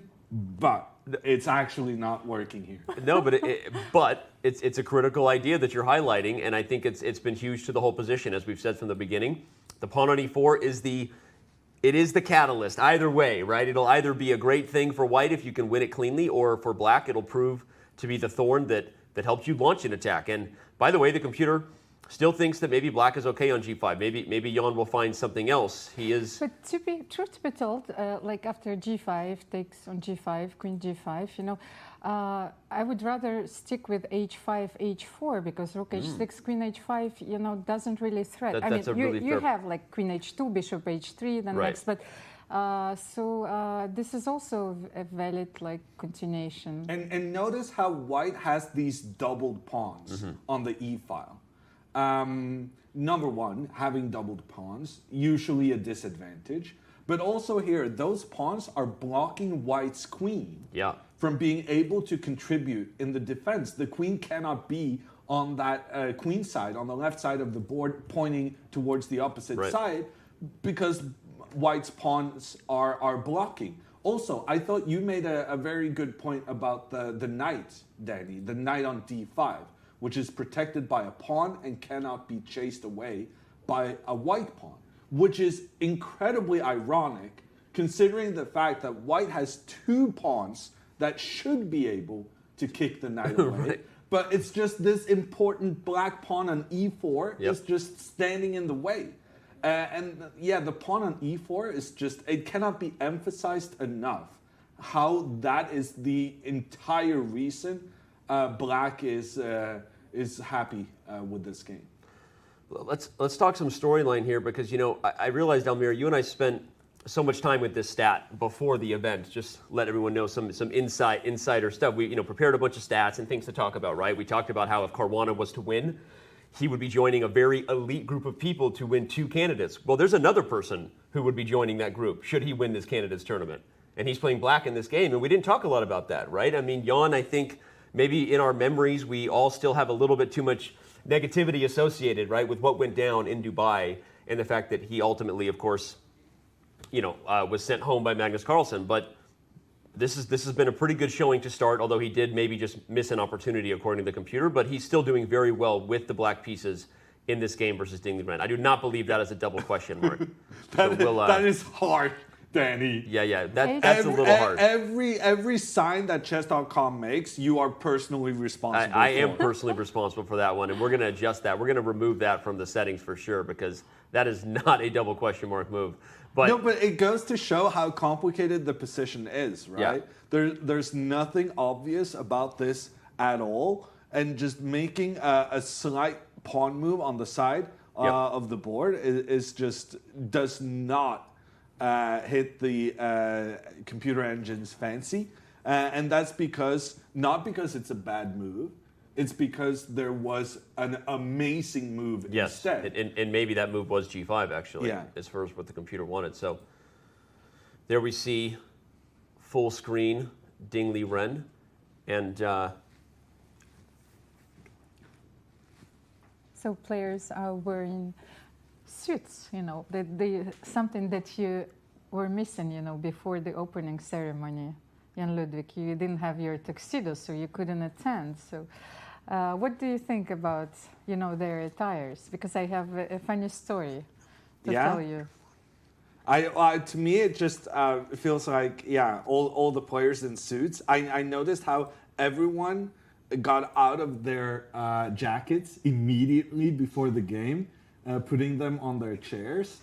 And I just thought it's probably this heat in Madrid that is causing them, because I have this thing where I would often get rid of my jacket when I was nervous, when my body was heating up, and removing my jacket would be actually a sign of weakness. But I guess for some people, getting their jackets, getting suited up, was actually a show of strength. That's interesting. Of course. First of all, we should mention the dress code, yes, because you should wear a suit.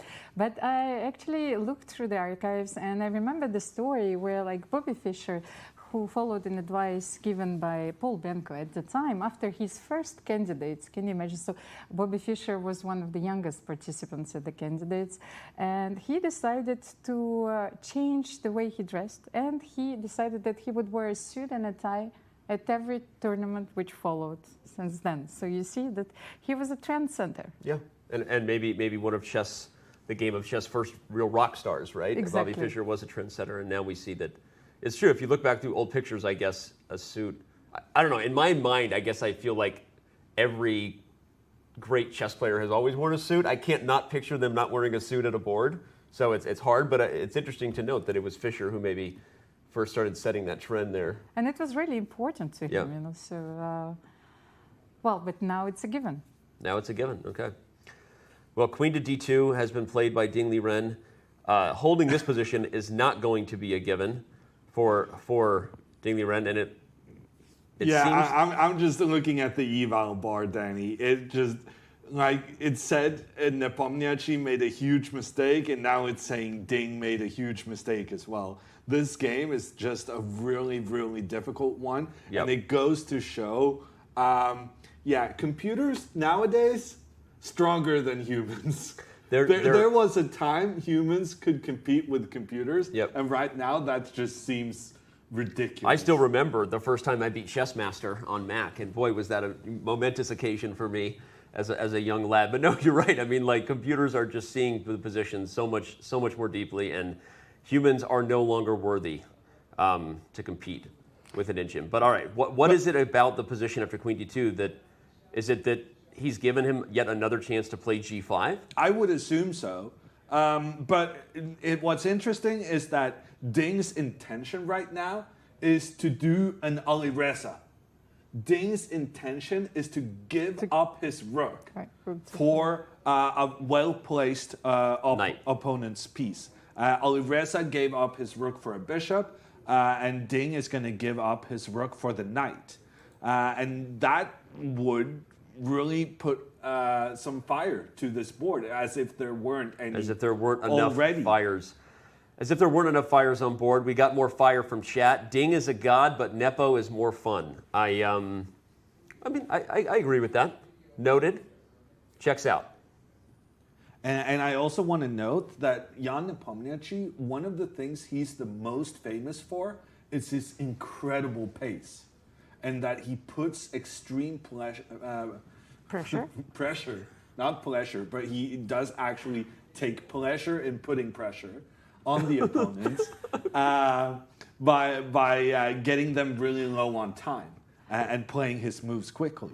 But looking at the clock times here, he's actually behind. Just barely, though. But yeah, I'm with you, though. Nepo does historically... Yeah, no, but for Nepo to be 1 minute behind That's true. is for, like, me to be half an hour ahead.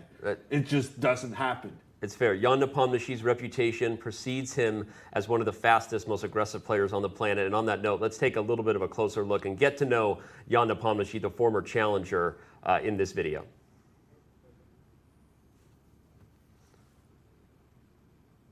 Defending champion Jan Nepomniachtchi is back at the candidates, effecting his second straight bid to challenge for the World Chess Championship.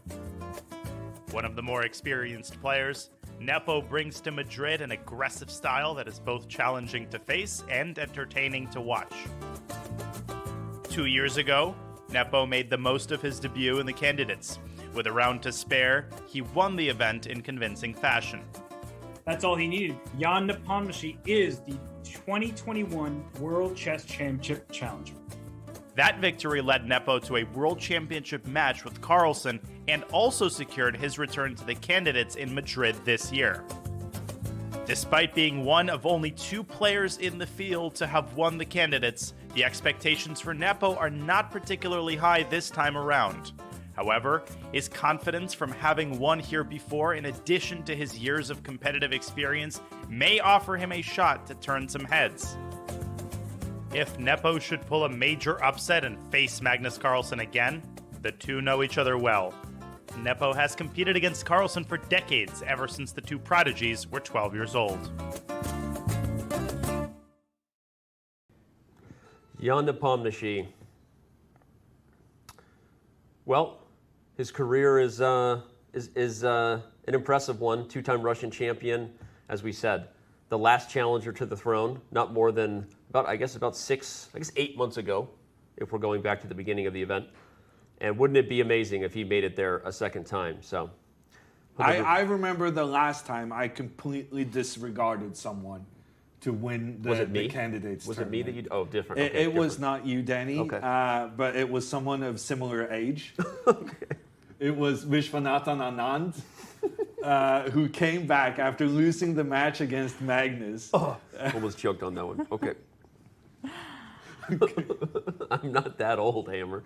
Okay. Well, That's the Vichy. joke, Okay. Danny. Anytime you want to compare me to Vichy on any subject or topic in the entire world, I will take it as a compliment, even if it's not. So I'm okay with that. Okay, but what I was trying to say, I really did not think Vishwanathan Anand would be able to come back in 2014, having just lost the title he held for so long. Yeah.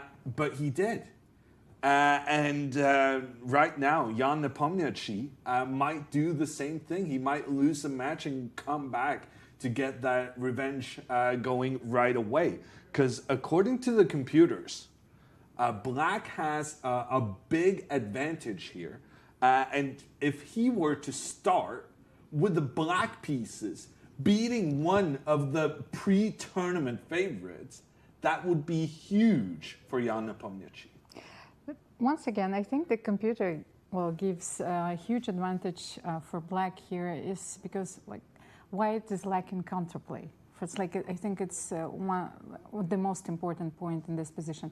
And also, you remember I was telling you that it's very interesting to see how Ding will do in the first round because he did not play at the high level for a long time. I simply didn't know how he's going to perform. And psychologically, it's very difficult when you are not allowed to travel. Even if we take into account the second leg of the candidates, then he didn't travel since the first leg. I mean, he was allowed to come to play the second half, but he did so. The tournament didn't go well for him. It's a great point. I mean, I'll ask you, Almira, to look into the crystal ball because what you're commenting on is an interesting, untalked about storyline. There are two players in Ding Liren's career. There is pre-pandemic Ding Liren, and everyone remembers him beating Magnus Carlsen in the 2019 Sinquefield Cup. I remember commentating on it with Robert Hess and us saying, is this a preview for the World Championship match? Is Ding Liren the medicine for Magnus Carlsen? He didn't perform well during the pandemic, and now is he a different player at this time, right? I mean, it's been a couple of years since he's been playing as consistently at the high level, and of course, it's very early to say that, and he's a pre-tournament favorite. His career and reputation, is part of the reason for that. But it is something that we may be looking back on in a decade and talking about that storyline. And this is such a difficult position. I mean, physically, I feel like I'm suffocating, with White. Yeah. So you don't know what to do. I was looking at knight a5, this crazy move, the knight b3, knight c5, but this is too slow, this. Well, and speaking of too slow, what we highlighted as maybe being too slow was that g5 idea taking with the pawn, because we thought, okay, there's no way Black will have time for rook h6 and queen h2 and bishop h3, which all three moves are needed if you're actually going to deliver a mating attack. But as we look at the position, what is White doing to stop this plan? I think Hammer's exchange sacrifice is maybe the only option. Yeah, and Nepomniachtchi knows this. So Nepomniachtchi can try to put measures into place that will make that exchange sacrifice as less effective. Yeah. Yes. Yeah. And is that maybe why he's not playing g5 just yet, right? I mean, if your opponent's going to sack the exchange, let them do it and don't create more problems, maybe? Yeah, don't create those extra weaknesses in front of your king. Okay. But at the same time, I don't see what else Nepomniachtchi is doing. So his previous move, getting the rook that was out of play in the corner of the board, getting that rook into the middle makes tremendous sense. But now he maximized his position. And once you've kind of put all your pieces in good squares, that's the time for the breakthrough. So I do believe G5 is coming up. This trying to remove some of the pawns defending White's king. And then Ding will sacrifice his rook for the knight in the middle. Ding will wait until you make those weakening moves before he makes the sacrifice. You made a comment about my age. Do you want to do the pleasure of reading the featured chat from Spenny Thompson? Wow, I am somehow older than Hammer, but look half his age.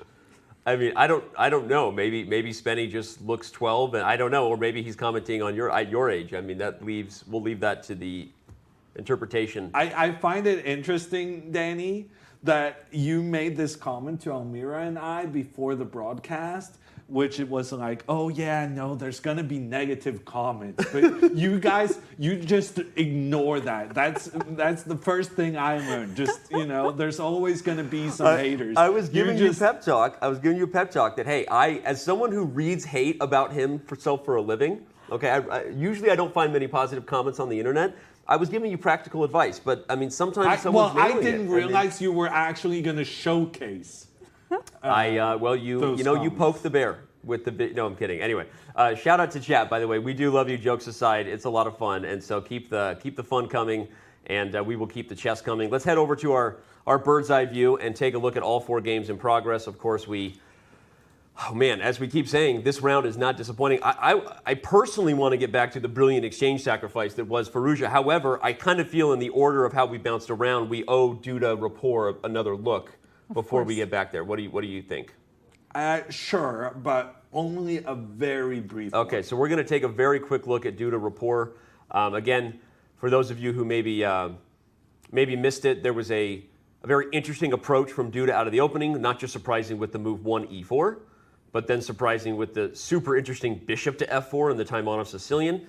He had a very good position after this nice move c5, but it looks like the edge has kind of slipped a little bit. Knight a3 the computer didn't like, but okay, we'll get to it. And actually it makes sense because after rook d8, with the queens coming off the board, you already feel a little better as black despite the weak c6 pawn. But bishop takes d1 is curious. Well, I guess he didn't want to lose the pawn on a2.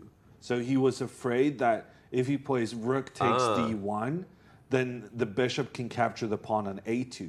And now I noticed the computer saying knight b5. Oh, that's the move that he probably missed. Which is such a mad move, putting that knight to be captured by the pawn, knowing that if there is a capture here, it will be checkmate in 2 moves. Did you just call it a mag move like Magnus? Did I mishear that? Yes. But that was a reference to Magnus? That's a mag move? No. Mad? You said that's such a Mags move? No, I did not say that. I don't know what you said, but I thought you did. I was going to give you props for the... Oh, really? Well, then I did say that, yes. Thank you. Okay. By the way, just to make sure we return all things back to balance here in the universe, we have positivity coming for you in the chat. We love you, Hammer. We love you, Hammer. So don't worry. We giveth and taketh away with the chat comments. But just so you know, they do love you. Okay. So how does it go in this song, Sledgehammer? Sledgehammer. Wait, hold on. This is brilliant, though. And I want to talk about this because the question is, was this missed? I mean... probably not that. I think what was missed was the move f6. And then you have to retreat the bishop, seemingly. And then you'd capture the pawn. But then simply maybe knight c4? Like playing positionally. Wow. So I think something like this was more likely to be missed. These players don't really... they can spot a lot of trickier things than giving away your knight for a pawn to give checkmate later on. I think it's more likely that they misevaluate a position like this one, where you sacrifice a pawn temporarily, but you kind of make sure that black's rook has a really hard time getting back into the game. Well, it's interesting, though, because I agree with you, Hammer. I think it's very likely that Duda saw this sort of brilliant idea of knight to b5. And again, if you don't take it, by the way, you're threatening knight c7 and then another version of checkmate on d8.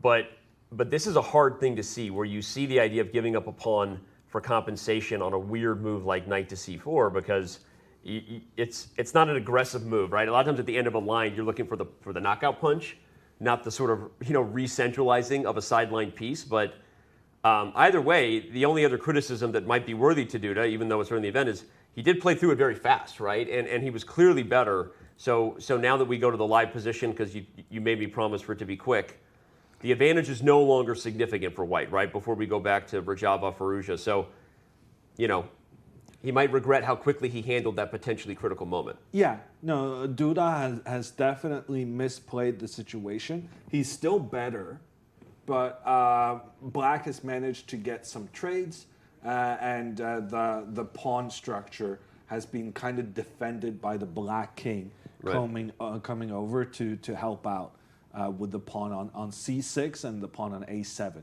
which remains the two big weaknesses in Black's position. Well, you still have this bishop on g7, so you should solve this problem as well. Mm-hmm. Maybe that's why h5 was played, perhaps to offer. Bishop h6, you think. And then if this, you go back to f8 and just play tickle, right? We'll draw offer. Okay, well, speaking of draw offers, let's talk about Duda's record head-to-head against the field. He's had a decent amount of draws against his opponents, although, like Firouzja, not nearly as many games as some of the older, more experienced players, right? Almira, anything stand out to you? I guess he's playing against one of the opponents who he has the most games against. Exactly, but first of all, I'm thinking about Duda's victory against Magnus Carlsen. So maybe these statistics, do not really reflect his potential and his strengths.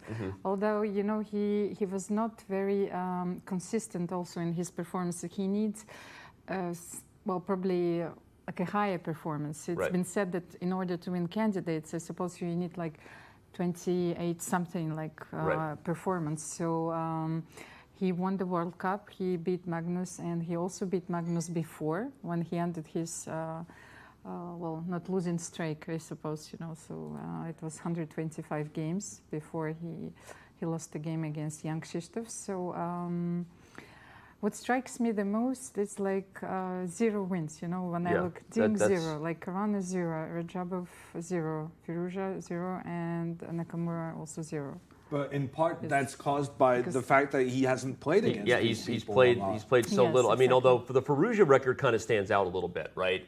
0 wins and 4 losses is that's not a donut that you're happy to put up in the W column. Although, okay, anyway, I agree totally, and of course we'll continue to check in on all of the head-to-head matchups between our 8 candidates throughout the event. Let's head over to our bird's eye view. Remind you again, you've got all 4 games in action. You can continue to choose which game you want to follow most. Keep our coverage locked in and pull up all the games at chess.com/events, because we're going to head over to Rajava Firouzja, the most experienced, oldest player in the field, in Timur Rajabov. We have the youngest, least experienced, at least as far as the candidates go, and the least amount of games against all of the collective other 7 opponents in Alireza Firouzja. But it doesn't seem to matter.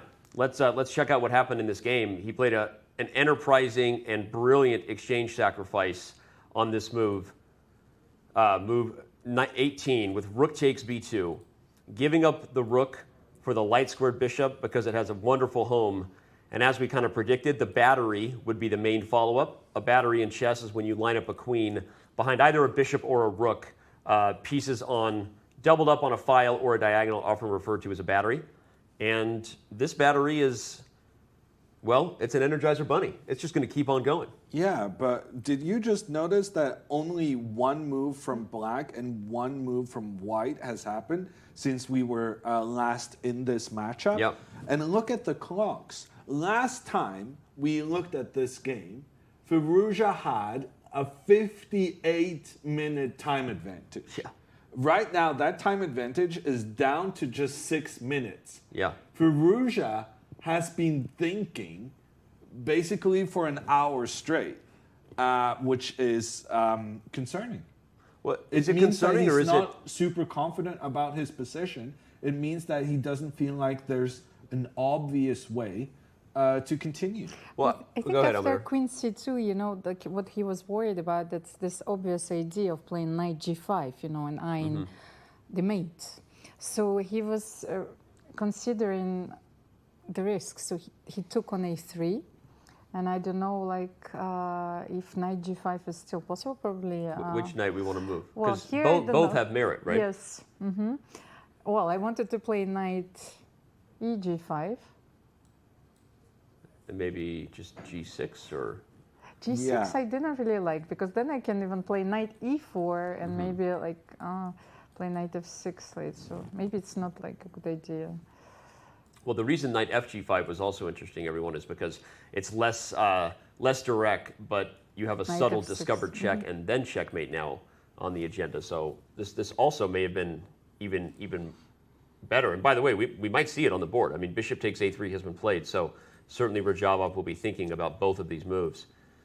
But I wanted to counterpoint again, just because I love bantering with you, Hammer. The devil's advocate view to what you said about Firouzja taking a bunch of time and lacking confidence is it also a sign of maturity in that when you recognize you have an advantage on the clock and you know it's a critical position, you use that time and you make sure you properly assess as deeply as you can where you want the game to go. I agree with that. Okay. And if he had spent like 15 minutes per move, that would be fine.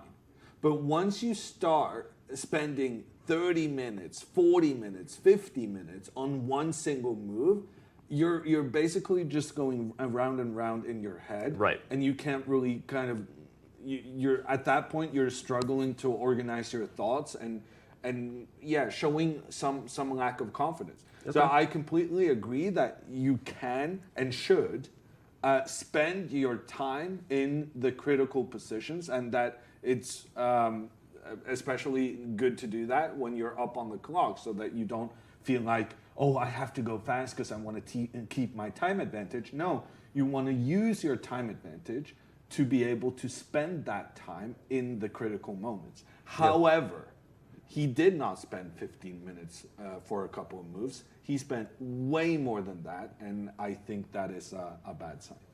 On the note of Hammer's criticism, then, he actually made me think of another point I want to ask you about. One of the other storylines surrounding Firouzja, besides Magnus Carlsen's comments, has been his disappearance in 2022, his lack of participation in many of the biggest events. Many of us, of course, remember the Tal Botvinnik sort of self-written autobiography on the match, where there was criticism to Botvinnik because he didn't play nearly as much as Tal, that he was making those types of practical mistakes, using too much time, not his confidence. Everything Hammer just said just literally brought up that memory to ask you, like, do you think maybe there's something to that?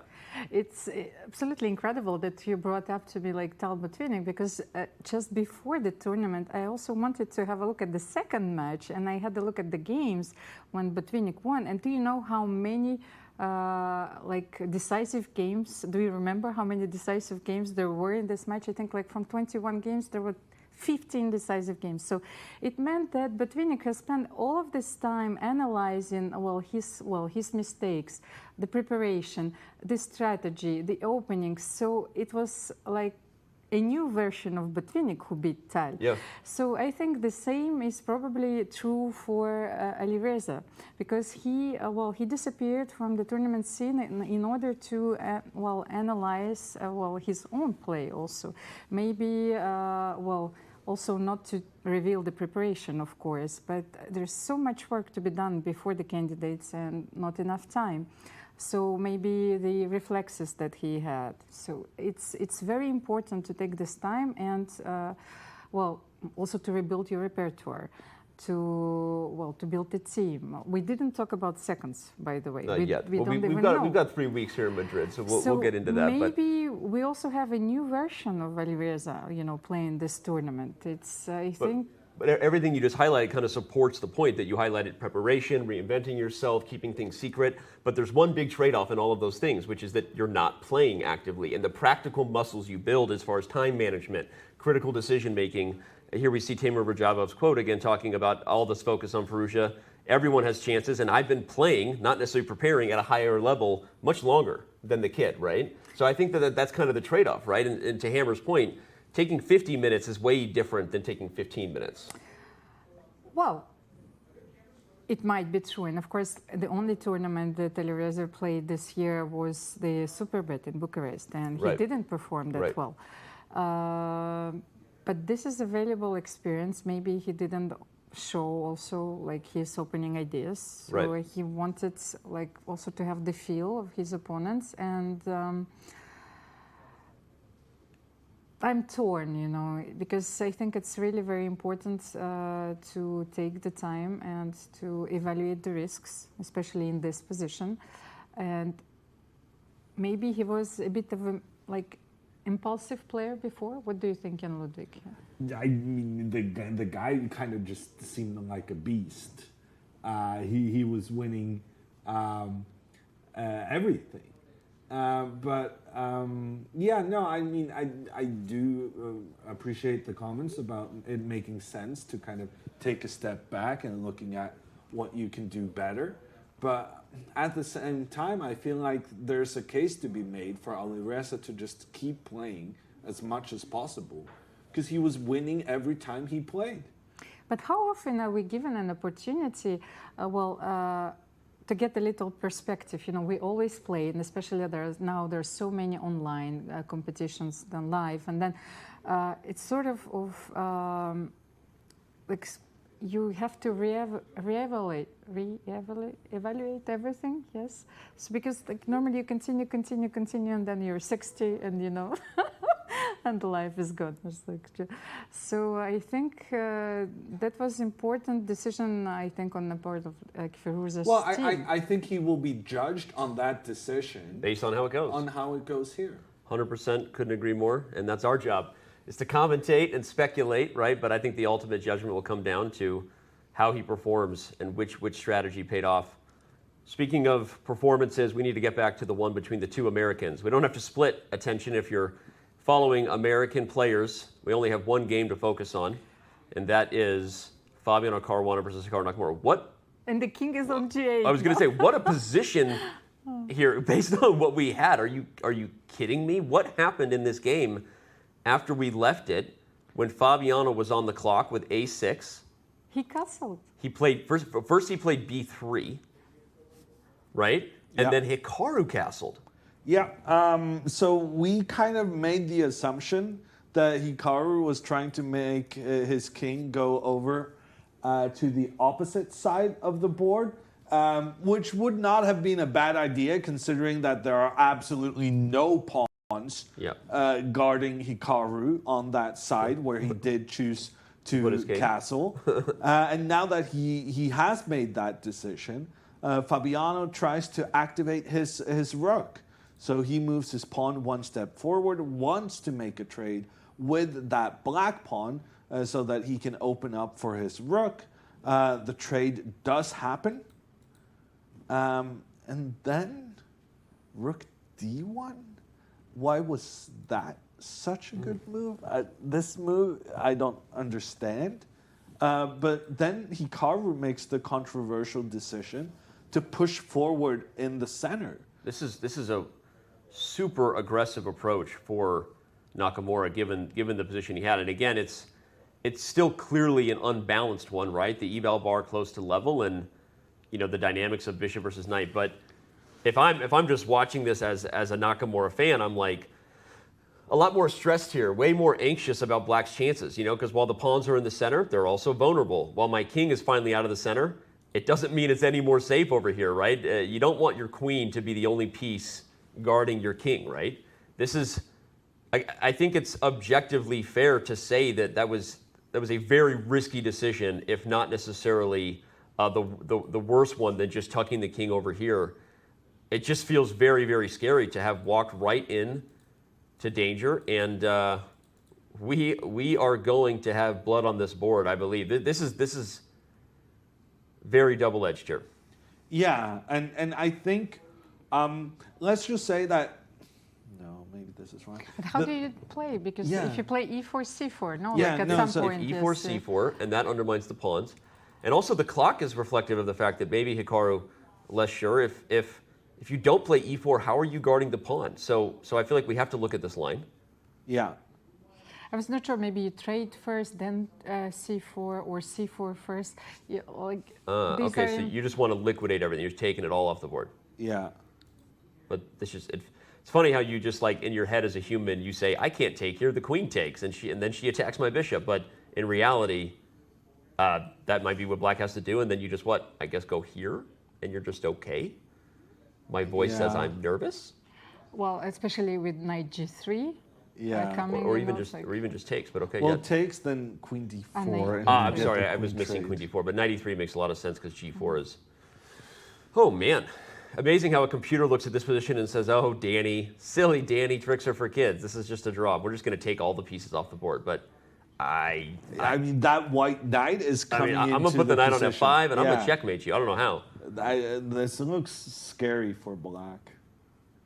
Wow. But what is the computer evaluation? I cannot see that Minus far. 0.2. So it's better for black? But barely. I mean, Apparently.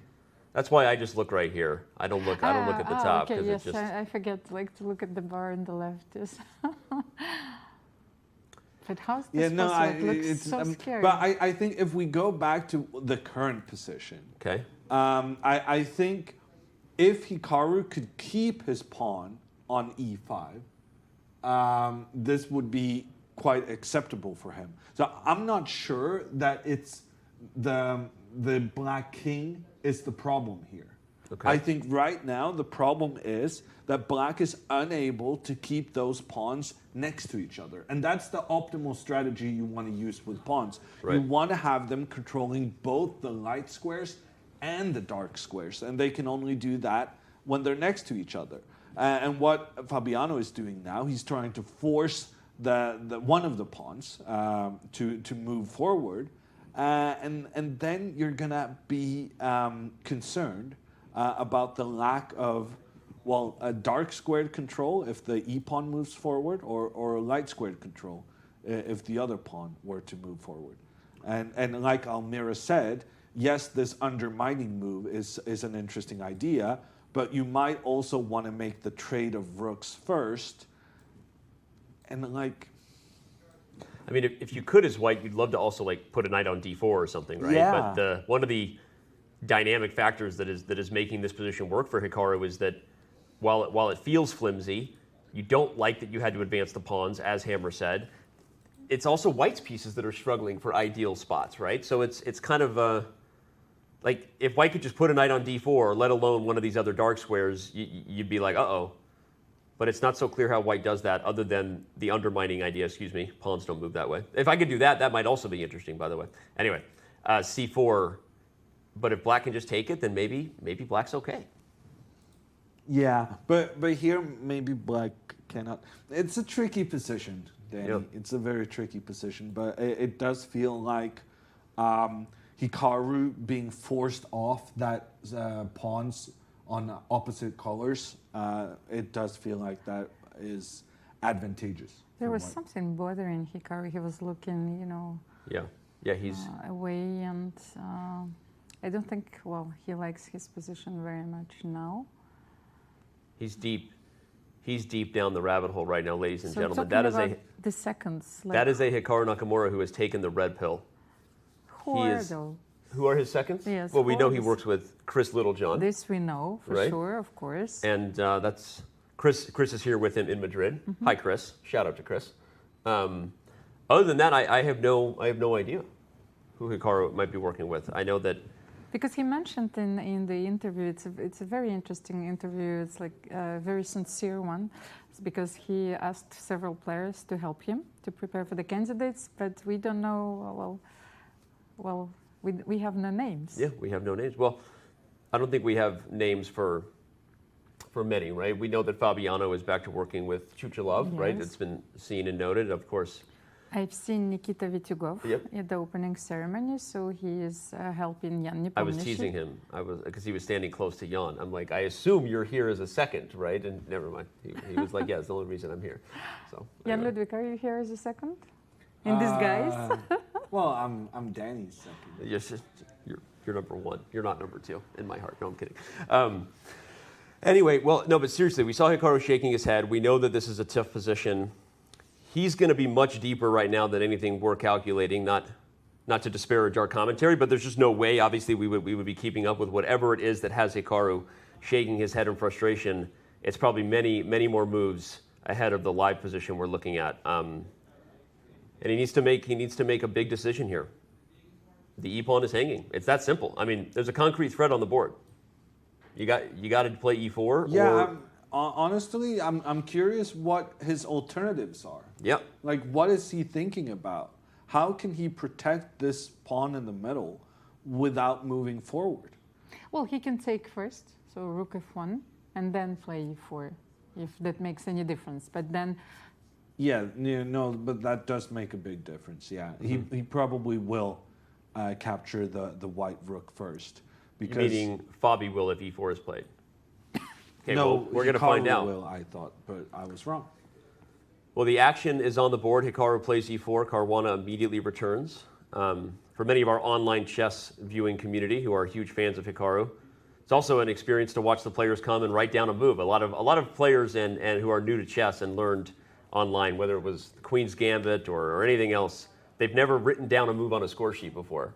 So I've gotten a lot of questions. I'm sharing. I've gotten questions from fans who ask, like, what are the players doing when they return? I'm like, well, you have to write down your moves, and they're like, well, why? Doesn't the PGN just keep track of it? It's actually an interesting point, like, because score sheets started before we had the technology we do. I digress. Well, it's also there for people whose games are not transmitted on the internet. Fair. So it's a tradition. Well, I'm so old, you know, so I'm a dinosaur, you know. So it's like I actually, like, before you were Jordan games. So I actually had a few times where I had to seal, you know, my game under the envelope. So, you know, so you join the game, you write the move, then you analyze the whole night, then you come back, and then the play resumes. So. Yeah, I think to newer viewers, that just... Although many of them saw the Queen's Gambit, and there's that whole scene with the adjournment. So actually, it is true. A lot of them are more familiar with it because of that scene. Anyway, all right. We move on from the legendary Beth Harmon. We head back to our bird's eye view before we're going to switch things over to the... I think we have to go to the Ding Liren Jan Nepomniachtchi game, guys, right? Guys and gals, excuse me. We've got action in the wrong... Wait a second. Is there a winning move on the board right now for Black? How did we get here? We had, so I'm not going to spend a lot of time, but all right, rook e8, king h2, and after bishop g4, king knight h2 a5. is a bold move. Like, you're facing this massive attack against your king, and you're just putting the king on the same line as I think the move here has to be obvious, right? Just g5. Well, yeah, no, for sure it's obvious. Oh, computers hate me, as usual. Apparently I was wrong. But this whole sequence, you know, like... I think with more time, the computer will come back to agreeing with me that g5 is the move. Okay, but that actually, it all makes more sense to me now, at least. I see the move, too. It's rook h1. So this is actually very clever from Ding. Yeah, the idea. He was wondering, how can I get more pieces close to my king to help out in defense? And he says, I'm going to move my king up so that the rook can kind of join from, a weird That's angle. a fascinating idea. So this was probably his idea on the previous move as well. Yeah, absolutely wild. He plays king h2, walks into the face of danger to actually defend his king from the danger of the queen. What an interesting idea. So rook f6 has now been played. And it attacks the f2 pawn. I guess that's the other way to expose the fact that the king left g1. Yeah. And now if the queen steps back to e1 to defend the pawn... Then you can play g5. Then Jan will go g5. Because if the queen now steps back, the rook from the opposite corner will not be able to join the party. Yeah, so king g1, we might be back to g5. Well, there's as no way saying, he's playing king g1, right? Yeah, there's no more rook h1. So that's I was actually saying queen e1, but yeah, the reasoning is the same, that the rook is unable to get over to that other side. And what does that leave? Like, how do you defend this pawn on f2? You can try to go rook f1, but then there's this bishop G5, and queen. Oh, wait, just bishop e2. Yeah, the bishop and queen are actually pointed down towards a white pawn, that doesn't work either. By the way, the move I accidentally suggested, quotation fingers, has been played on the board. It actually seems like the most logical thing to do in hindsight because of everything you highlighted. Every other way to defend the pawn was worse. Rook f1, bishop e2. Queen e1, g5 is devastating because now you no longer have rook h1. So, in fact, king g1 makes the most sense. But now, Nepomniachtchi will make his move. He will go g5. A move, frankly, we've been waiting for quite some time now. And trying to open up towards the white king. And yeah, it's very likely that Ding will be checkmated. I think maybe it's also an important moment because Ding has only 22 minutes left. So now he has to deal with this move, you know. So g5 now. Yeah, he took his time. He took his time to increase the pressure. Well, Ding was, playing somewhat, you know, a senseless move to me, like queen d2, then knight a5, you know. I don't know what he was actually doing. It looks like a computer which had a bug in an algorithm. So king h2, of course, there was a rook h1 idea, but it was, you know, not very harmonious. When you play a complex game against a very strong opponent, it's always fun. Jan Nepomniachtchi's quote right now, you enjoy the process. I think a fun quote from Jan, I think that emulates his personality, how people know him, you know? An exciting player, enjoys chess. If he starts off with a win against Ding Liren, he will definitely be having fun and enjoying the process of the 2022 FIDE candidates. Wouldn't that be a storyline if I feel like one guy who many people have said, not necessarily overtly dismissed, but because of what happened in Dubai, are just not talking about Jan Nepomniachtchi, but a win with black. Is there any game that's more clear of an advantage for either player? No. No, I mean, he's totally in the driver's seat here. But simply paraphrasing Jan Ludwig, you know, having pleasure in putting pressure. Jan Ludwig, as he said about Jan, he has pleasure in putting pressure on people. And I think, well, what you said was actually really true, that he didn't play g5 until now, until the 20 minutes on the clock. And I think you made a really, Mira's point there as far as how the X's and O's on the board are reflected in the psychology, I think is really important to note there, because less experienced players, when they see an idea, and they may even be right that it's a good idea, they rush it, right? Experienced players, they massage the position, they get their opponent under time pressure, and only play the critical idea when they know it will have maximum impact.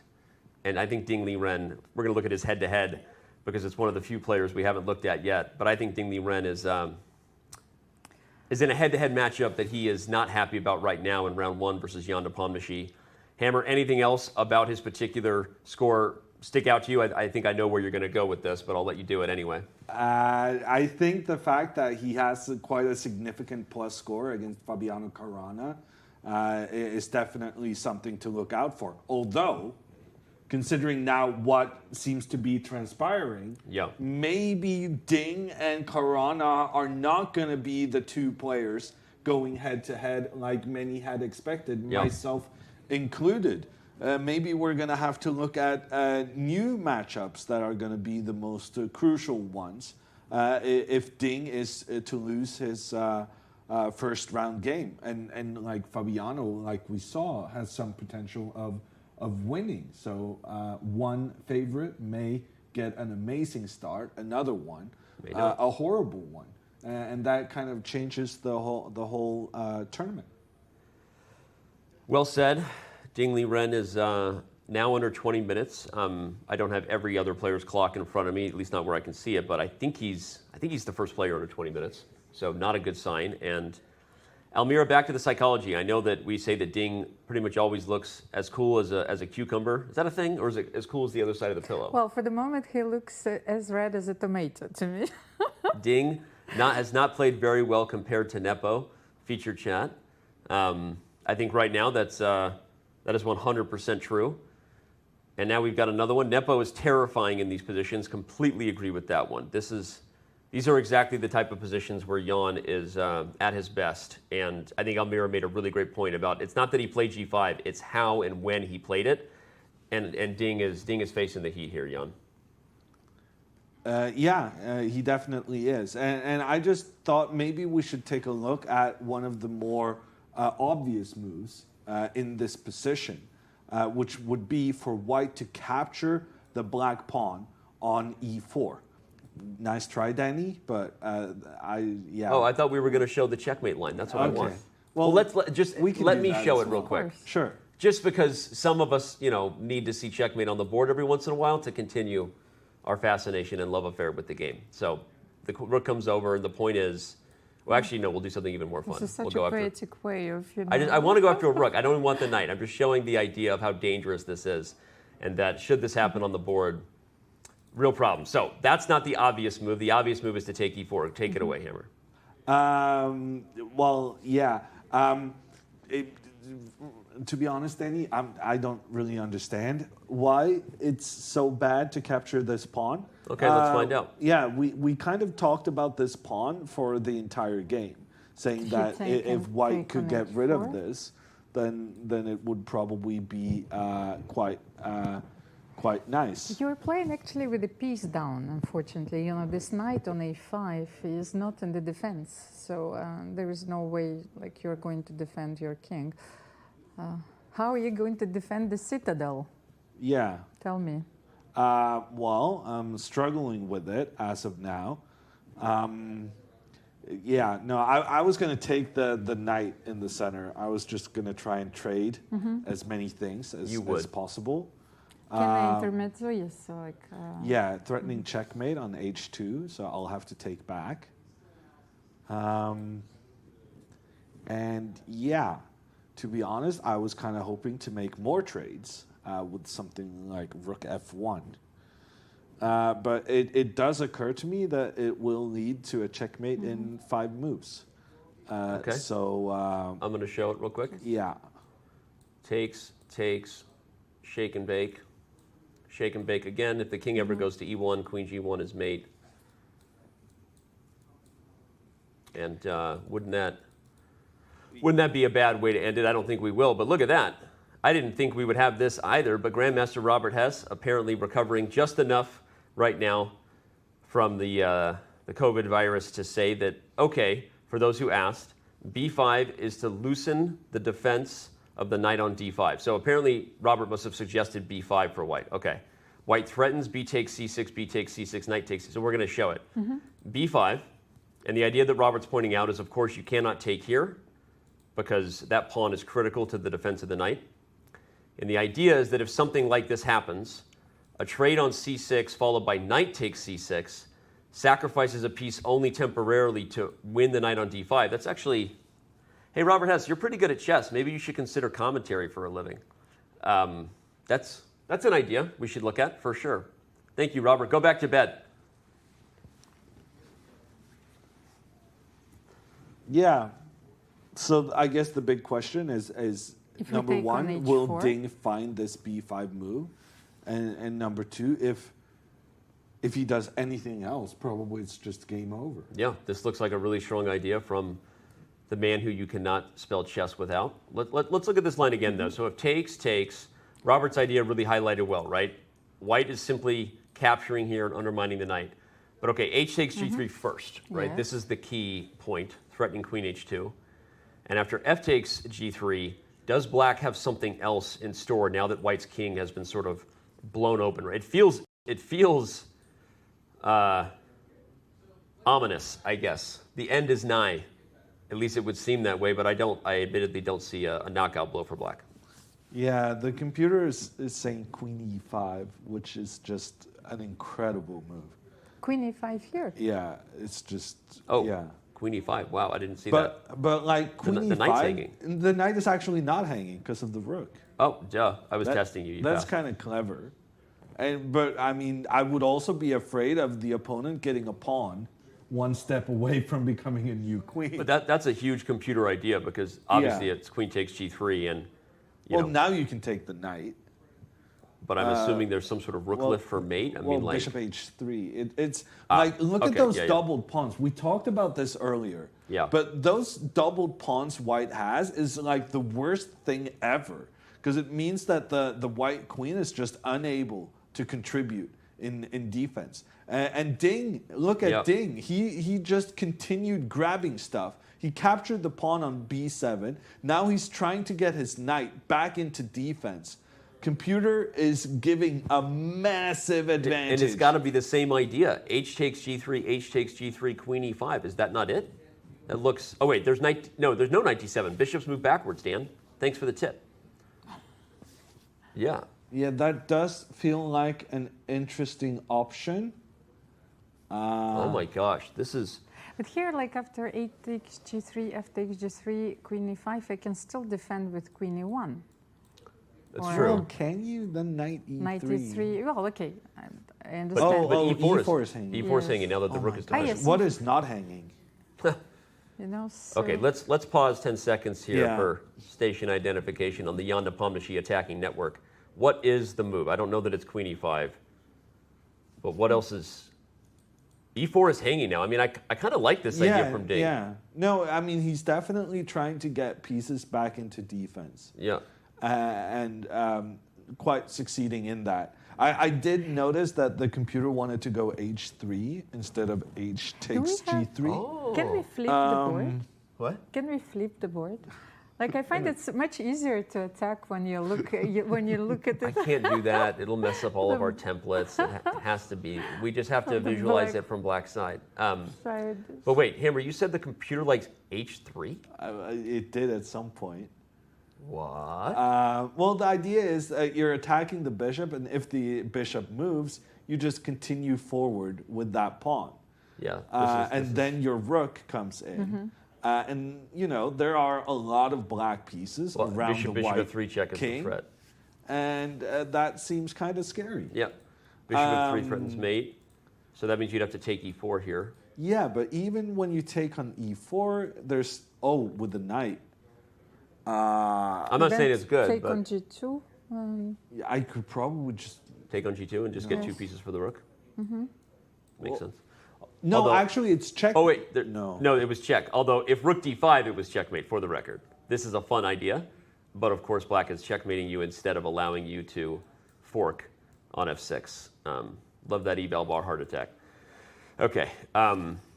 We have zoomed in on Jan Nepomniachtchi. If you're just tuning in, this is only round 1 of the 2022 FIDE Candidates. Where have you been? Your mom has been calling and saying, hey, the Candidates is going, honey. Did you know? You should go watch it. We've got the Candidates rolling, and we might have our first decisive game moments away. I know it's early, but Almira and Jan, well, first we've got a fun feature chat from our own Bick, producing and chatting at the same time. He says Nepo learned he's so much at the board compared to the WC. Exactly. Nepo learned what? It's like he is not staying away. It's very important for the concentration. Basically, I put the wrong emphasis on the wrong syllable. I get what you were saying, Bick. I agree. Go ahead, Almira. I think, yes, it's sort of a Jan reloaded, you know, like he also analyzed his games, and I suppose, you know, he's been quite impulsive at times. So I think that even if it's not your move, you're staying at the board, you are still analyzing the position, and, you know, it does not distract you. So that's, it's a very fine observation. Yeah, I have a slightly different take on the same observation, though. Jan walks around more when he's not happy with his positions. And it's something that historically I've observed a lot about his career. So me and Robert, commenting on the 2021 candidates, were saying the same thing consistently. We're like, look at this new Nepo. He's focused, he's at the board, he was taking his time. And when it wasn't happening in Dubai, my initial response was that was the cause. But I think it was actually the opposite. I think he was walking around because Jan, when he feels dejected about his own chess, he tends to not put as much effort at the board. When he's happy, he tends to be a little more dialed in. I have another explanation, like from my personal experiences, like because I also walk a lot, and like Peter Swidler walks a lot. It's very difficult for me to handle the pressure of waiting for my opponent to move. You know, it's like it's also a way to evacuate this pressure, but I know it could be very disturbing at times. So, like I know that I asked myself for so many times that sit down. Yes, sit down. Just sit down, you know, like spend like a few minutes more. Okay. He does play this he plays H3 move. The kind of anti-human but strongest move according to the computer. We might be moments away from a decisive result here. Well, I tend to disagree that it's anti-human. I think it makes a lot of sense attacking one of the opponent's pieces. And this whole idea is, of course, based on the fact that once the bishop moves, you will continue forward to give a check. I'll show this one real quick because it's also a fun one. You give check, and when the king runs, well, okay, I actually thought it was a knockout, but where is the knock? Yeah, I don't really see it. There's no... Oh, bishop g2. Bishop g2. Yeah. Bishop where? What? G2. Bishop h3. Yeah. And then... Bishop h3 no, and bishop then h3. g2. Bishop g2, you queen. Yes. No, But you go bishop g2 is black. No, first, Oh, yes, bishop g2 is black. Wow, what a move. By the way, your fist pump at spotting bishop g2, that was epic over there. I've never seen a grown man more excited about spotting a tactic. By the way, it's also queen f5. Whatever. Okay. So good. Okay, h3 is played. There is no move yet. Ding Liren down to less than 15 minutes on the clock. We already looked at knight takes e4. Should we look at it again? Yeah. We didn't really make a conclusion, did we? I think Almira said just take the bishop, right? Yeah, but then take the knight, the rook. And I assume then you're just capture taking here or something? Well, but then rook h4. I wasn't sure this was obvious. What's funny is that this is how good the position has got, that we're just completely dismissing. We don't want this because, we want to mate, right? But of course, giving this check is probably a pretty clearly winning endgame for black. No. No? Because of h6? Okay. For many reasons, Danny, but yes, that being one of them. Okay. No, well, please try entering that move. Well, I already know that there's better. I'm just saying this is also possible. Well, just see it. I don't want to see what the e-Belvar does. Okay. Let's make Fine, it I'll do it different just so everyone can yell at me. Okay? It wasn't that bad. I get it. Okay. We've got, someone says Danny hammered once again. I think that that chat has double meaning. And I am indeed getting hammered on this show right now. All right, Hammer. Yeah, okay. It does. There does seem to be some attacking opportunities for black in that situation. That means that getting the knight and bishop for the rook was actually a good thing. Of course, but then I still feel that the position is completely winning. So for black. For black, yeah. It's like you might be disappointed, that you didn't mate your opponent, but at the end, what matters the most is that you simply win a game. So it's. And Ding now, fortunately for him, he only has to agonize over this for another 11 minutes. Well, we did have some questions about the time control in this event. And right now, there's 2 hours for the first 40 moves. They don't get any additional time. So Ding right now, he needs to make another 13 moves in the next 11, but also he needs to avoid getting checkmated. And I too feel the latter is more difficult than the first. Yeah, we didn't talk about the time control actually at the candidates because we are used to playing tournaments with different time controls. So, and normally we would have like 1 hour 30 minutes plus 30 seconds. So we use a different time control at the candidates and the World Championship. No, I think the reason they are using this time control is because this is what is used in the match. Yes, exactly. Yeah. That's what I'm saying. So this, I mean, not different here and the World Championships. So different than the official tournaments that we're used to play. So that's why. So for traditionally at the individual tournaments and team championships, we are used to play with a quicker time control. But a quicker time control, but also one that is more forgiving if you use up all your time, because at the minimum you'll always have 30 seconds to execute each move. Whereas here, if you use all of your 120 minutes that you start out with, if you spend like 119 in the first 30, then you got 1 minute to make 10 moves, and that's it. If you don't average a move every 6 seconds, you're out. You lost the game. It's funny because, I mean, when I was playing competitive tournament chess, and I don't know what it was for both of you, but I was very aware of how much, I took note of how much time I had on the clock, and I would almost divide how many average minutes I had per move once the opening stage was over. Because sometimes after the opening, you're already thinking on, as early as move 9 or something, right? Sometimes maybe you're on move 17 or something, right? But the moment I was out of the opening and I knew I was going to start spending time, did you guys ever do that, or was that just my mental illness? I would do a quick average math. I mean, like, all right, I can take 3 minutes per move on average, and I would complete time control. Like, did anyone? Everyone did this. Okay, I'm just making sure because I don't know how crazy I am. I've never Elmira done this says in no. my life. See, it's just us. No, this is a completely crazy time management. No, I'm not saying I would absolutely do it. It's not that I would do it, but I would make a mental note, right? Of course, it's sort of, but you're trying to anticipate, But for example, look at Alexander Grishuk. How is he playing his games, So I mean, every situation should be looked at as unique, especially in chess. The situation can change so dramatically, and what I would do is I would note that sometimes I would spend more time than I should have. Right. On would you do this ever? Like if you've got now you're down to 20 minutes and you've got 15 moves to make. Did you ever sort of do some sort of mental plan or map on how you would manage your time for the remaining of the time control? No, that I can think of. Okay, interesting. I think we're about to have a checkmate on the board. What?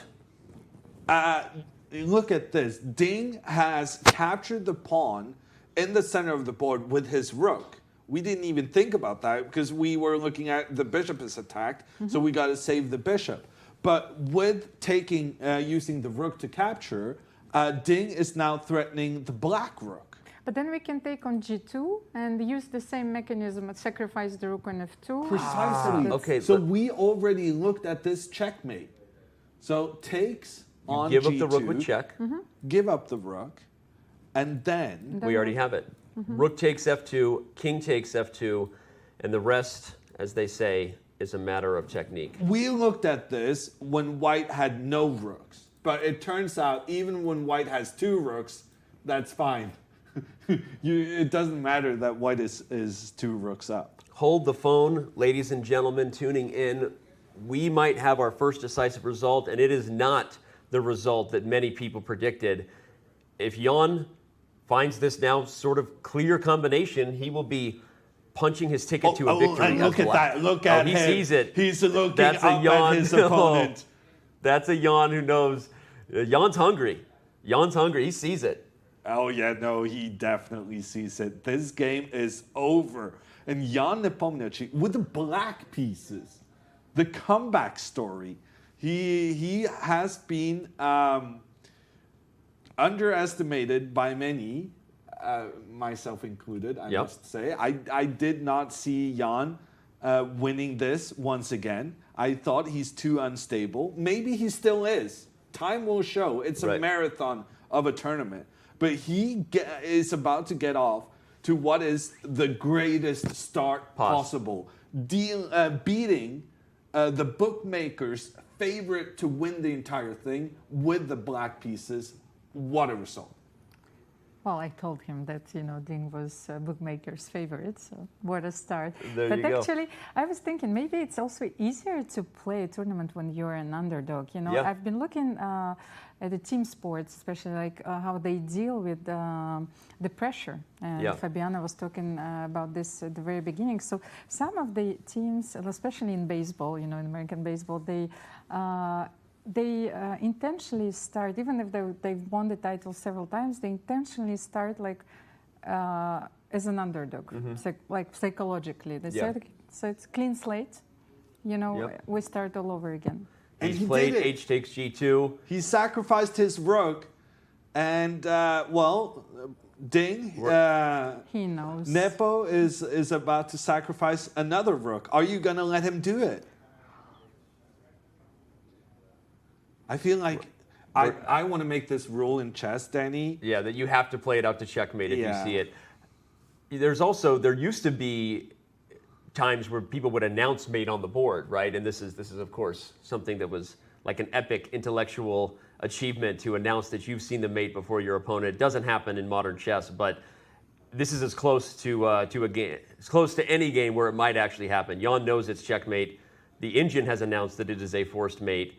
Ding Liren knows that there's not many ways to deal with the threat of queen h1 other than taking the pawn on g2 with the king. I actually think the longest way to avoid mate is like moving the f-pawn and running the king out, but there's no world where he would do that.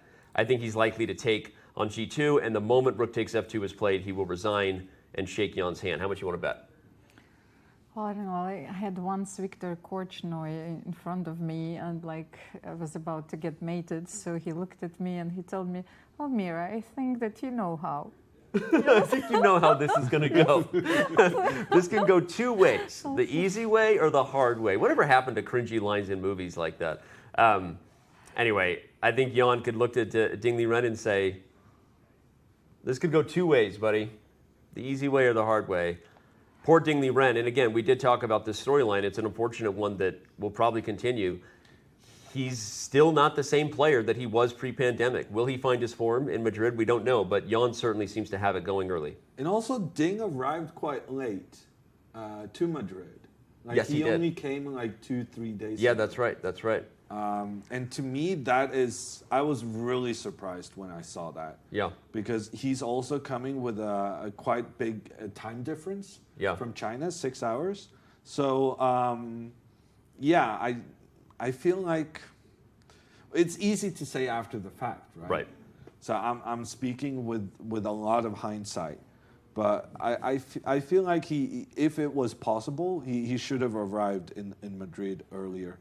And right now he knows that he's about to get checkmated. But also he's traveling alone, you know, it might be a very important factor to consider. So, and you know he has a lot of pressure on him too, right? He's the #1 player from China, China's best chance at a world champion, maybe ever, is rested. Those types of comments and statements are resting on the shoulders of Ding Liren. So starting off with a loss, especially when you have the white pieces, is not how he wrote the story in his travels to Madrid. So, of course, we wish him the best throughout the rest of the tournament. Anyone looking at Jan Nepomniachtchi as a fan is just super excited right now about what this player is bringing to the table. And of course, there are 3 other games still going. So if you're just tuning in, we're going to stay right here until the final moments for sure.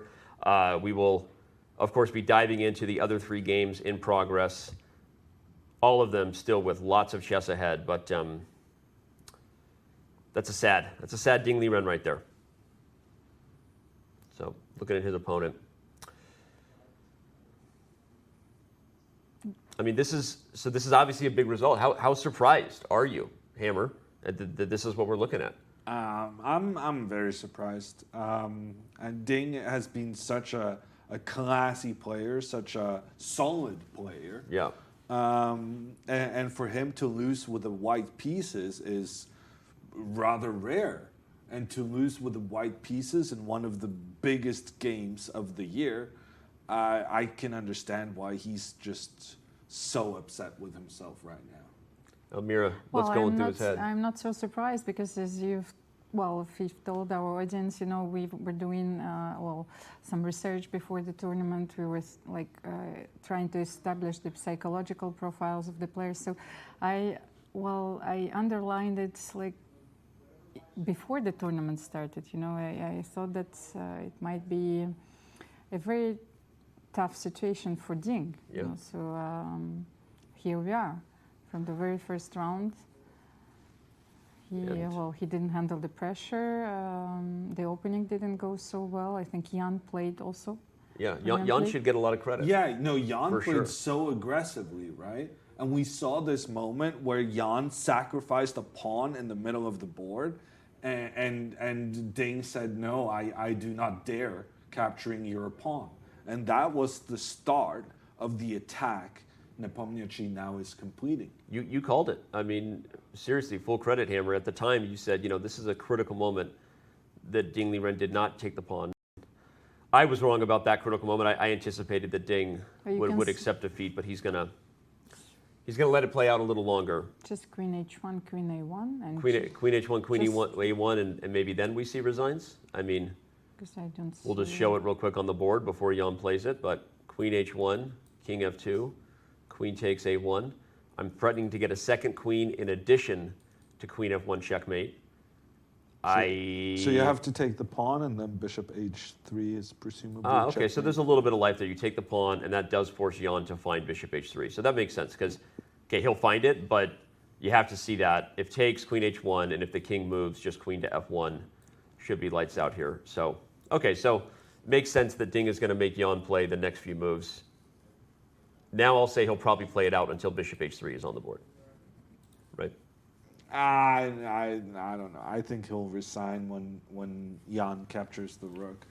But Well- yeah, devastating start for Ding. But those are the realities of competitive, well, anything. That someone's got to win, someone's got to lose. And today, Jan Nepomniachtchi, the big winner. And frankly, he might not be the only one. We Yep. still have 3 more games going on. All of them with the potential of having a decisive result. We will likely see the finish here, take a very quick break before diving full steam into the battle between the two Americans. I see you, chat. I see people yelling. There's a lot going on between Caruana and Nakamura, and unfortunately for fans of the most popular chess streamer on the planet, it doesn't look to be going his way at this time. So, wow. Has day one delivered or what? Yeah. Are we having a good time? Well, I know someone who's not having a good time right now, Danny. But the commentators and the neutral observers have really got bang for their buck so far. And I'm surprised Jan is oh, no, it's not Jan's move. Of course not. It's Ding's move. By the way, we hear you, chat. We see you yelling at us. You know what? We're not going to go to break. Take that. We're going to stay right here and go right to Caruana Nakamura as soon as this particular game is done. We hear you, chat, and we want to see what happened there. One, how did Caruana's position go from better to winning? And two, what, if anything, can Nakamura do to hold that other position? You see all 4 games in front of you right now. And again, we want to stay right here with Ding Liren and Jan Nepomniachtchi, but we will be looking at Caruana Nakamura in moments. And we had lots of move happen on the board. The queen has come in and captured the white rook in the left corner. I said bishop h3 would be resigns. There you go, Hammer. I called it. I Nicely love done, playing Danny. guess the resignation moment with Hammer. You know, it's really high level stuff. It's really important stuff. And also the big chess tradition of the arbiter standing in front of the camera when all we want to see yes. is the middle of the board and the handshake. Why can't the arbiters go to the other side of the clock? Like, can we get a communication? Amira, am I being unfair on that, or are you with me on that? Well, it depends like, if you're a player, if you're a commentator. But then maybe for some technical reasons, he cannot go behind, I don't know, the chess, like the board. All right. Well, we're going to head over to the game that we kept saying. Again, congratulations to Jan Nepomniachtchi, who will likely be catching up with our own Dina Belenkaya downstairs in just moments. But we got to jump back to this one. Fabiano has found a plan, found his form, whatever it is, or what we kind of predicted, that Hikaru's plan of castling short was just too risky. Well, it could certainly look like that when we see the eval bar being massively in Fabiano's favor right now. But frankly, the reasoning for that is not at all obvious, because Hikaru is not even down a pawn. The main problem in his position right now is that his king is just so vulnerable. Yeah. With the white queen having infiltrated in behind the pawns. And frankly, well, normally a queen getting in behind the pawns it's normally spells trouble. Mm-hmm. But here it wasn't actually that difficult of a thing to accomplish, considering how aggressive Hikaru had been. Right. With those said pawns. Well, it started here. Queen e5 was played. Well, I guess we should go back to where we left it. Almira, we left on e4. Fabi traded before playing c4. So that was indeed the right line, rook e8. I guess that was the first move that the computer really didn't like. We looked at d takes c4. Understandably, that is a hard move to make, to allow queen takes e4, but even this was maybe good for. I don't know what black was supposed to do here. Yeah, but no, it's just, it seems to me this whole situation No, we was had difficult. the other line because we didn't take on f8, and that's right, it was we different. allowed That was different, black to trade. Yes, so it's actually a more precise continuation. More precise line. Yes. Yeah, we had you first take looked on at f8, yes, to and show then Amir's play we had looked at this and then here, and this was much more stable for Hikaru to hold. So Almira is pointing out that Fabiano improved on the analysis we had by taking and then playing c4. Apparently Hikaru maybe could have played queen f6 as a means, but I don't know how you walk into the face of rook f1. It feels very scary. And also, what's kind of the point? I don't know. So he plays rook e8, captures on d5 and knight f1. This is one of those positions where you look at, without even seeing what white's next move is, it doesn't matter, right? We're all nodding our heads off camera. You can't see us. This is just exactly what we're worried about when you're talking about a position where all the black's pawns were overextended. White can play a number of moves and be better forever. Finds the way to get the queen behind the pawns, has put the lady on d6, and where we currently stand, it's just, this is going to be a very hard position to hold for the black pieces. Yes, 93 is coming. Knight e3, knight g3. When this knight comes into f5 or h5, I mean, this is the problem, is that danger, Will Robinson. Yeah, no, it does seem like the black king kind of. Hi, everyone. I'm sorry, but we're experiencing some technical difficulties here in the studio. I hope you'll be patient with us as we get things in order before we return. Hi, everyone. I'm sorry, but we're experiencing some technical difficulties here in the studio. I hope you'll be patient with us as we get things in order before we return back to the broadcast. This video will now play on loop. Hi, everyone. We're experiencing some technical difficulties here in the studio. I hope you'll be patient with us as we get things in order for the broadcast to return. This video will now play on loop. Hi, everyone. We're experiencing some technical difficulties here in the broadcast. I hope you'll be patient with us as we work hard to get it back. This video will now play on loop. Hi, everyone. We're experiencing some technical difficulties here on the broadcast. I hope that we can get things in order soon. This video will now play on loop. Hi, everyone. I'm sorry, but we're experiencing some technical difficulties on the broadcast right now. I hope you'll be patient with us as we get things in order. This video will now play on loop. Hi, everyone. We're experiencing some technical difficulties here on the broadcast. I hope you'll be patient with us as we get things in order. This video will now play on loop. Hi, everyone. We're experiencing some technical difficulties on the broadcast right now. I hope you'll stick with us and be patient as we work to return. This video will now play on loop. Hi, everyone. We're experiencing some technical difficulties on the broadcast right now. I hope you'll be patient with us as we get things in order. This video will now play on loop. Hi, everyone. We're experiencing some technical difficulties on the broadcast right now. I hope you'll be patient with us as we work hard to get things in order. This video will now play on loop. Hi, everyone. We're experiencing some technical difficulties on the broadcast right now. I hope you'll be patient with us as we work hard to get this back in order. This video will now play on loop. Hi, everyone. We're experiencing some technical difficulties on the broadcast right now. I hope you'll be patient with us as we work hard to get things in order. This video will now play on loop. Hi, everyone. We're experiencing some technical difficulties on the broadcast right now. I hope you'll be patient with us as we work to get things in order.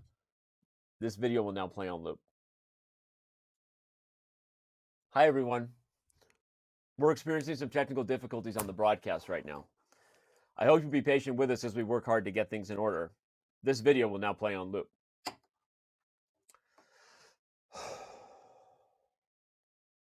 How much longer does this have to go, guys? Hi, everyone. We're experiencing some technical difficulties on the broadcast right now. I hope you'll be patient with us as we get things in order. This video will now play on loop. Hi, everyone. We're experiencing some tech. For you fans, Hikaru still hasn't moved, so in theory, you didn't really miss anything, and all you got was a special treat of content of our special video for if the transmission should ever go down. So hope you enjoyed that, fans. We're looking at a tough spot for the 5-time U.S. champion right now. That's the reality, Hammer. Yeah, no, Hikaru's king is in big trouble. He's trying to figure out how he can prevent the white knight from getting involved into an attack.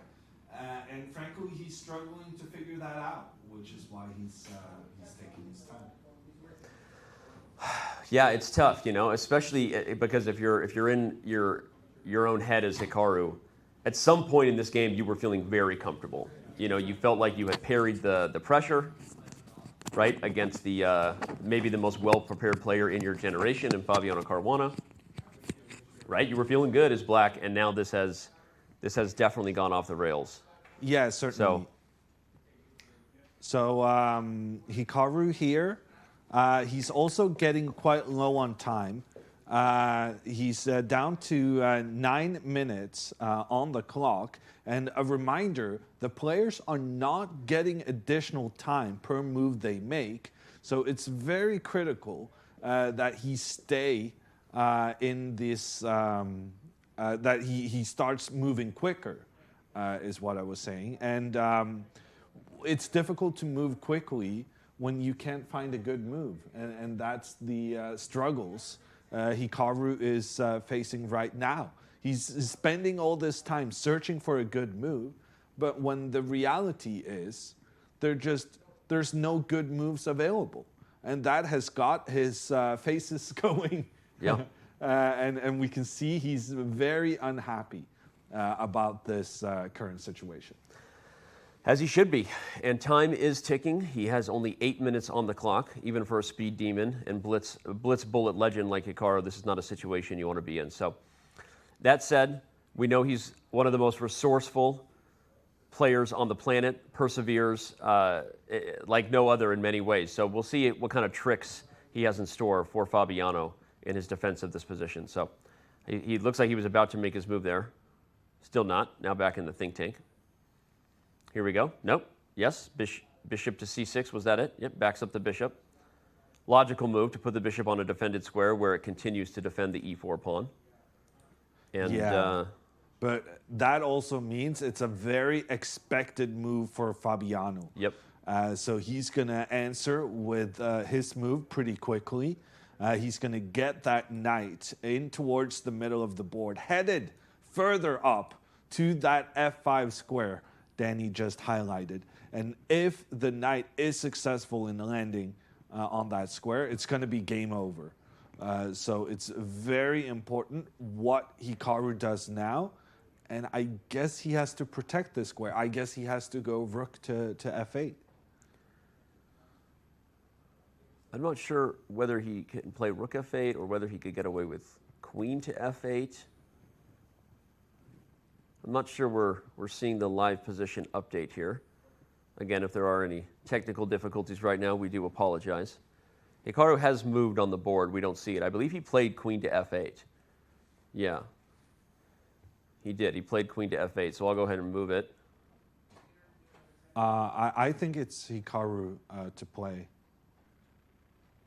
I think the queen is still in front of the king on the camera. You think so? Yeah. Okay. Am I wrong?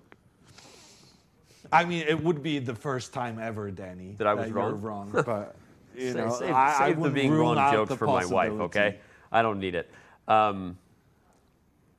Okay, you're right. Okay, he leaned in to move and it didn't make a move. I'm sorry. My apologies.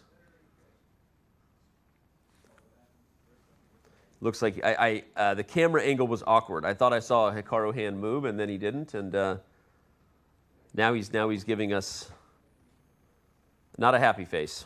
Hikaru is in a tough spot. He knows it. Will he resourcefully find a way to make this difficult for Caruana? What is the defense here, Almira, if anything? Well, 5 minutes on your clock, it's a very tough spot. this candidates tournament is delivering from day one. It really is. My gosh. If you just tuned in, Jan Nepomniachtchi defeated Liren, one of the pre-tournament favorites, with the black pieces, saying, hey, I know everybody remembers Dubai, but let me remind you that I am one of the most dangerous players on the planet. Fabiano Caruana now looks like he might join Jan with a win in the first round. Hikaru looking to make tactics desperately. G3, what an interesting move, by the way. Yeah, no, very interesting move from Hikaru. He's trying to create just chaos on the board, and he's definitely succeeding in doing just that. I'm very tempted with the white pieces now to go rook f1. So I to be honest, I can't really see what Hikaru is planning if I go with my knight up the board, which was the previous intention. But knowing Hikaru, I know there's something. Yeah. So I'm a bit. Let's simply take first. For example, take on g3 and just to maintain all the threats. Yeah, maybe. Yeah, also that seems good. Yeah, taking a free pawn would normally be my number one choice. I don't know why I dismissed it. Yeah, taking the pawn seems okay. But I think your move rook f1. Rook f1 was better, yes. Just simple. Threatening knight f5. And I guess if takes h2, you can even, put the king on h1. h1 was my idea. The umbrella defense where you use your opponent's pawn against them. Here comes knight f5.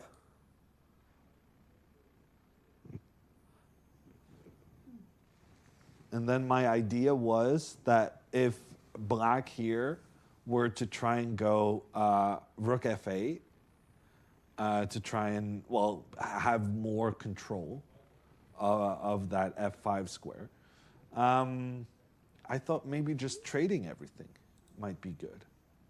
Like I was saying rook f8 here, Danny.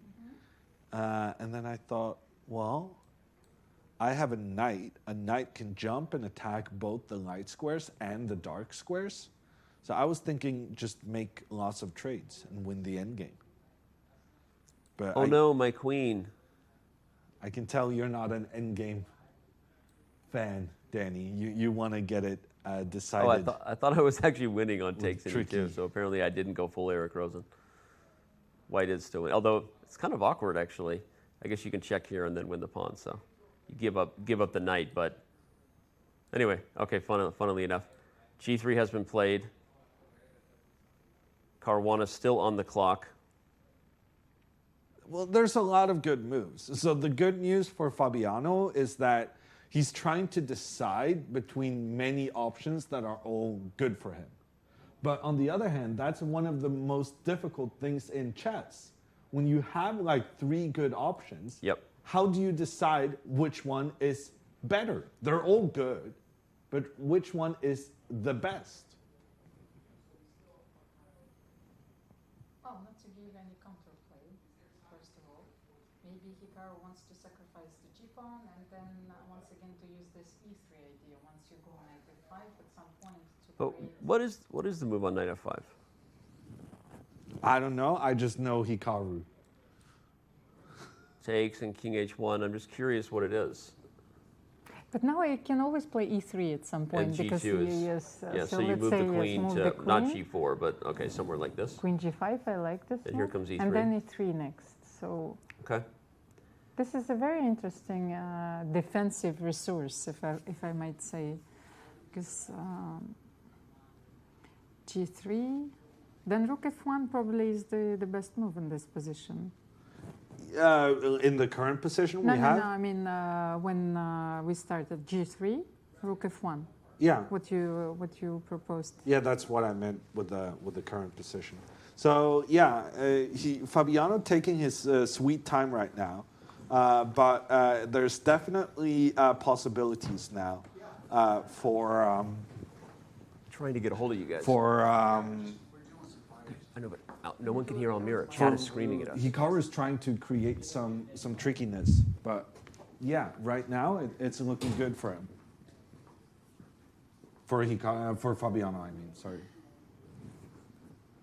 And Fabiano does, in fact, choose to just take the pawn. He says, okay, Hikaru, if you're just going to give me a pawn I can capture, just like that, I am going to take it. And I'm going to ask you why you're down a pawn for no good reason.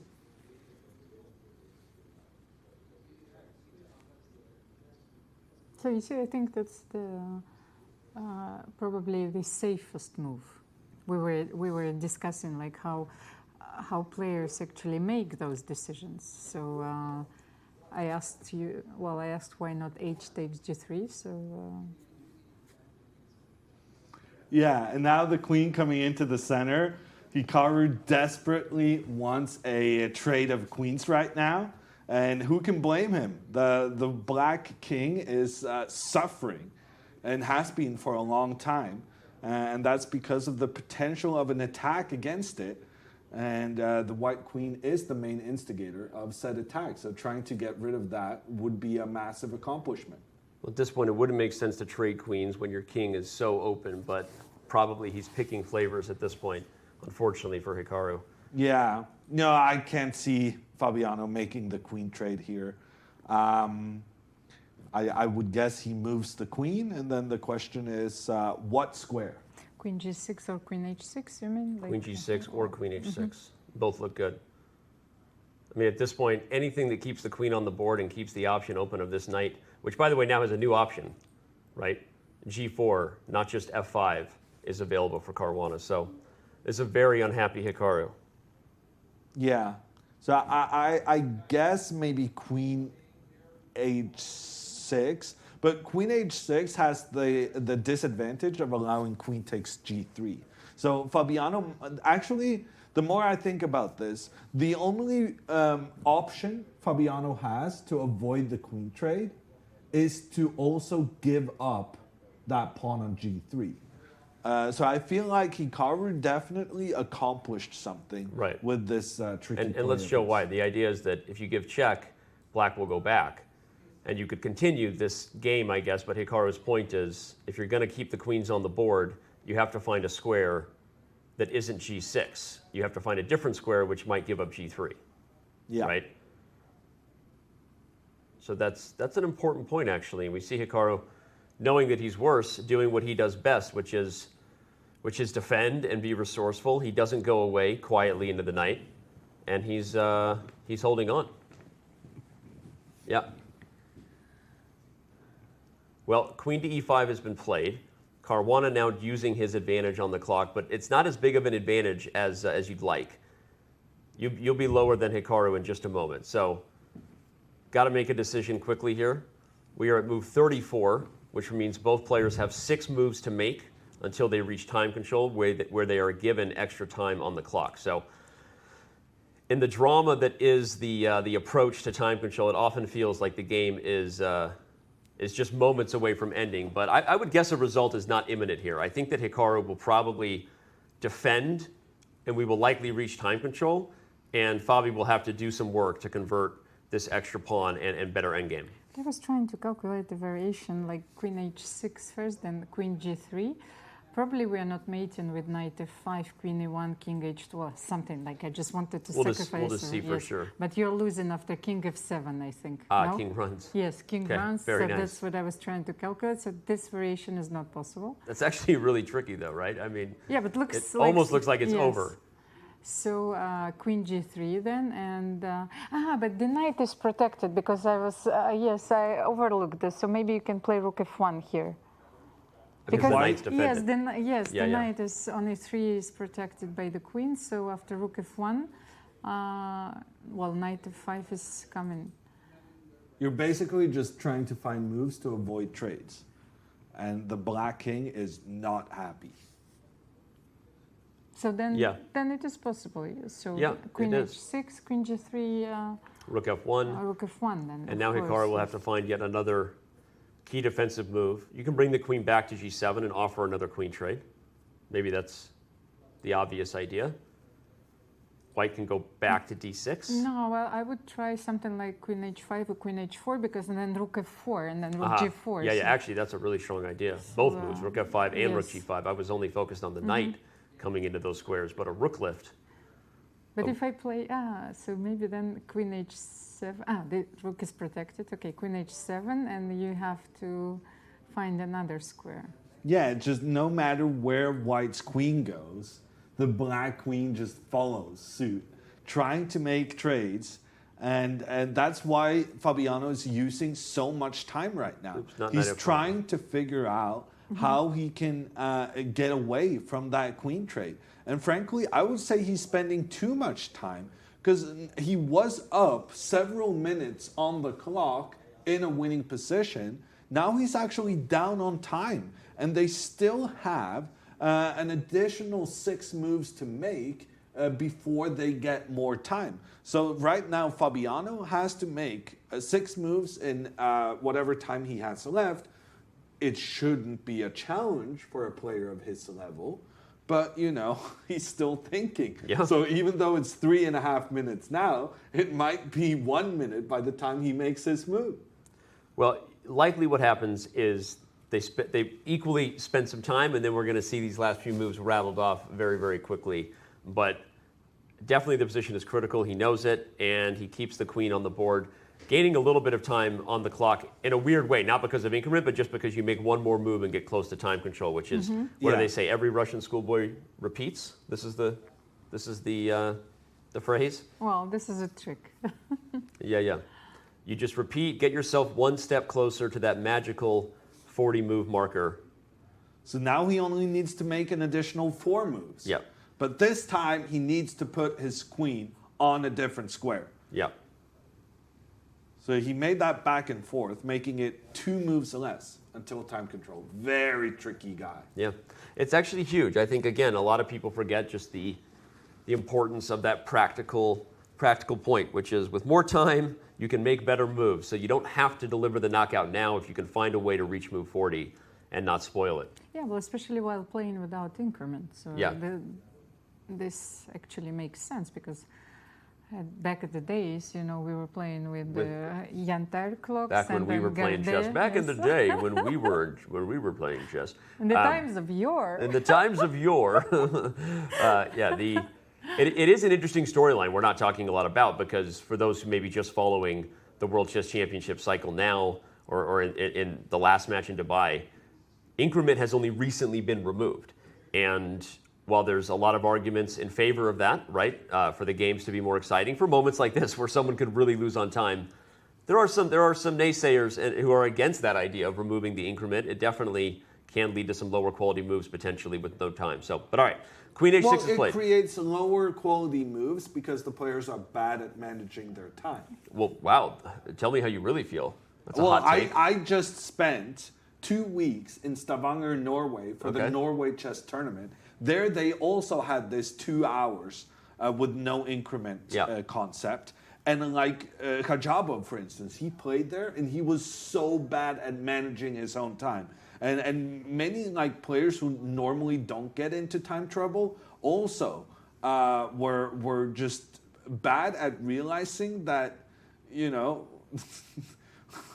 just make your moves a bit faster. So I think chess players are very prone to just using all their time in the moment, not really considering too much what's going to happen. Well, but can you blame them that they grew up and they've played in these tournaments with increment for more than 20 years? So I understand what you're saying, and it's a good hot take, but the reality is when you develop a habit of managing your clock in a certain way, knowing that there's an increment and now there's no increment, right? I mean, that's fair, right? It's not like you can just flip a switch and suddenly you're a different time manager.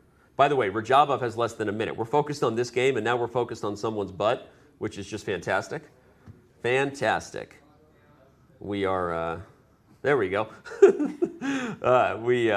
The reality is no increment is leading to some drama here. Rajabov has less than a minute against Firouzja as they peter out into a rook ending where Rajabov is maybe a little better. Okay, we'll find out, but all right. No, it's going to be a draw somehow, I think. Yeah, this particular game. Well, we just moved the board to Rajabov. Rajabov is up a pawn with the white pieces. but it may now still be a draw. we're back to Hikaru. Now we're back to Hikaru, who did grab that pawn. So Hikaru is not down a pawn currently, and that is also the nicest thing you can say about his position. His king is somewhat vulnerable. Fabiano right now will bring his rook into the attack. Yeah, Hikaru will try to get those queens exchanged off. And we're not certain how Fabiano is going to avoid it. But luckily he is. Yeah, and he steps 2 squares back. Almira predicted that this retreat was better than going back to d6, correctly so. Queen h4 or queen h5 were both possible. But, and they both, one of the main new ideas is that it opens up this rook lift, which of course is a new problem that black now has to face. Yeah, but what about queen e7? I mean, Hikaru doesn't have a choice. Hikaru just needs to continue offering trades. He does it in a different fashion, but the idea is the same. Just trying to get those queens off the board.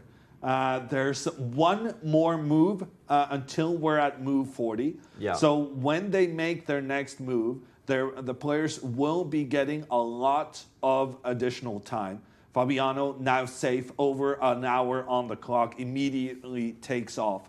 And Hikaru defends with his queen, offering the queen trade yet again, which means this time scramble is over. And we may be able to join some of the other scrambles. Yeah, Hikaru reaches time control, but doesn't get up from the board, which maybe says something, right, about how he feels. He knows that his work is not over with despite getting more clock. Fabiano, on the other hand, immediately took a break. And we take a look at the 3 games remaining. As we quickly showed, the Rajabov-Firouzja game, although, okay, this one has not reached time control yet, so there's still a little bit of drama here with both players having about a minute. Yeah, we'll follow this until they reach time control, and then we'll take a break and recap after. We're going to make sure that every game reaches time control before we take a break. Don't you worry. Don't you worry, chat. Right now we've got only a couple more moves to make here. Yeah. Firouzja is trying to defend. He's just making sure that he gets his king over to that side of the board where Rajabov had an extra pawn. And in doing so, Firouzja has given himself an endgame down a pawn. But because there are so few pawns remaining, he should be able to hold out for a draw even so.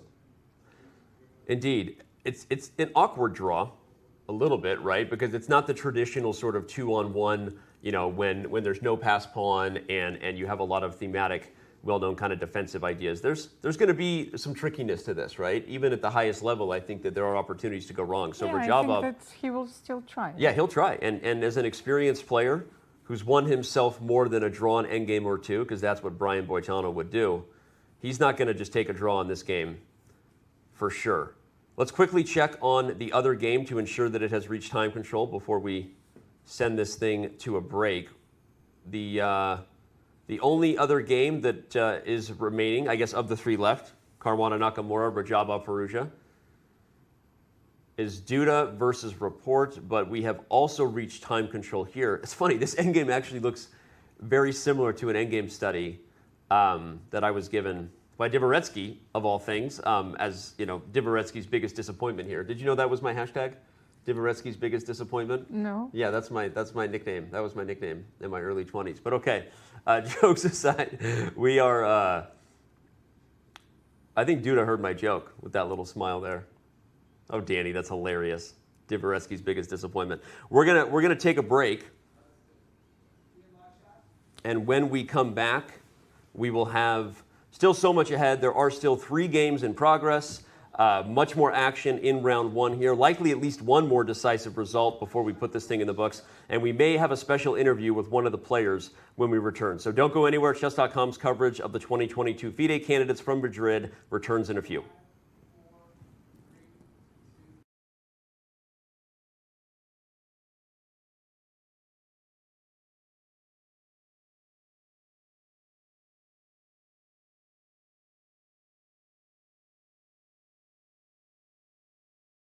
FIDE Candidates is the most important tournament in chess. Taking place every 2 years, the Candidates qualifies the victor to challenge the reigning world champion in a World Chess Championship title match. The 2022 Candidates will feature 8 of the world's best chess players. They've all earned their spots through 2 years of fierce competition.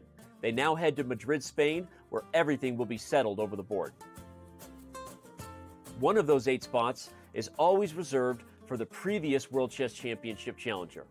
Jan Nepomniachtchi would love nothing more than a second chance at the throne, but he has to get through 7 other great players in Madrid first. 2 spots went to the top finishers of the most prestigious open chess tournament in the world, the FIDE Chess.com Grand Swiss. Alireza Firouzja won the Grand Swiss, turned the heads of everyone in doing so, and has become the youngest player in history to cross the 2,800 ELO rating barrier. He would become the youngest world chess champion of all time should he win the Candidates and ultimately the World Chess Championship match. Fabiano Caruana joined him, taking the other spot from the Grand Swiss. The US #1 and 3rd highest rated player in the history of our game is also the only person to never lose a classical chess game to Magnus Carlsen in a World Chess Championship match. 2 of the spots were claimed by the winners of the dramatic 2022 FIDE Grand Prix cycle. Grandmaster Hikaru Nakamura is a former world #2, a blitz and bullet chess legend, and the most popular chess streamer in the world. He was joined by GM Richard Rapport. The Hungarian #1 is one of the most creative and dangerous minds in the game today, and nobody is looking forward to facing him in Madrid. FIDE awarded one of the 8 spots to the wildcard invite Grandmaster Timur Rajaba. Raja missed the 2021 candidate cycle in consideration of COVID concerns. But as the oldest, most experienced player in the field, he's looking to use that knowledge and punch his ticket to the World Chess Championship title match. And finally, 2 spots go to the top 2 finishers of the world's largest knockout tournament, the absolutely grueling FIDE World Cup. Jan-Krzysztof, the Polish #1, punched his ticket by ousting none other than world champion Magnus Carlsen in the semifinals of that event. Duda would ultimately defeat Karyakin in the final to win the World Cup. However, Karyakin, due to suspension from play by FIDE, sees his spot go to China's #1, Grandmaster Ding Liren. Ding Liren takes the spot due to being the highest rated eligible player according to the May 2022 FIDE rating list. So that's how each of our 8 competitors earned their bids to Madrid. Inside the Palace of Santona, it's about who can sustain the mental endurance to secure the coveted slot as challenger for the world title. But we're not sure who that will be just yet. We do know this. We'll enjoy watching every minute of the Candidates with the Chess.com community as we see how the most important tournament in chess plays out together.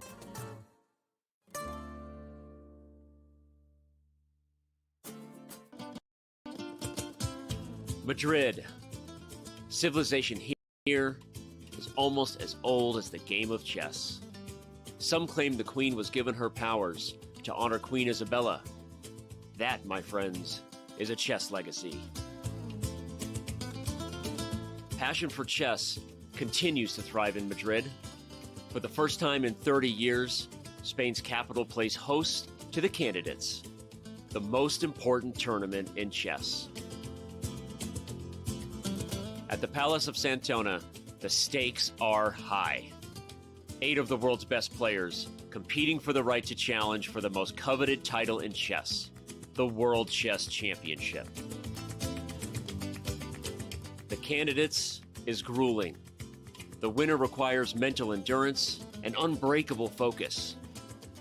There are those familiar with the biggest stages in chess, yet still chasing unfinished business. And others from the next wave of stars with little patience for yielding to those before them. Mis amigos, the next challenger to the world champion of chess must come through Madrid. Like Queen Isabella before them, the Candidates is all about leaving a legacy.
Nakamura is back in his chair.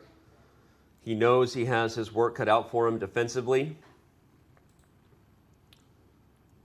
He knows that this is a big moment. It's funny, the computer being very harsh on Queen H4 But why is this a mistake? the reason is because Queen H5 I think was much stronger. You think Queen so? No, it's just because it's a repetition. It's because Fabiano went back and forth. Ah, okay. No, but I think here originally Queen H5 was the reason. Okay. I think. Well, I think regardless, as long as Fabiano just avoids the trade, he's doing so well. Because even though he's not up a pawn or anything, it's just the exposed black king is a massive issue for Hikaru. And notice how Hikaru here, despite being able to go Queen H7, offering the same position for a second time, he's actually thinking about it. Because right now, he feels like, well, I didn't really like the position I had. I don't want to give him another option to go there. But does he have another option? Not really. And that's Hikaru's problem. So Queen H7. Well, there must be something else he's thinking about, or he wouldn't be paused. I mean, he knows he's in a tough spot. But I think it actually is important that you don't always just repeat when you're on the losing side. Yeah, right? no, it's very instructive from Hikaru. Last time he had this position, he had seconds on the clock. Now he has a bit under an hour. The circumstances have changed completely, and he should take his time, as he now is doing. There he is, trying to hold. Hikaru Nakamura does not want to start his 2022 FIDE Candidates bid with a loss. He is going to do everything he can to hold this game. And you know, Hikaru and I talked recently after one of his Rapid Chess Championship victories, one of his many Rapid Chess Championship victories. He does it a lot. And it was a tournament where he started off on the wrong foot.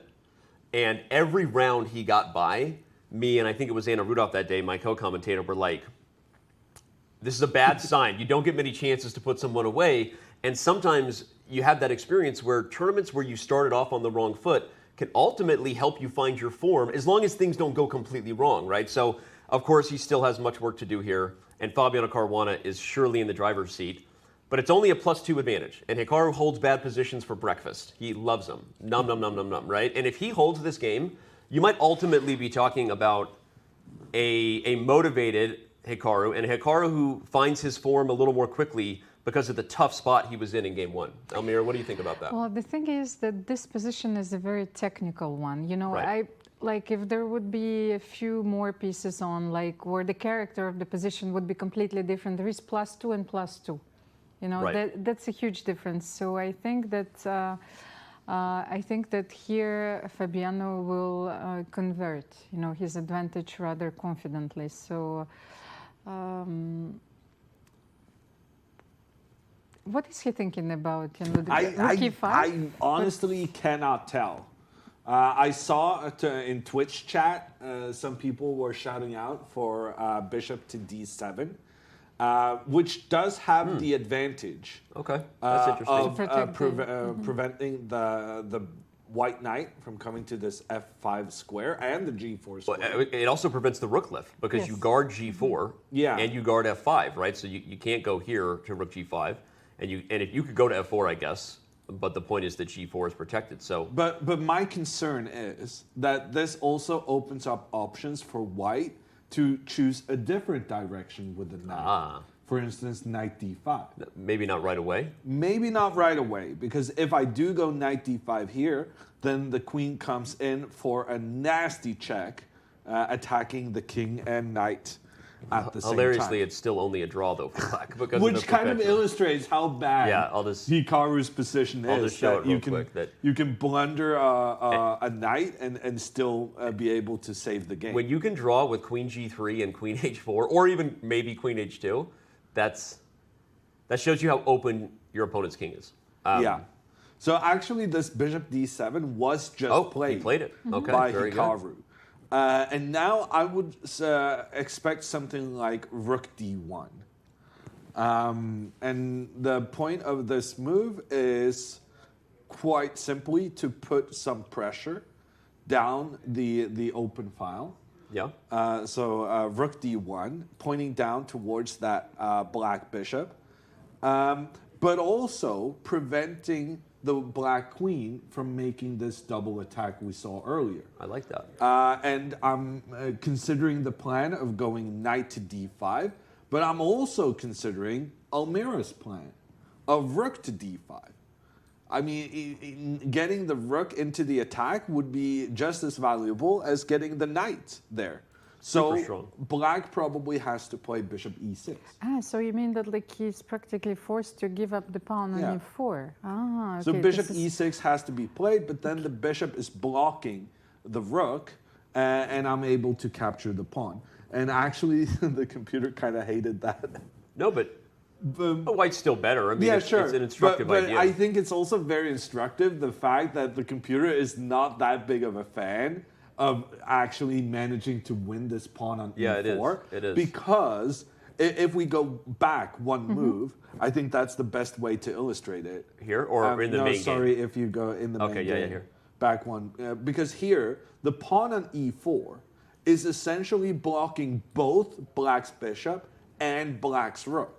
So this pawn, in many ways, can be considered a disadvantage. Like, if Hikaru in this position got the option of, okay, you have to make a move, or you can remove one of your pieces, Hikaru would choose to remove his pawn on e4. I'm trying to take it off the board. The board won't let me. Because then it opens up for the bishop down towards the white queen, and it opens up for the rook against the knight. Yeah, it's fascinating. Sometimes a pawn is your best friend. Sometimes your opponent's pawn is your best friend, especially in the case of a knight. We know that not many pieces like blockading, but knights thrive in that position. And the computer is basically telling us, look, I like white's position not so much because I might win a pawn. I like white's position because of the potential to attack the king. And so it makes even more sense why bishop d7 was a good move by Hikaru, because these are the types of moves that he has built his reputation on. Resourcefully finding only moves that feel a little bit counterintuitive.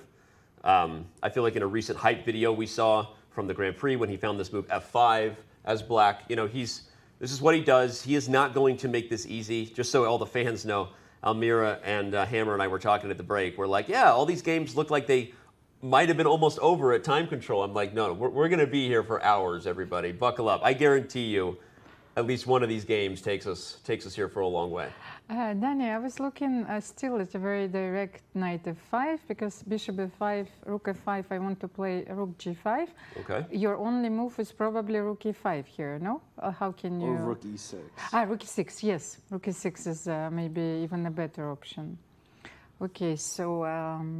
there must be something with here... What are we missing? Because, It feels like I'm in some sort of Philidor position, queen and rook. I mean, black's king is not having a good time this entire game. But what is it? It's check and rook h5, rook h6. There must be something here for white. Oh, now you go to g5? Or you go to d5? Yes, rook d5, rook d7 is a nice idea. Oh, okay. Thank you.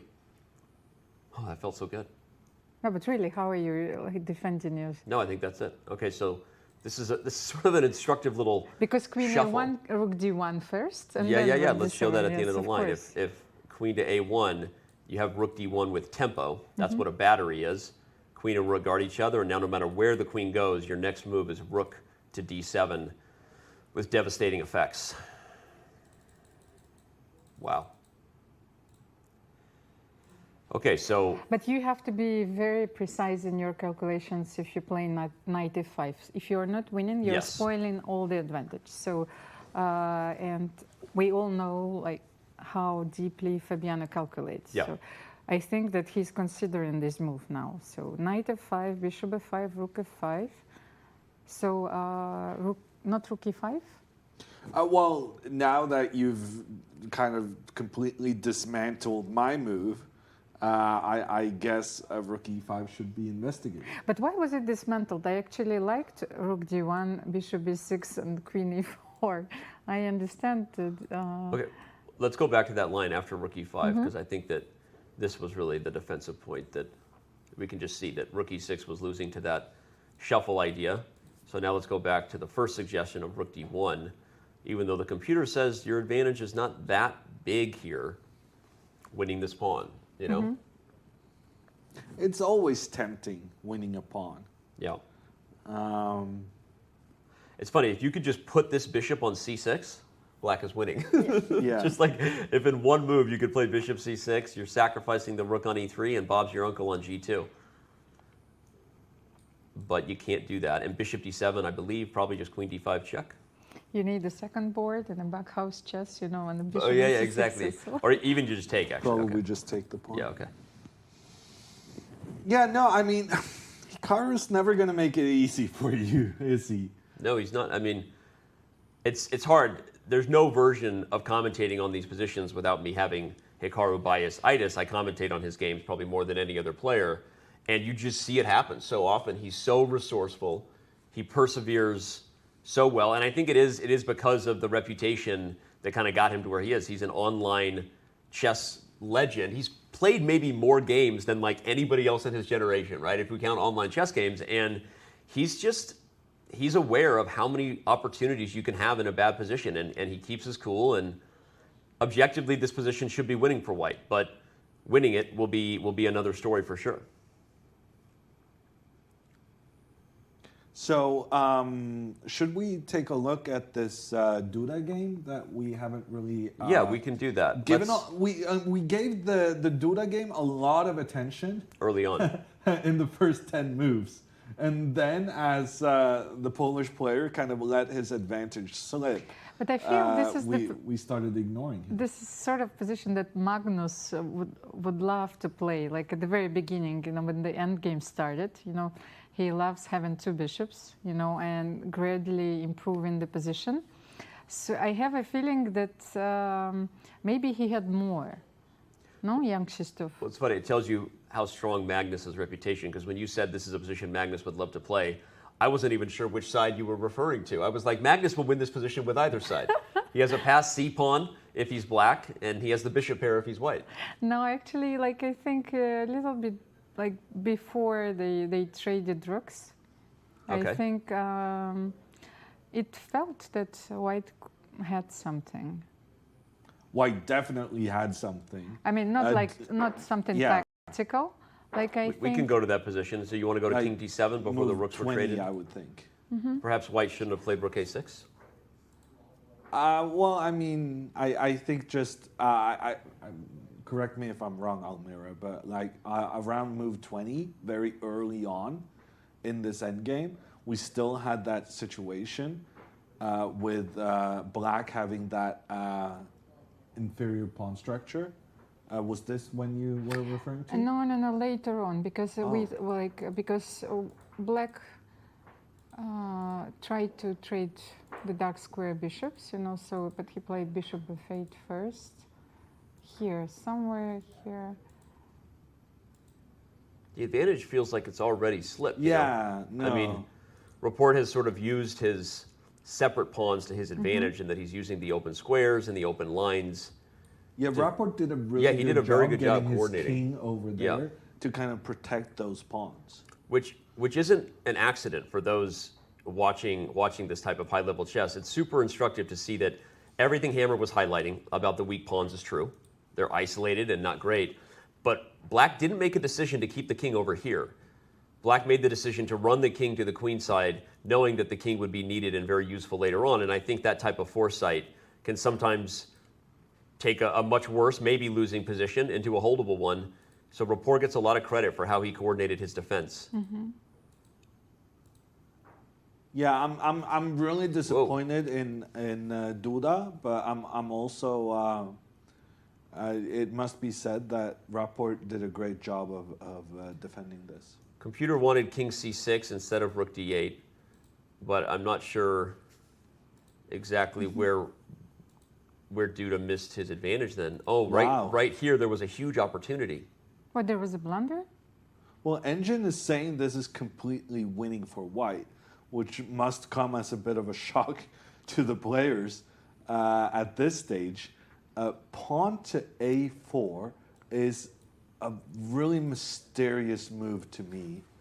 I think it has to be about the pawn on a5. Just fixing it. Yeah, that pawn can no longer move forward. But after bishop d4, I mean, like, what do you do after bishop d4? Like it's a very strange evaluation is being suggested. me. Wow. Yeah. No. Computers. I guess maybe h4 and g4 is the idea. Like knight b4, knight b7. Now, at some point, the knight has to move. Your point is you're creating an outside pass pawn over here. Maybe.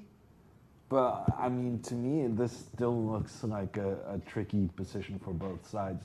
I don't know why the eval bar is so enthusiastic on White's behalf. But yeah, there was definitely... And this was also the stage of the game where they just had no time, right? And that's pretty typical, that these opportunities are often missed. It is obvious the advantage that Rapport has here versus here, right? I mean, so I think... the optical... No, but the reason for why Duda did this is because he won a pawn. He brings the rook back. Yeah, retreating the rook forced the king off the defense of the side pawn, and then he captured it. It's fascinating, though, because the cost came at a very uncoordinated rook. Because if you move the bishop, I think black has c4 and then bishop c5. Is that it?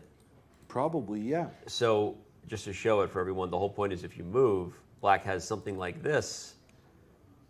Maybe? No.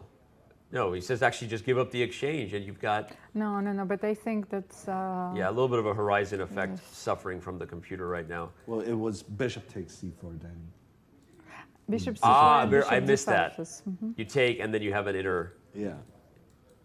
In between. The computer is just so nasty with it. It's funny, every time I think the eval bar is wrong, I realize I'm just going too fast and not appreciating that there is a better move I didn't find.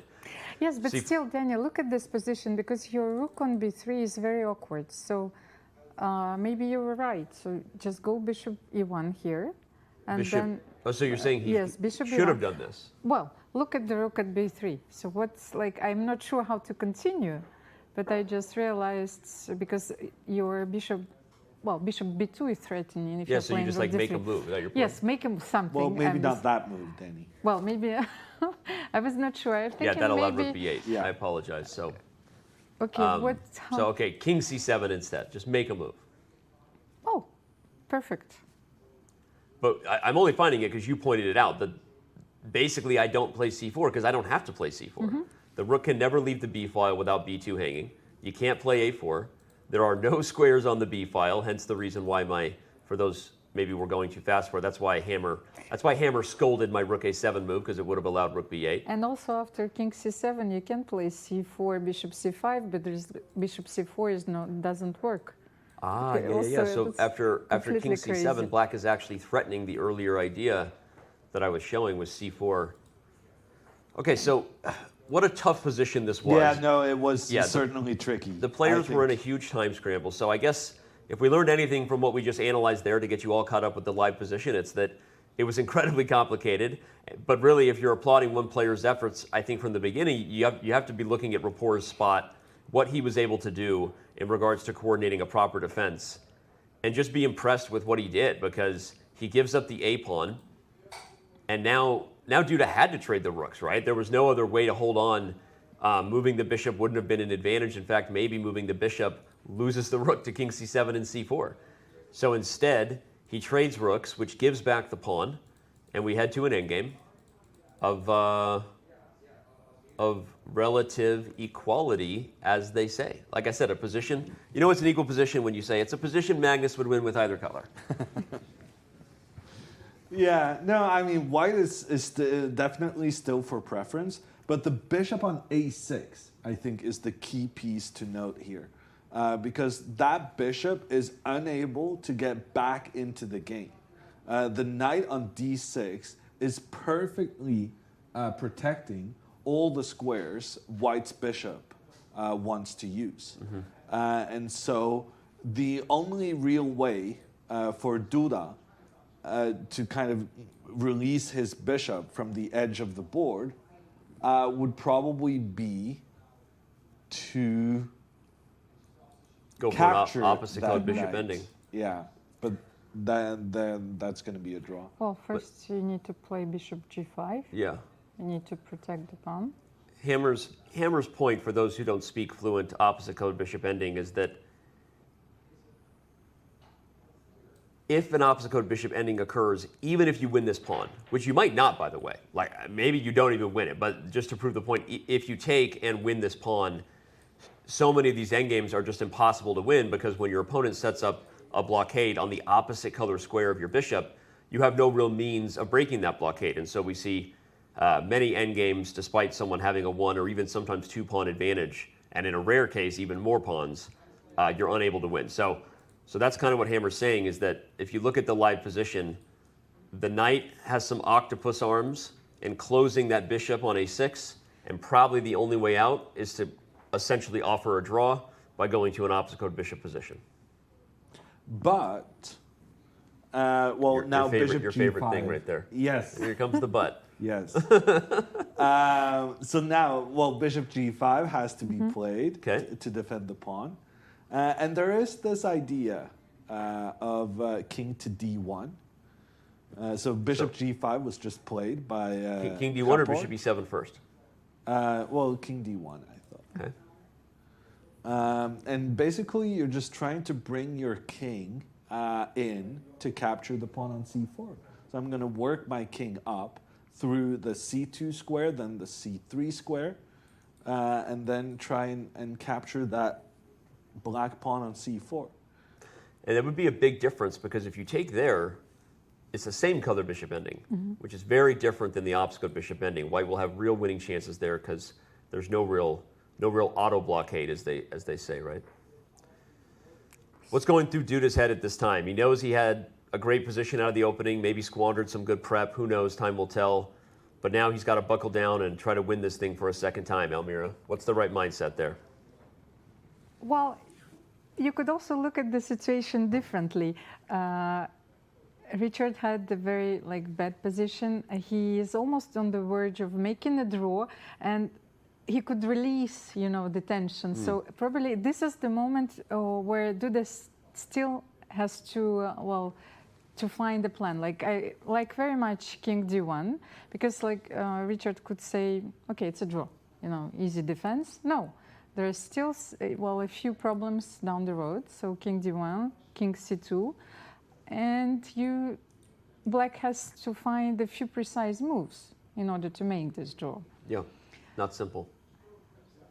I actually like this king d1, king c2, king c2. But okay, if I start attacking your bishop, so king d7, king d1, king d7. Let's try it. King d1 and king d7. Has it been played? No, not we're just trying to, because otherwise, what else do we have? And king d7. So bishop a5. Back to the same position. Otherwise, I would play king c6. And now king c2. I like this. Note that there's more than one way to undermine the knight, too. I mean, not that the bishop to d8, forcing the bishop there and going to e7. You could always go here if you needed to. Like if somehow king c3 was met with king c5, my point is you could check it back. You need to keep the bishop on e3, so when you play king c3, I have to give bishop d4 check. You see, when you play king c3, my bishop has to check you. So probably at some moment I have to go bishop e3 back. Yeah, how about this moment? Yeah. But then now bishop d8, yes, and then bishop d8, now king c3. It's like a triangulation, so to speak. Yeah, exactly. Yeah, so. You're losing a tempo to gain a tempo. That's quite tricky. Yeah. I'm very glad I came up with that. Yeah? So that means, actually, what Dvoretsky says, if you cannot defend passively, you should always look for an active defense, sort of. Right. You should hold your position in an active way. So what else do we have? We have f5 there, I think. Not bishop e3, but or something. I'm looking, while your bishop is still on a6, we should this makes sense. Do something very concrete. But I'm not sure this is such a good move either. So I think also what you can do is, instead of moving the king back to c6, You can just go, well, here, bishop anything b3 here. maybe. Well, anything. I can go bishop h6. I'll just do anything. I'll let you get the king to c3.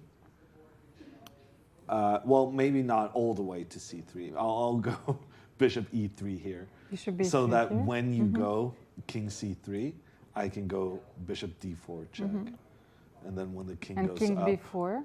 I was going to go bishop do it? f2. I'm afraid, I think c3, king b3. And then, Yeah, and the pawn is corralled. I was going to go bishop f2. Oh, where? Instead of c3. But there may have been some trickiness I missed. I don't know if you can do that, Danny, when instead of c3, bishop f2 was trying to be tricky. So say that again, Hammer.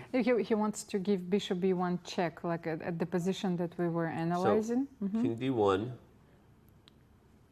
King d1, king d7. Let's say bishop b5, king c2. Well, bishop h6. Here we move bishop somewhere, h6, right? yes, sorry. King c2, bishop e3, king c3. And my idea was to go bishop d4 check here. And then when the king steps up, I was going to go bishop f2 with the intention of going bishop e1 and pointing out that the a5 bishop was kind of awkwardly placed because when we give a check, we can capture the bishop afterwards. However, apparently this was not as clever as I had originally thought. Why not, actually? Like, how do we defend? I'm not entirely sure, but the computer was not happy with me. Oh. So yeah, I think the point to stay with is that it's still a tricky position. There are ways for white to improve their position. There are probably not ways for black to improve their position, which means white has the pressure to keep improving and then trying to figure out what happens. That's what I wanted to say. Like, there's still some venom in this position, and like Ricci has to be very careful. You know, just, well, not saying, phew, you know, it's done, it's a draw, because it's not an easy draw for the moment. I like the point, though, about the fact that white holds all the cards. White can play tickle as long as you want, right? And Magnus would do that, right? Just sort of find every way possible to bounce around the position. Don't make it so easy for your opponent to defend. But all right, well, yes, because that was exactly the point in, well, if you come back to the game between Timur Rajabov and Alireza Firouzja, because he doesn't like defending those positions, you know, technical draws, you know, so he's a pawn down, but it's a draw probably, but then you still need to make it. Yeah, it's just because it is a draw doesn't mean you will hold the draw, right? And we're going to see, of course, if Rapport can hold this position against Duda. But while we wait to find out the answer to that, as well as the other two games that are still going, our own Dina Belenkaya caught up with Jan Nepomniachtchi, who thus far has had not just the biggest win of the day, the biggest win of the tournament. Let's see what the victor, Jan Nepomniachtchi, had to say with Dina. And we are back with Jan Nepomniachtchi, who has just beat Dean Liren in the round one of FIDE Candidates 2022. Jan, first of all, congratulations. Thanks. You just beat the highest rated opponent in the tournament with black. Isn't there a better start to a tournament? No, I mean, a win is always a win, but I guess it was quite smooth, and overall, I didn't analyze, but I'm quite pleased with the game. But I think that, you know, highest rated to lowest rated, I mean, everyone is pretty strong player here, so that's not such a big difference. Just great that I managed to score. Coming from Russia, I bet you're enjoying Madrid's weather. Yeah, a lot. Finally some warm weather, yeah. You must have played in many museums before. Is this palace up to your standards? Well, I'm not going to live here, so I'm not going to answer. Are you unfortunate that you are not going to live here? Well, I think here is also a court, so that's maybe not such a good idea to live here. Fair enough. Just out of curiosity, do you have some new members in your team for these candidates? I won't tell you.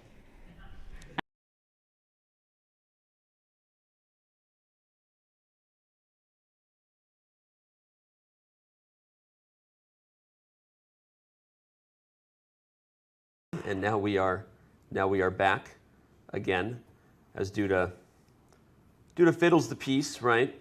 A lot of players do that when they're looking for something to do with their hands. They fiddle the piece. How's that for an observation? Yeah. They don't have long hair. They don't have long hair. So although some of the players do fiddle their hair, I've seen more than a few people pull their own hair out while playing. So. Yeah, Hammer, what were you going to say? I was going to talk about some chess. Never mind. What are you doing? What do you think this is? I don't know. But talking about hair, have you noticed that Nipo Reloaded has a different hairstyle as well? You know, like I did not notice after that. the match, you know, he was looking like a samurai for quite a while. Yeah, that's true. Yeah, but he cut it during the match. Well, yes, but no, he kept it that way. So. Yeah. Okay. No, that's a good observation. Well, Duda is, as I said, I think that often what happens is we have a big time scramble right around move 40. I think some point here we have to get back to Caruana Nakamura because the longer Fabi thinks, although okay, he actually did. He just played Rook D1, so we have that. I was about to say the longer Fabi thinks, the more I feel like maybe Hikaru is putting up some problems, but Caruana did eventually play Rook D1, as originally suggested by our own Jan Ludwig Hammer here. Yeah, and honestly, I'm surprised Hikaru hasn't moved yet, because as far as I'm concerned, that threat of moving the rook up to D5, which would let the rook get into a very dangerous attacking position, I feel like that has to be stopped, and that Hikaru here should play the move Bishop E6. But Knight D5 is also a threat that is almost as devastating as Rook D5. But okay, I agree. Go ahead, Elmira. No, I thought that he could still parry this threat by after Rook D5. I think that I still have Rook E5. And then if you take Rook E5, Queen F5, Queen D8, Queen E8, but I don't know. What are you doing in the meantime? Yes, but I have to make a move. Yeah, exactly. So, because otherwise you don't actually have Rook E5, right? Because of Queen to D8 check. Exactly. And the bishop is hanging, so.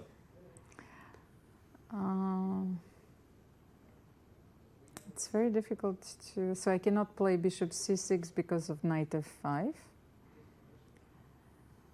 That's another problem, so. And Bishop C8? This is, now we're coming around to why Hammer is surprised. Because Bishop C8, I think it's just Knight D5. Knight D5, yes. So, we considered this before. I think Bishop E6 is a very hard move. You think? Well, he hasn't played it yet, so I'm thinking he's not thrilled about having to give up the pawn. Yeah, true. Fair enough. Well, I don't like giving away pawns either. I love the disdain in your voice. Well, the thing is, getting checkmated is worse than losing a pawn. For once, we finally agree. Yeah. But my point is, I mean, it's a big decision to make, right? You're changing your whole defensive setup to give up the pawn, but Hikaru... Yeah, he played it. He does indeed make that decision. And we have Bishop E6 on the board, and Hikaru gets up to take a quick break. He's up on the clock, which again is no longer the dramatic storyline it was as the players neared move 40, but it is a notable difference here, 14 minutes. Yeah, but actually getting an additional 1 hour after 40 moves is quite rare.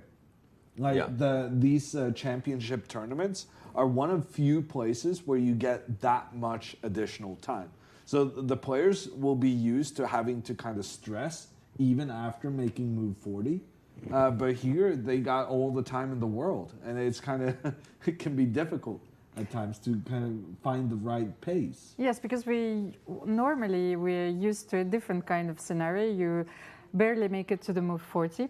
then you run to the bathroom. Then You have a because half an hour. yes, you have half an hour left. Then you have to be very precise while you make your move 41. So basically, you spend like 15 to 20 minutes, and you're in the time trouble once again. It's so this true. is, Although in that time control, again, most of the time we have increment.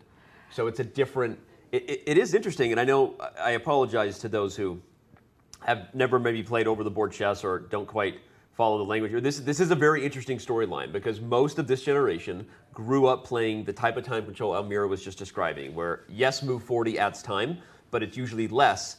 The trade-off is you have 30 seconds added to your clock every move. That's the increment we keep referring to.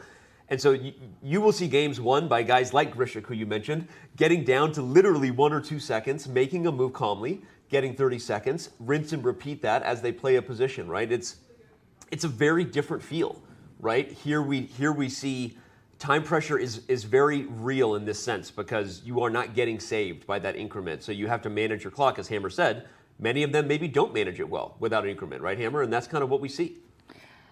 Also, it's having this extra time is almost a luxury, you know. Yeah. Well, speaking of luxuries, we all have a little more time here for a second. I think we should back up when we have a chance. Remind everybody that there are still 3 games going.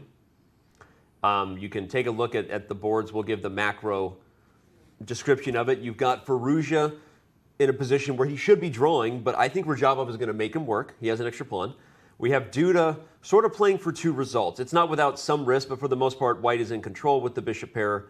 And then we have the game we're looking at right now where apparently we have a computer that has changed its mind. I think maybe we will go right back to Caruana Nakamura. I apologize because with some time to think, and that is one thing we should remember, that the computers are accurate instantly, especially on blunder checks, often pointing out the mistakes us humans miss.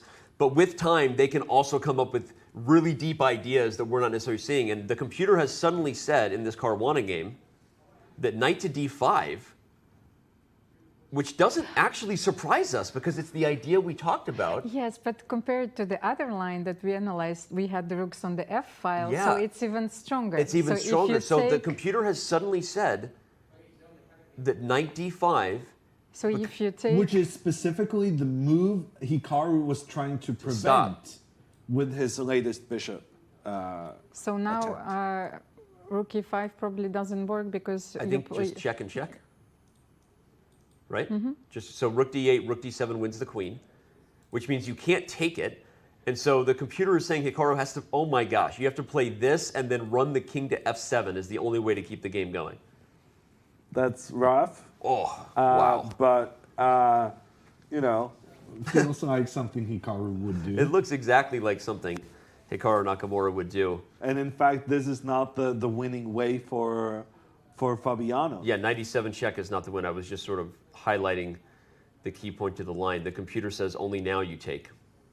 Which is not obvious, but I guess the point is here that this time when the queen captures the pawn in the center, you're also having an attack on the bishop, which you didn't have previously. Yeah.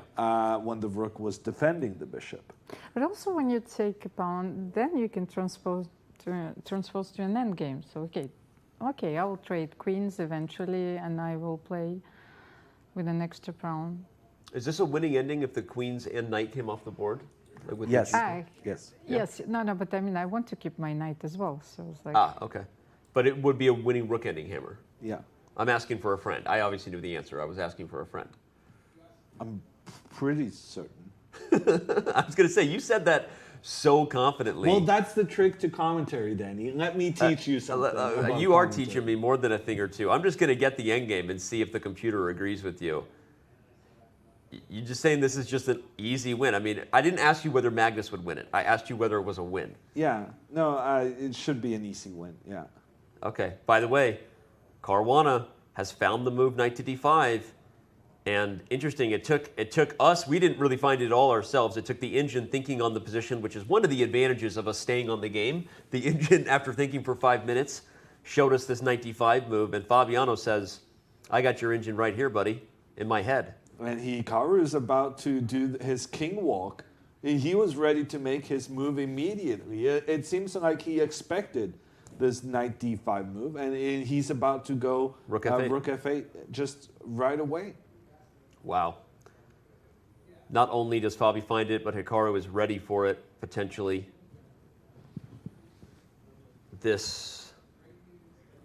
Oh. Yeah, he's going after the rook. There's no doubt about it. We got to zoom in on the hand gestures. By the way, that's another U.S. Championship ring on the other hand. He's got more than a few of those. How many rings does he have? He has 5 in total. When did they start? So every time, yes, every time you win. I'm sorry. I took the question non-literally because he has 5 U.S. championships. Yes. So I actually don't know how many rings he has. I know he has 2. Okay. But maybe there's more. I don't know. Because like when you're winning the French championship, we have a different tradition. We are getting a porcelain vase from a factory which was producing porcelain for the kings and now is supplying the president. So that's a different tradition. That's funny. In Norway, we get a silver trophy called the King's Trophy. Oh. Yeah. Okay. For winning the Norwegian chess championship. Norwegian chess championship. Yeah. I've never won a chess championship, so I don't have anything to compare it to. It's okay, Danny. We'll tell you how it feels. Thank you. I keep trying to invent tournaments on Chess.com that I might have a chance to win, and I keep failing in the process. But okay, we're not going to talk about that. Did you get knocked out of the... Why? I said we're not talking about that. Okay. We don't talk about Bruno. We do talk about Hikaru. He is getting prepared, but I'm not sure he's playing rook. I mean, the way the hand keeps kind of nearly swiping, I feel like he's about to move the queen, but that wouldn't make any sense because knight f6 check. So indeed, I think it probably is the rook. Indeed. By the way, you note that he played rook f8 and gave a little bit of a Garry Kasparov sort of screw in. Did you notice that? The legendary Garry Kasparov. No, but you only do that when you're winning. No, you only do it when you're confident in the move, I think. Okay. And so I think he was confident. Happened almost immediately, so I don't know, how do you defend this position? Yeah, and what's rough is that Fabiano, he just took that pawn in the middle of the board right away. Yeah. There was no hesitation whatsoever. And Hikaru still has that problem of his king having absolutely no defenders in front of it. And I think he'll probably be interested in making a queen trade. I think he has no choice, right? The question is, will Fabi be interested? And I have a feeling Fabi will not be interested in such a affair. Almira, your thoughts on? I mean, just from the psychological perspective, that keeping the queens on the board longer makes it harder, right? I mean, just move the queen anywhere. It's not easy for black to defend, right? Of course, no, but I was more thinking about queen g4 in that position. I think that Jan Ludwig suggested this, no? Or it was not your... It was slightly implied. Here, no, not taking on g5, but to offer a trade on g4. So to keep the bishop on the board. Just here, like here. I see. So okay, now this... But I'm not sure this solves black's problem. This is a much better approach than I was taking with bishop d5. So so the rook is hanging, first of all. If you want to avoid this trade, you need to do something different. So this trade of queens would leave Hikaru in a difficult position, down a pawn, but it would be savable. The black king would feel so much more comfortable if the queens were to be exchanged off. And I think this is the reason why the engines were kind of figuring out, as they were thinking, that the position was actually much better for Fabiano than they had originally anticipated, because the engines, after a while, made the realization that we don't have to trade the queens. We don't have to take on g4. And if queen g4 here, one of the options where you both save your own queen and keep the white rook defended is by just moving that queen all the way back to e1. Yeah, queen e1. Why queen e1 instead of queen d3? I have no idea. Oh, I highlighted this one, and I feel like you purposely chose a square that I didn't highlight. No, it's because the engines were saying queen e1. Ah, okay. Well, so, either way, keeping the queens on the board is the essential message. Yes. That queen e1 is actually, I think maybe the difference is now that I think about the position, you also have this lift rook d3, rook g3. Ah, okay. So I'm like obsessed with reason. those ideas okay. once again. So, and you can also take with your rook on d5.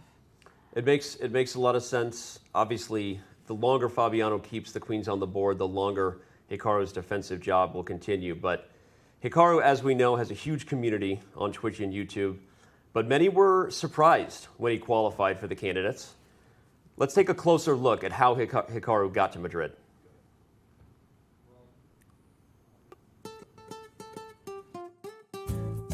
In qualifying for the candidates, Hikaru Nakamura ratcheted up the level of interest in what is already considered the most important tournament in chess.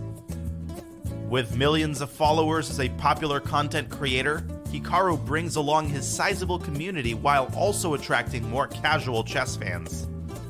Although once ranked number 2 in the world, most believed Nakamura's best days competing in classical chess were behind him.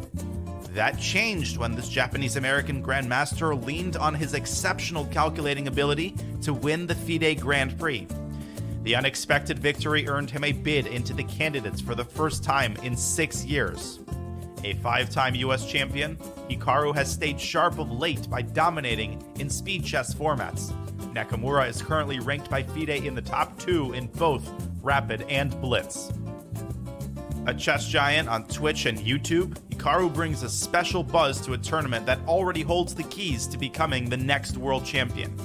And there are certainly those who have yet to rule out Hikaru from catching lightning in a bottle here in Madrid. Wow, wow, wow. I think Danya's breakdown, first of all, huge shout out to Danya, was very, very well done. And as he said, 5-time US champion, a 4-time Gibraltar winner, which is super impressive, by the way, when you consider that that's an open tournament. It's not easy to win events like that as consistently as he's done. Almira, he's a gold medal winner. He wins online chess like nobody's business. Your thoughts on Hikaru Nakamura and just how surprising and amazing it is for him to be competing in the candidates? Well, first of all, I think that as a professional chess player, I have so much admiration for his career, because he's stopped playing classical chess and dedicated his life to streaming. And I've always thought that professional chess players have this kind of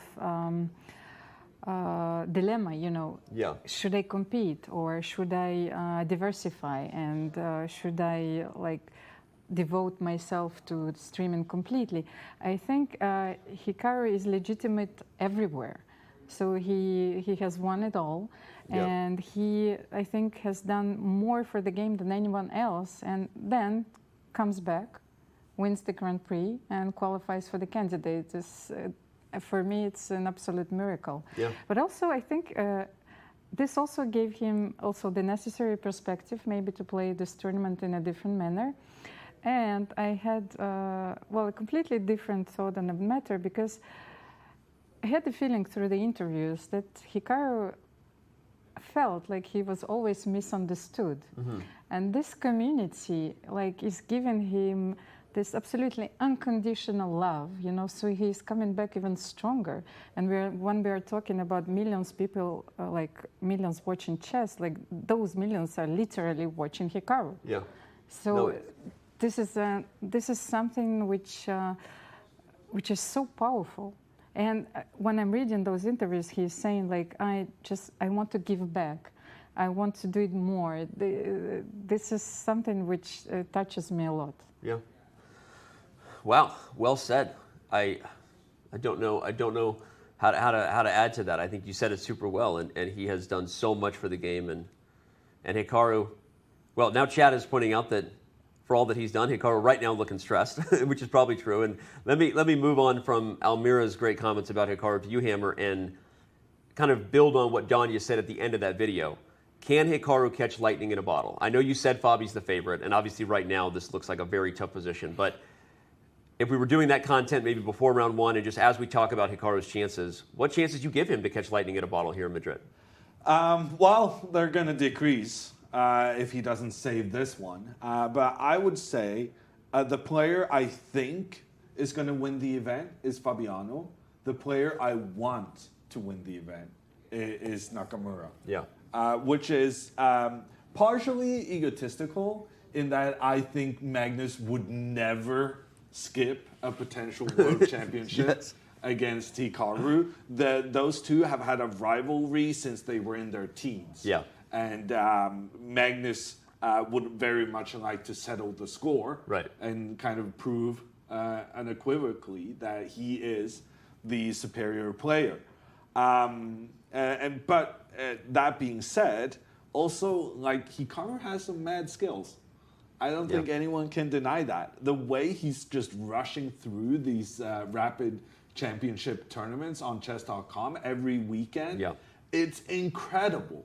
Like, the consistency with which he wins against, like, tons of top-level players is just, it's unmatched. Well, and I think the storyline on Hikaru was that, okay, he was doing that online for the last year during COVID and was streaming, but okay, he's not doing it over the board. And then he goes and wins the Grand Prix and gets himself to Madrid. As Almira said, I think you made a really great point, which is that you could argue Hikaru is playing his most comfortable, confident chess in his entire career precisely because of the community that he's built and the community that has showed him that love, right? That he feels at home when he's streaming, and the confidence and the love that he has for chess is showing on the board. And of course, we're saying that while we know Hikaru is in a very tough position here. But I don't think you're alone. I think a lot of people would say something very similar, that I think Fabiano is going to win. If I had my way, I would love Hikaru to win this event because a Nakamura Carlsen World Championship would surely turn heads. And as we have there from chat,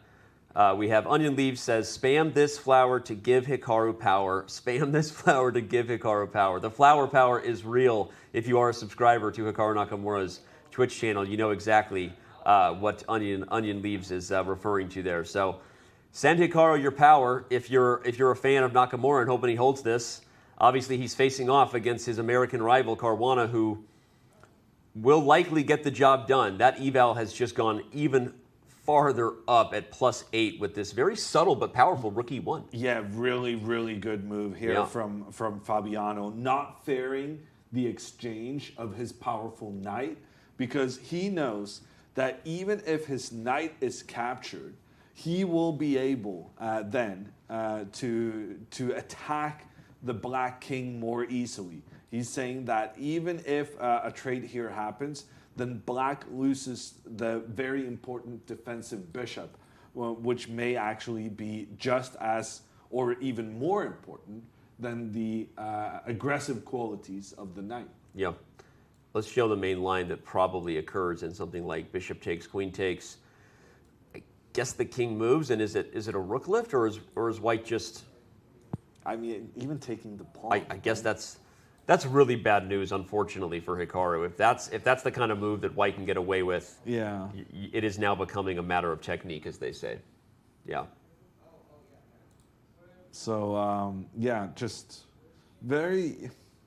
It's been a kind of strange game because, as you said, Danny, from the opening, it did feel like Hikaru was doing very well. If anything, maybe even got the better of it. Yeah. But ever since Hikaru chose to castle his king in the area where he had no pawns protecting it, it has gone really downhill since. And like the reason is always the same. It's always about the safety of the black king. And honestly, we said this already when Hikaru pushed that G pawn very aggressively. We were like, well, sure, you're kicking back white's bishop, but you're also now creating long-term trouble for your own king. And at the end, that's what's it's going to take to bring down Hikaru today. Yeah. I'm trying to find a swindle. Trying to find a swindle for black? Yes. Elvira, you're very quiet over there. What are you looking for? Well, that's not easy because there are a lot of variations to calculate. Even like a simple move implies that there are a lot of checks, and so I'm trying to find a tactical idea. Well, I guess Hikaru needs to go. I was going to say bishop d7. Well, I was looking at this move. But I'm just now realizing that this might blunder the bishop. Hikaru needs to move his bishop. The bishop is under attack. It needs to move. But the problem is, despite having like 8 different squares it can move to, none of the squares are safe. Yeah, we can highlight just why. H3, pawn, G4, queen, F5, there's 97 check. Bishop to C8 is safe. Actually, maybe only temporarily so if there's a trick. And then queen G4 check and take the... Yeah. Okay, I'm going to show it real quick. So the point is, after check, the king goes to H8, you run into knight G6. Yes. Yeah. And if the king goes to G7, you take on C8, and then as Almira pointed out, queen to G4 finishes the job. Bishop to D7 immediately runs into what, actually? Knight E7, queen D4. Knight E7, but king F7, right? Or well, then rook to F1. Okay, yeah, rook F1. Rook F1, and then king H8, knight G6. No, wait, but king G7, then queen D4, play queen F6. You cannot take here the bishop, queen F2. So if I'm not losing immediately. I'm so sorry. So he will play bishop D7 then. Okay, so this is likely his only move then, surprisingly. Again, just to show that, bishop D7, knight E7 check, king G7. Almira saves the day with queen F6 because of queen F2 check. And well, checkmate. In fact, it's now white who gets checkmated over here on the H file. So, okay, so no, he did not play this. He is still on the clock, likely going to play bishop D7. For those of you who are just tuning in, we've had one decisive result here in round 1 of the 2022 FIDE Candidates. Jan Nepomniachtchi shocks at least some by beating Ding Liren with the black pieces. And of course, the other 2 games besides Caruana and Nakamura are still going. You can see them here. And the reason we're not focused on them is not just because most of you want to see Caruana Hikaru, but because the truth is, neither of those games has a lot to it right now, right? The question will be maybe an hour or more from now on whether or not Firouzja holds that endgame, because Vrjabov is not going to make it easy. He's going to keep pushing. And Duda is yet to do anything but play tickle over there with Richard Rapport, because at some point he will make a plan, I assume, to go for the win, but he's not showing anything clear yet. But I think that actually he brought his king to C3. And in Duda Rapport. Yeah, we'll come back to that. Come back to no, that. That was a good point. Yeah, the king, he's making progress, is your point. This is a surprising move. I mean, that's ice cold. Not protecting your bishop, because then you can do a counterattack on the white knight instead.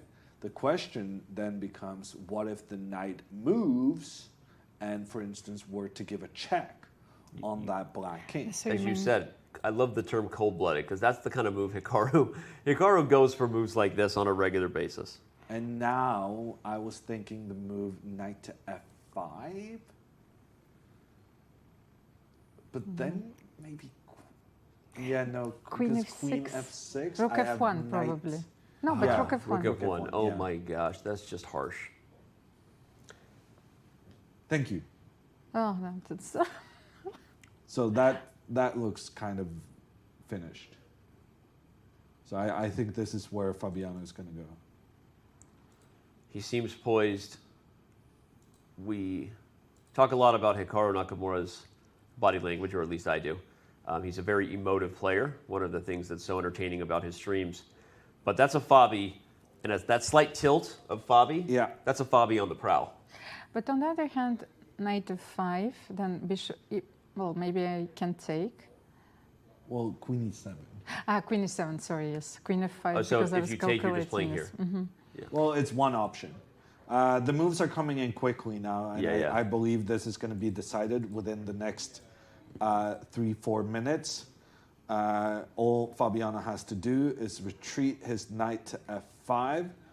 I do not see how Hikaru is going to deal with all these threats. I do believe he's going to resign the game now. Maybe queen g6 here, or like rook f1 still. Yeah, okay. I was wrong. He will not resign now, but he's agonizing because this is it's not a nice position to be in for Hikaru.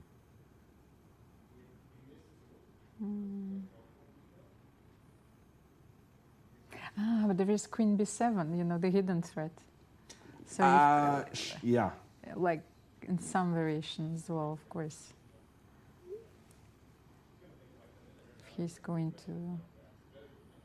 Okay, Hikaru does play queen f6. The question is, will rook f1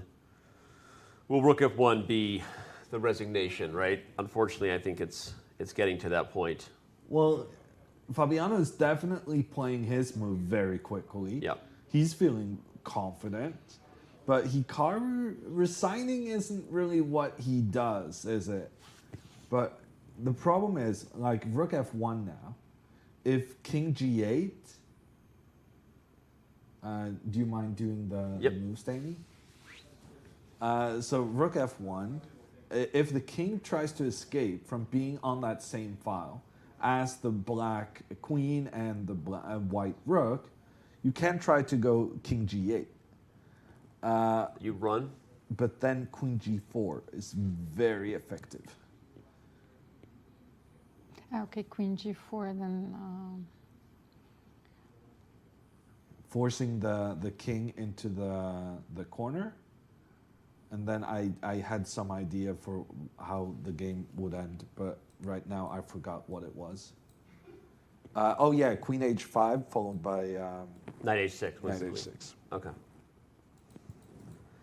Yeah, I know you said Hikaru is not a person who would resign, and I think in the world that we are used to seeing him and accustomed to him being as resourceful and swindly, is swindly a word? Swindly as anyone? I think that's the case, but I have a feeling that if rook f1 is found, that we might be moments away from a handshake. Agreed. Which is going to be a fantastic start for Caruana and a disappointing start for Hikaru. But that's how it works. You're always going to have a tough time with the black pieces, and especially when facing one of the most difficult opponents there is, Fabiano Caruana. And based on Almira's stats, this reinforces Fabiano's amazing grip against Hikaru with the white pieces. Yeah, he finds rook f1. Maybe about to find a move. We'll see. He might have one last trick in the books. Indeed, you're correct. He plays bishop to d5. But Almira, as you said, there's a record that Fabiano now has with white against Hikaru, despite switching to e4 here. The last couple victories did come from 1d4. The trend continues, right? Fabiano has had success against Hikaru recently with white. Now, to be fair, Fabiano has success with white against a lot of players, right? Yeah, I agree with you, though, Hammer. This was an interesting storyline. It felt like Hikaru had solved all the opening problems, was in a great space, right? We were liking the direction, and yet here we are, probably moments away from the hands being extended, and Fabiano starting off his candidates campaign with a victory, Almira. Yes, so we're looking probably at knight h6 here. Knight h6 check. Any move is winning, but the checks are always going to be the first thing these players explore. And in this case, the checks are also going to yield the desired result. Well, you know, the first game that we had to commentate during the second leg of the candidates is Fabiano against Maxime Vachier-Lagrave, when Fabiano made the spectacular sacrifice and the game lasted for 8 hours. It was an incredible game. The check is on the board. And the key here is that Hikaru played bishop d5. Everyone maybe hoping Fabi would go for knight d6 check, allowing him to play this endgame with rook and bishop versus queen. But knight h6 check is a very different story because after king to g7, Fabi will play queen to g4 check and continue the attack, with queen g6 being met by knight f5. And here he comes. And indeed, Hikaru resigns. The hand is extended. Hikaru resigns. We'll show the line here. Queen g6, knight to f5. And now if the king touches the f file, the knight can go to h4, unleashing a discovered check and winning the queen. And this is why Hikaru Nakamura goes down in his first game here in Madrid. And king h7, there is queen h4 also. Yeah, probably. we'll show that real quick. The king goes to either square on the h file. There's queen h4, winning the rook. Well, there you have it. Wow, what a day we already have. 2 decisive games. The first 2 games to finish were victories for Fabiano Caruana and Jan Nepomniachtchi, respectively. We got a lot more ahead, but right on the other side of this break, we'll dive into the other 2 games. But before we head to that, we want to let you know about a really important event coming up. It's Blitz Champs, for those who don't know it. We have 4 NFL superstars before you. Larry Fitzgerald, Kayvon Thibodeau, Micah Parsons, Amari Cooper, and others are competing in this incredible event in July 9th and 10th. We have $100,000 going to charities. These guys will be picking their own charities of choice. It's not Pog Champs, but it's Blitz Champs, and for all fans of the NFL, or really anytime we're seeing celebrities who we admire in their own fields competing in chess, it's awesome, and it brings out the fans. Kayvon Thibodeau, of course, a growing star within the chess community. If you guys don't know, he has a fan club. You can sign up for it, and you should consider doing it. Just Google Kayvon Thibodeau's fan club on Chess.com, and you'll find the link. Once again, it is July 9th and 10th, and it is going to be epic. We will be right back with more action. Round 1 of the 2022 FIDE Candidates continues from Madrid in just a few.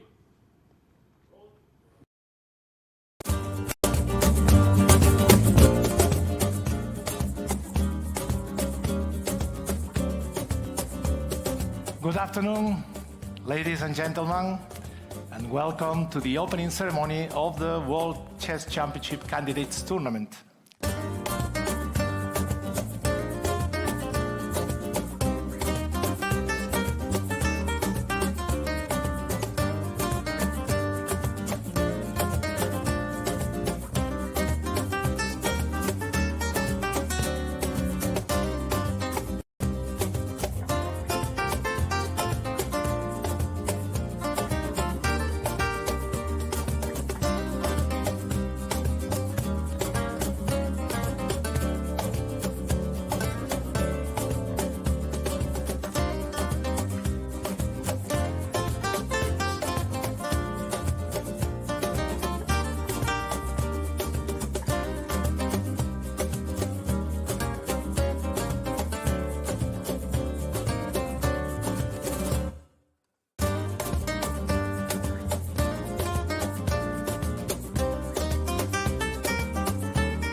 Did you know you can watch top chess events right on your phone?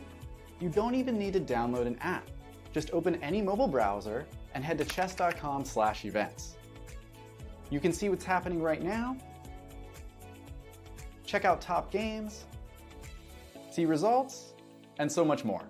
Try it for yourself at chess.com/events.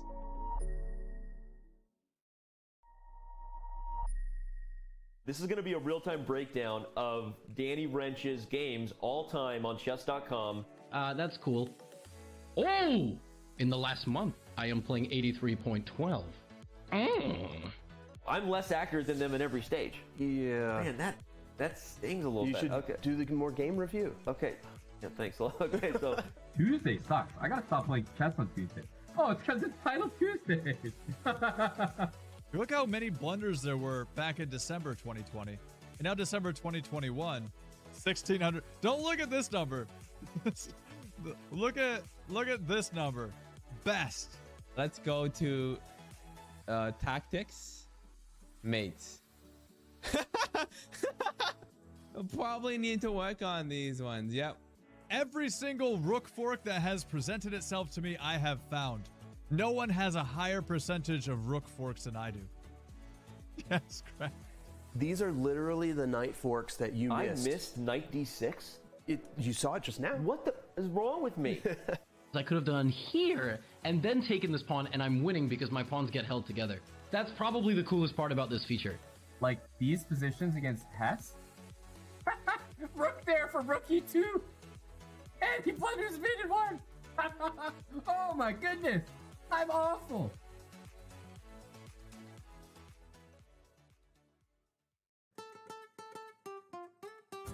The defending champion Jan Nepomniachtchi is back at the candidates, effecting his second straight bid to challenge for the World Chess Championship. One of the more experienced players, Nepo brings to Madrid an aggressive style that is both challenging to face and entertaining to watch. 2 years ago, Nepo made the most of his debut in the candidates. With a round to spare, he won the event in convincing fashion.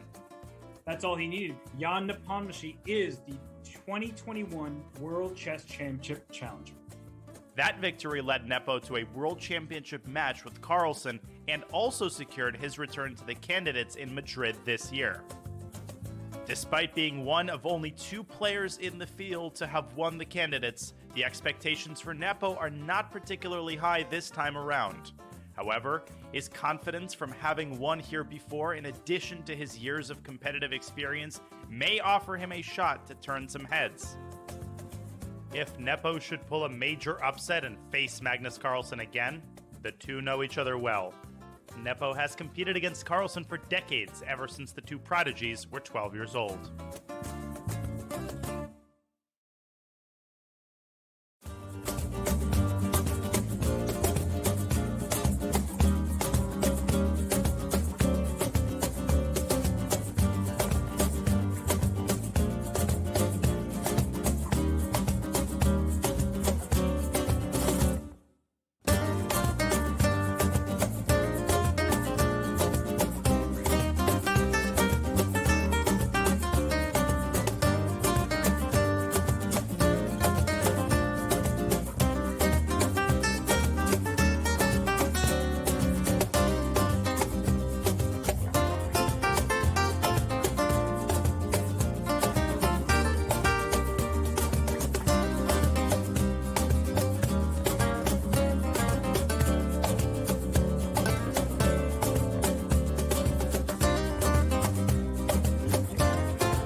We are back.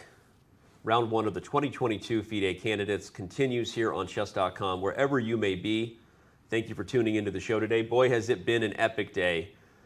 And we still have a lot more chess to go as Alireza Firouzja, the rising star, who's turned more heads than we can count, one of them being Magnus Carlsen's, on his way to the candidates, now has to defend himself. I don't know if it's an easy rook ending necessarily. Vrjabov is going to come up with tricks here. Almira, your thoughts on what Firouzja needs to do to really hold this thing? To be honest, I feel that rook endings are never easy. You know, you have to have so much knowledge, and even though there is an opinion that all of them are drawn anyways, so you have to be very precise here, especially. So he's trying to bring his king. Is it possible? What is the defensive setup here? Let's just, again, it's always easier for us than them. We have the engine, we have sometimes the table base, but if we're just providing some instruction, like what does Black want to do to hold this in like a theoretical sense? Maybe first of all, you should see what White is going to do. I was thinking about Rook H5, Rook A5, then King H4, King G5, something like this. Yeah. Okay. So, no, Rajabov quickly retreats. By the way, Rook B3 threatened the move E4, of course, because the pawn was pinned to the king, so Rajabov takes care of that problem. Hammer, I think Almira highlighted a good point. I think there's an idea of putting the rook on F5 to add the instructive point to that, everyone. From F5, the rook not only guards F3, which frees up the king to go on a journey, but it also keeps an eye on the E5 pawn, which might be tricky for Black to defend. So Black will certainly have ideas, but the point is that's maybe a goal square for White. Oh, no. I was about to say, and that's precisely where Rajabov is going. But he's not. But then he went to a different square. He's still holding his rook. I was going to say, you don't see this that often at a high level. He's still holding his rook. So he was going to put it in the middle. He decided to put it out on the side of the board. Yeah. It doesn't make that much of a difference, I believe. That rook is headed for E3 regardless, I'm going to say. I think what Rajabov now, what he's concerned about is the fact that the Black rook has that pressure along the third rank. Yeah. And I think Rajabov feels it would be nice if that pressure could be stopped. So he's going to try to move his rook down and then... So he's going to go with the rook to B2 and then E2 and offer a trade. And he's allowed to do that. But basically, you were asking about defensive setup. Firouzja just wants to keep the status quo, right? He wants to keep the situation where the white pawns cannot advance without being punished for it. He wants to trade his pawn for one of the white pawns, but he's not going to be allowed to do that. And that's why this is a difficult rook ending, because you can't force anything to happen. You just have to sit and wait. And kind of hope that they go wrong, right? Because in theory, it should be a draw. You said a bunch of really instructive things that were kind of, I think maybe could be taken for granted. Just already highlighting the idea that the rook could come here and trade, I think is instructive for viewers, because it reminds us that while the rook ending has great drawing chances, you should always be aware that the king and pawn ending is just an easily losing position. So you can almost never trade from a rook ending to a king and pawn ending and improve your defensive chances. It's very, very rare. So that was really important. And I think, Hammer, you also quickly pointed out Black's goal, which is if you give Black the chance tactically, he would trade this pawn for either of these pawns if he could somehow magically take them off the board, because one of the reasons this is hard to defend, and we keep saying, is because if you had just one pawn, then all you have to do is defend it. There are many well-known Philidor, Lucina type of drawing positions, but with the threat that White has to not just have one pawn, but maybe somehow, some way trick you into winning a second pawn, that's the thing that makes this hard to hold. So I just wanted to point out that Hammer made really two very subtle instructive points. For Black to draw, never trade rooks if you're taking this advice for your own games. And Black's goal should be to not miss an opportunity. If there's ever a tactical shot where you could somehow swindle or trade this pawn, don't miss your chance to do so. Right, Almira? Well, of course, if your king is very close to the pawn. Then it's true, yes. Yes. I saw you nodding your head over there, so I was like, right, Almira, back me up here. No, but okay, actually, like, what Alireza is doing here is like keeping the rook on the third file. He simply does not allow White king to advance. Well, to advance. We'll just show it again, because ideas like this are met with E4. That's the whole point. And now we're forcing the drawn ending. So I think Timur played King E2. Oh, and has Alireza already moved? Yeah. He King played E2 Rook C3. and Okay. Rook C3. Okay. He's just sitting there. Yeah. He's waiting. And that's the key to this endgame with the black pieces. You got to be aware of your opponent's plans, and you got to have great patience. You got to be ready to just sit there and do nothing, because doing nothing will end in a draw eventually. In a long time, but it will eventually end in a draw. And we're actually at 5.5 hours played now. So the players will definitely be feeling some fatigue at this stage. As they should be. It's a long, long game. We'll note for the fans watching who just observed that the evaluation bar turned gray on our main board. And that's actually because the table base has had enough time to think to confirm that this position is a draw. And so that's just a visual way we're bringing that theory to life. And we're not going to sit here and try to pretend that I can just show you the 45 move forced line that the table base says it was a draw. But the point is, as we work on bringing that tech to life, as we all know, we're just doing what we can, work on the eval bars, table bases, try to add some more context.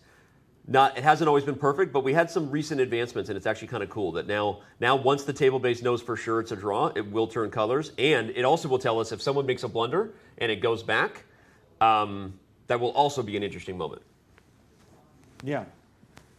Not sure we're going to see a blunder here from Alireza, despite his young age. He is more than capable of defending tricky rook endings like this. Yeah, I don't know what to say about this, Danny. Do you have any quips to this camera angle? Maybe let's try. I love what we're watching right here. Twitch content. If we can clip it and ship it, fans, I'd be super happy. By the way, are those Levi jeans? Those look like some Levi's. You can tell just from like the fibers. There's only two things I recognize better than Hikaru Nakamura facial expressions, and one of them is the threads on jeans. I would bet my life those are Levi's. Possibly Wranglers if they were the faded navy blue Wrangler brand, which was very popular at some point in the 90s. The faded blue. But okay, there we go. Rajabov is thinking, of course, as he kind of should be, but we've been applauding and saying from the beginning that he's not going to just give the youngest player in the field a draw, Almira. He's going to push it. It's the right thing to do psychologically, and also it's just important that you get yourself in game shape. But that said, is there ever a risk of tiring yourself out if you try too hard in a situation like this? Well, I think that this game is actually very important, like for Rajabov, because he didn't play a lot recently, so playing such a long game is very important so you get into shape. Yeah. So even if you play like 120 moves, I believe that it gives you also a boost in confidence. Yeah, I agree. And even if it takes a long time and you still draw, the fact that you had a lot of memories about playing a position you could win is important. So, Hammer, I think we're going to get you on the telestrator to give our fans some instructive stuff here in just a moment. Maybe right now, if you want to just head on over. I don't know how you're feeling. He's pretty spry, that guy. As soon as I make a suggestion, he tends to jump up real quick and get excited. We all want to stretch our legs. But okay, we saw the game between Ding Liren and Jan Nepomniachtchi end with a victory for the Russian player, but we didn't get to see checkmate on the board, so Hammer's going to show us how that game could have played out.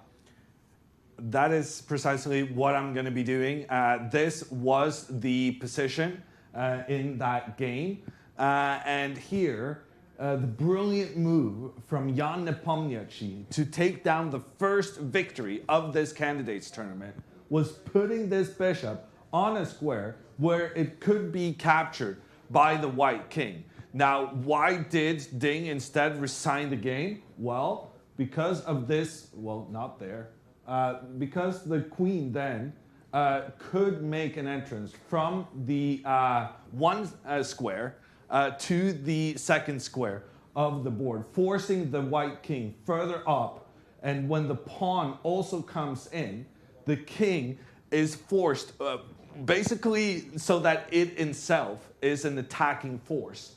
And here, the black queen would make one of these quiet moves. It's not a check, but it's still going to be checkmate coming up because there's no way for white to stop that queen from coming in with the checkmate later on. But I guess we're gonna go back to you, Danny, because the game between Firouzja and Rajabov just finished.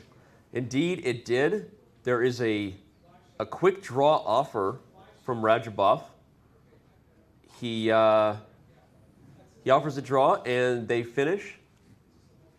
And although I don't see the result just yet, Hammer called for it, so I'm assuming it was a draw. But are you sure it was a draw, Hammer? No, I'm not sure. No, I think Hammer assumed it was a draw, but no, actually the game continues. Rook to e2 from Rajabov. So Hammer jebaited us big time, buddy. We appreciate that, and we won't hold it against you. What we are going to do now is continue, of course, talking about a rook ending that Rajabov is going to take here until the cows come home, and at some point we'll swing back over to the game with Jan-Krzysztof Duda as well. But right now we're actually joined by a pretty special person in studio, and I'm going to shake his hand as he enters, and even if the fans can't see it, you're sitting down in a nice comfy chair. First of all, Fabi, the main thing everyone wants to know is how much more comfortable is this chair compared to where we sat on the couch for a month in November? This is a lot better. This is a lot better, right? I was trying to tell people that the lower back support here is phenomenal, right? Yeah.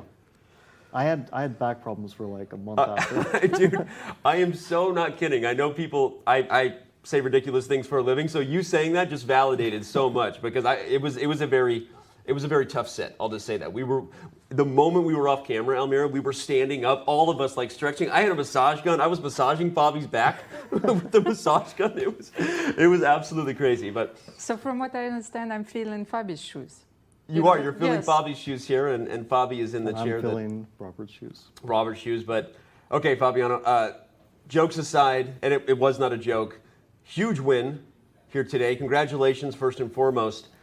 There's so much we could unpack about this game, and we're excited to have you with us. I just want to start with, what does that do for you in a tournament like this, where you know it's a marathon? You are the most experienced candidates player in the field, so there's no way you're going to let your emotions get the best of you, right? But you've got to be feeling pretty excited to start off with a W. Yeah, I feel great. No, I'm definitely not letting it, letting myself get super excited about this, because it's still only the first game. Yeah. But it's always nice to start well, and before the tournament there's a lot of nerves, and you don't really know how to feel. There's a lot of preparation, but then you have to go from that preparation mindset into the playing mindset, right, and it's totally different. So I was trying to, be relatively calm today and take my time and not rush any decisions. It was still a very nerve-wracking game, I'm sure, with many mistakes, but overall it's great. Yeah. I'll ask a question about preparation. I know Almira had a couple. You mentioned preparation and that transition that goes from it's no longer time to prepare, it's time to play.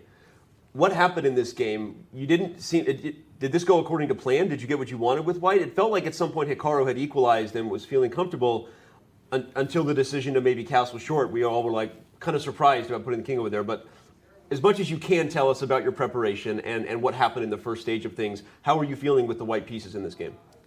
Yeah, well, it went relatively according to plan. Okay. I wanted to play this line with knight b3. It's a slightly unusual move, but he's faced it before. Only in blitz games on Chess.com, but okay. It still counts for something. So I'm sure he knew the move, but he decided to improvise. Okay. He played a bit weird, queen e7 followed by rook b8. Usually if you play queen e7, you want to castle long, yep, which leads to just an absolutely crazy fight. So I was surprised he played queen e7, because I thought he really wants to castle long and turn it into a pawn race.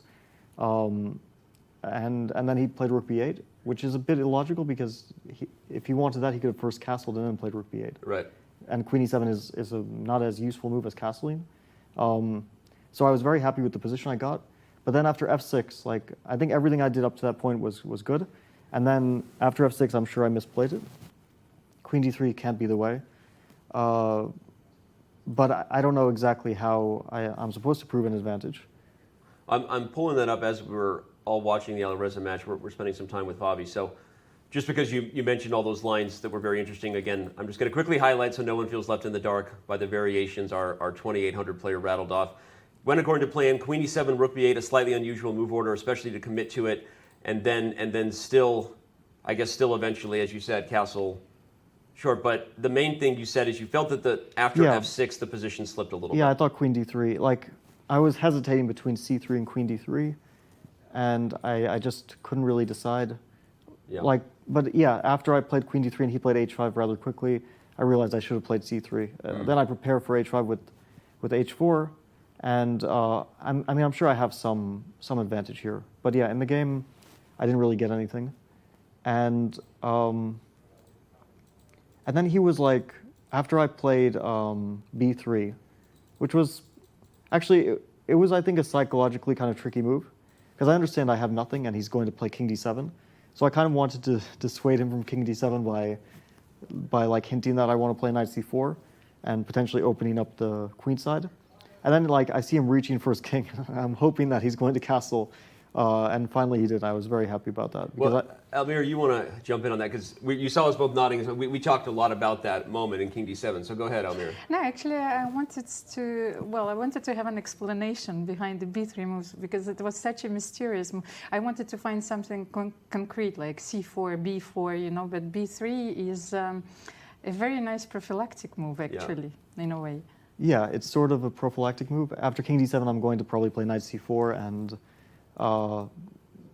and yeah, something like this. But yeah, I was just very happy he didn't play king d7. But I love the psychological point you made that, you know, you kind of baited a little bit, right, into a weird decision, right? Because Almir and I, we spent a lot of time talking about king d7 and this whole idea, and a really interesting psychological point. So, all right, we have a bunch of questions coming in for you from chat, by the way. Chat loves you, as if you need to be reminded of that. You became a superstar commentator.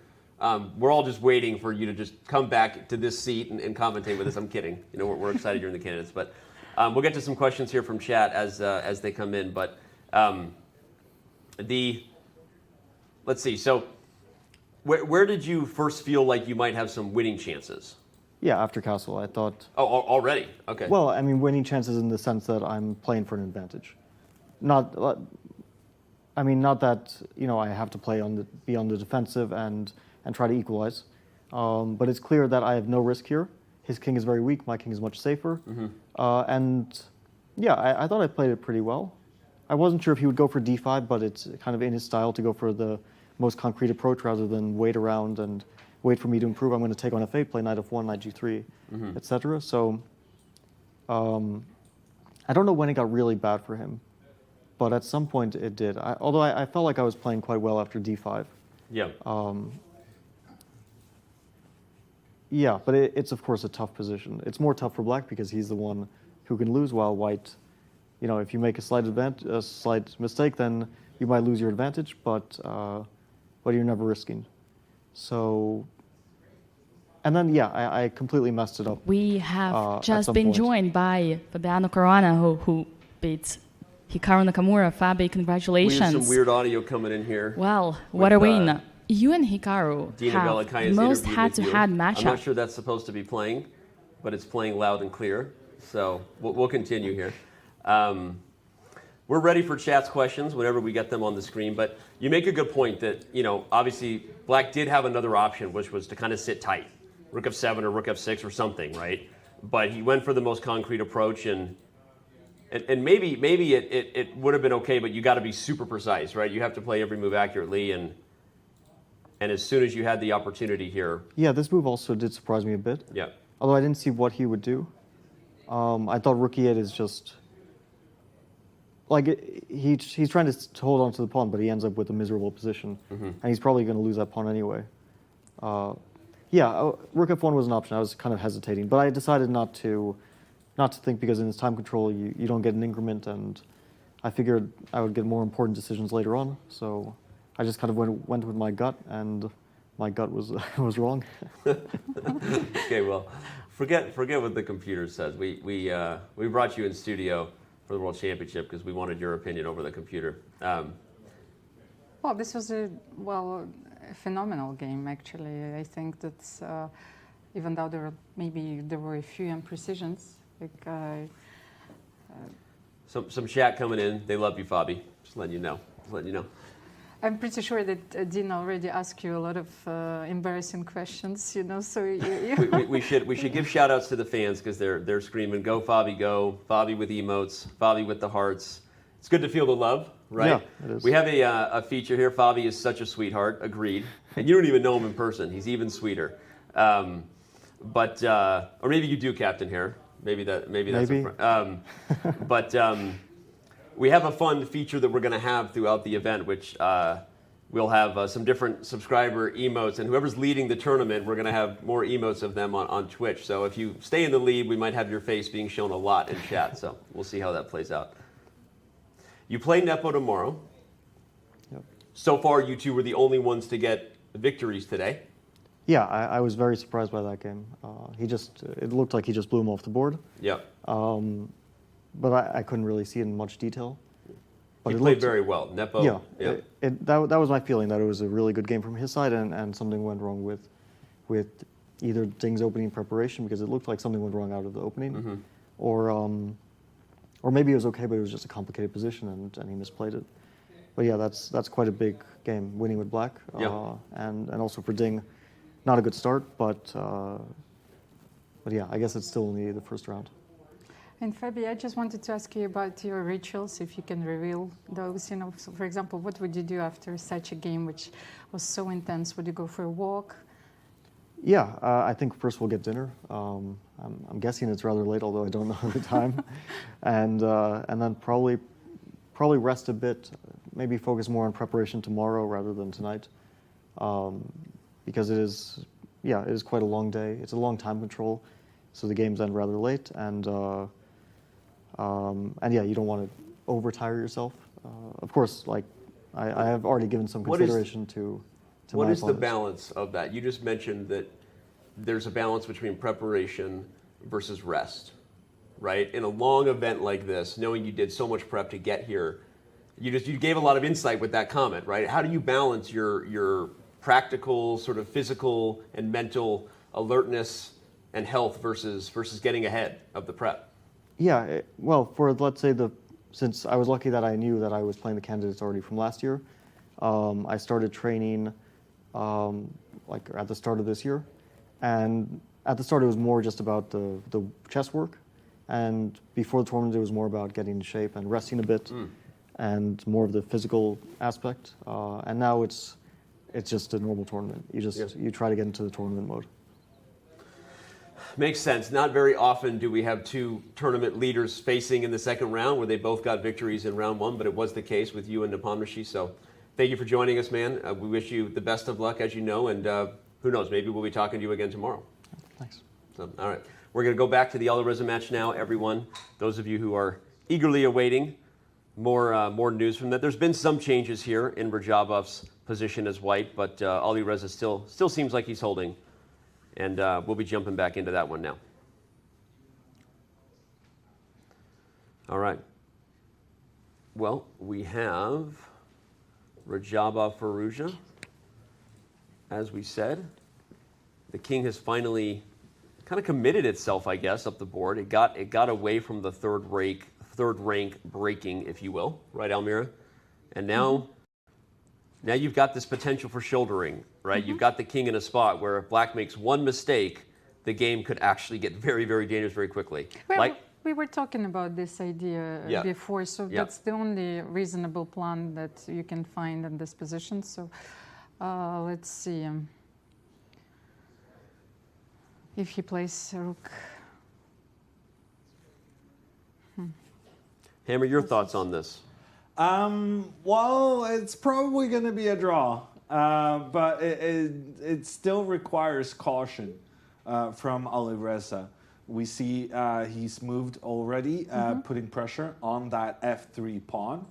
And what Alireza wants to have happen is that pawn takes a step forward so that black can make the exchange of pawns, after which the draw would be trivial.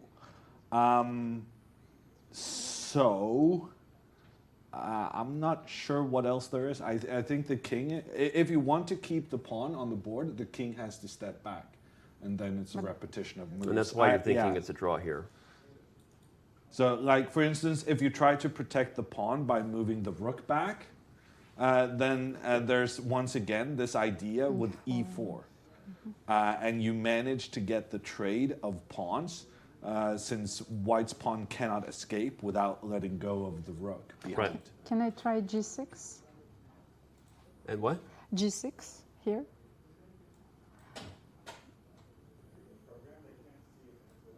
So king g7 and yeah, I cannot hide.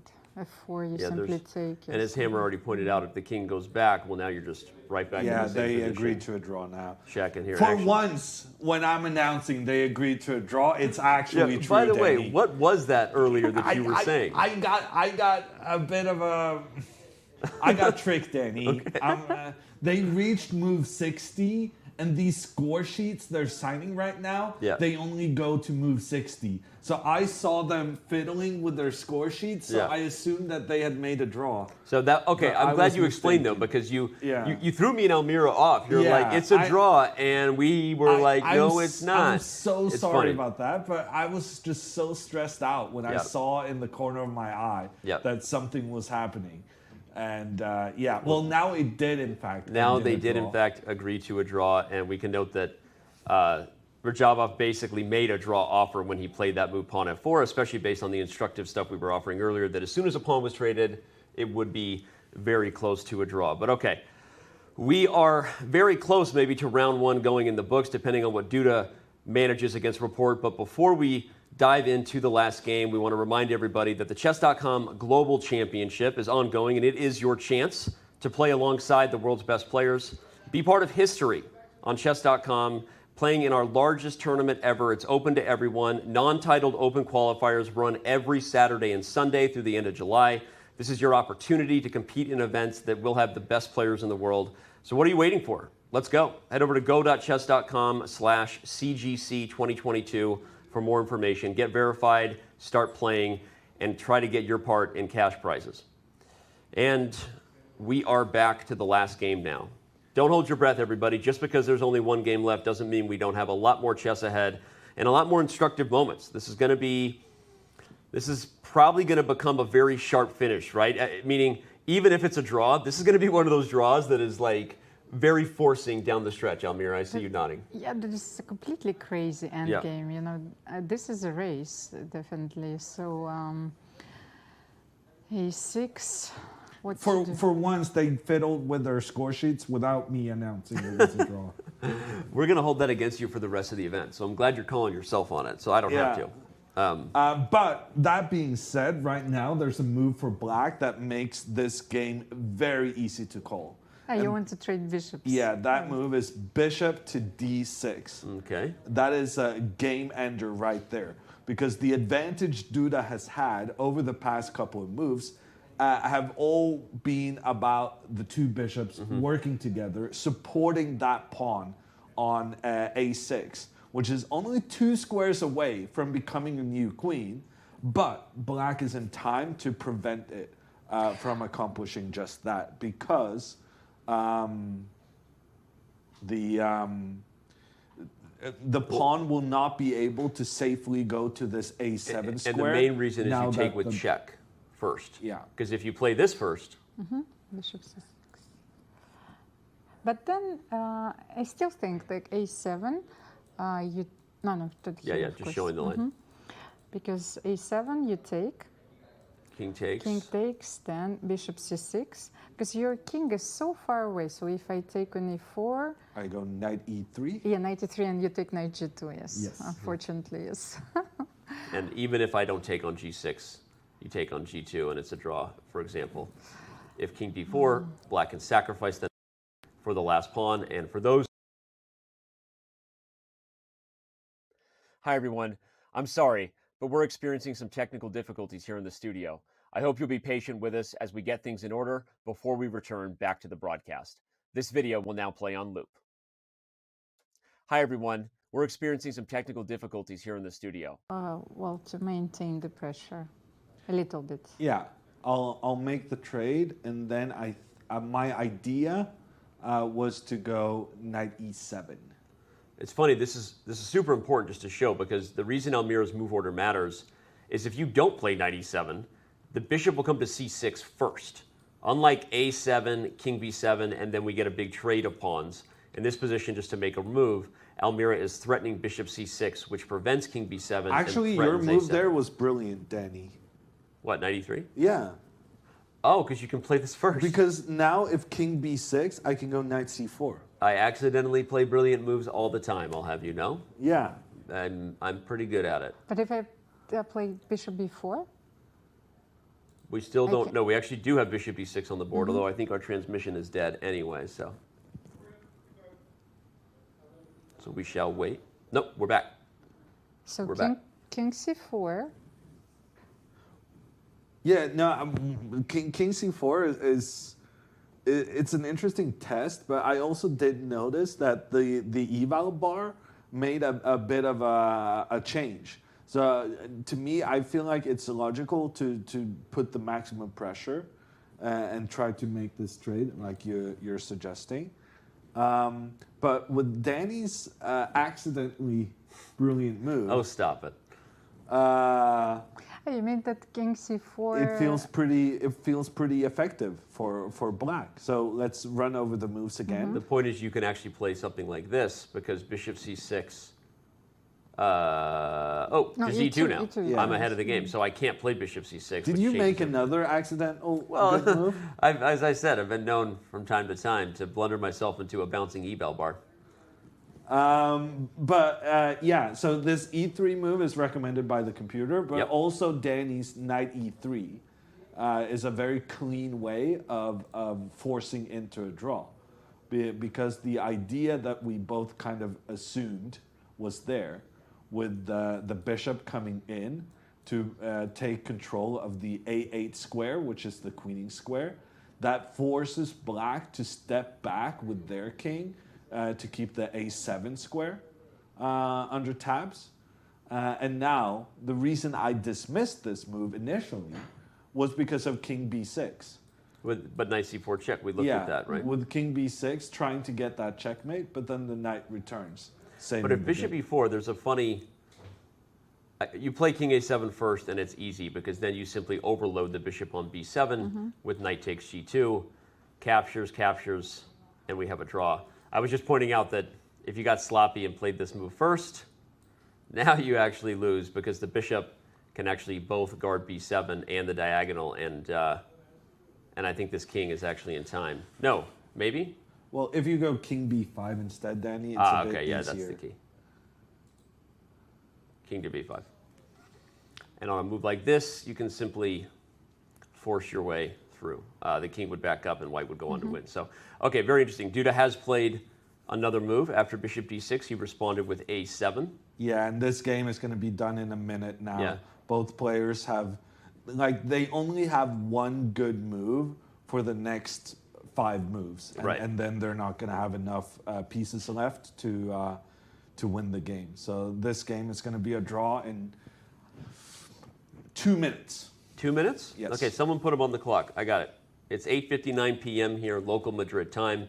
If it is a second longer than 2 minutes, you are in timeout. Yeah, young no, man. actually 2 minutes was way too long. 2 minutes is too long. Yeah, way too long. King to b7. I just didn't dare say 1 minute because Rapport was doing something with his score sheet. Okay. He was writing something down. I'm not sure why.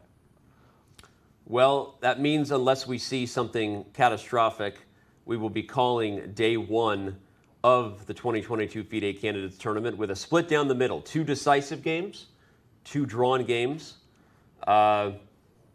Maybe 2 games you thought would be decisive coming in, maybe not. You don't even know, right? In the end, all of these games delivered as far as I'm concerned in regards to excitement and fighting chess. And I couldn't be more excited for what we have in store. There you go. We got you on the clock, Hammer. I think you guys were a little generous with that time. I should have said 1 minute. I regret. I feel like they were a little generous to you. I feel like they started that clock a little late, but maybe I'm wrong. You know, Vic is pretty smooth. He's pretty fast with that stuff, so we'll give him the credit. And indeed, with hands are shaken. You are right, Hammer. It ended in less than 2 minutes. And, wow. What a game. What a game. Well, What a day. Today is clearly disappointed. Like, yeah. He had such a good position after, well, coming after out of the opening. So he did indeed.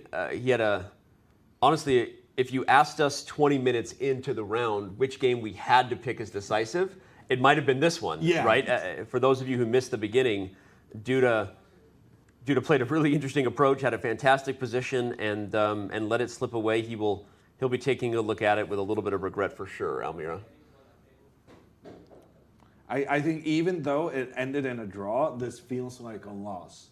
For Duda. Yeah. Yeah, it's interesting. I feel the same way.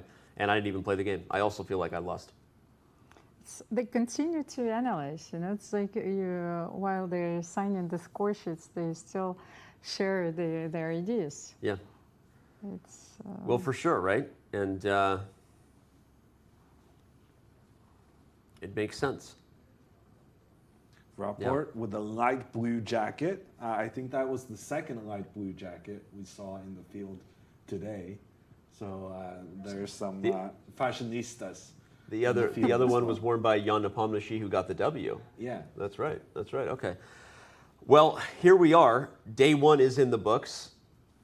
I don't know any other cue than to just say, Hammer, your major takeaway after what we've seen here from round one in Madrid. I think for me, there were two big favorites in this field, Ding and Caruana. Caruana goes ahead and wins his game. Ding loses with the white pieces. I think by now, Fabiano is a big favorite to take this home. There's still 13 more rounds to go.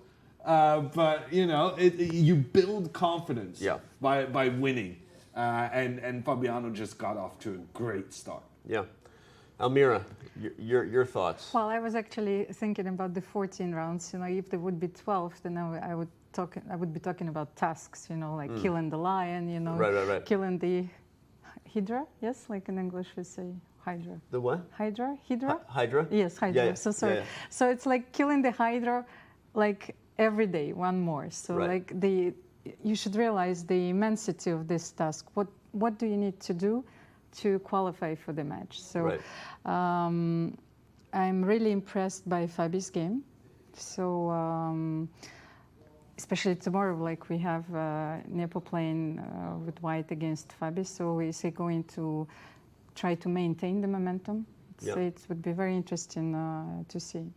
Well, someone's going to have momentum because Nepomniachtchi, the other winner. And Nepomniachtchi gets white, I believe, so that'll be interesting. Not to say he needs it, apparently. He gets wins with black against Ding Liren. But, okay, well, let's bring up the scores for today and show everybody what they were. As we've been talking about highlighting the two decisive games, we should also point out that two of the games were drawn.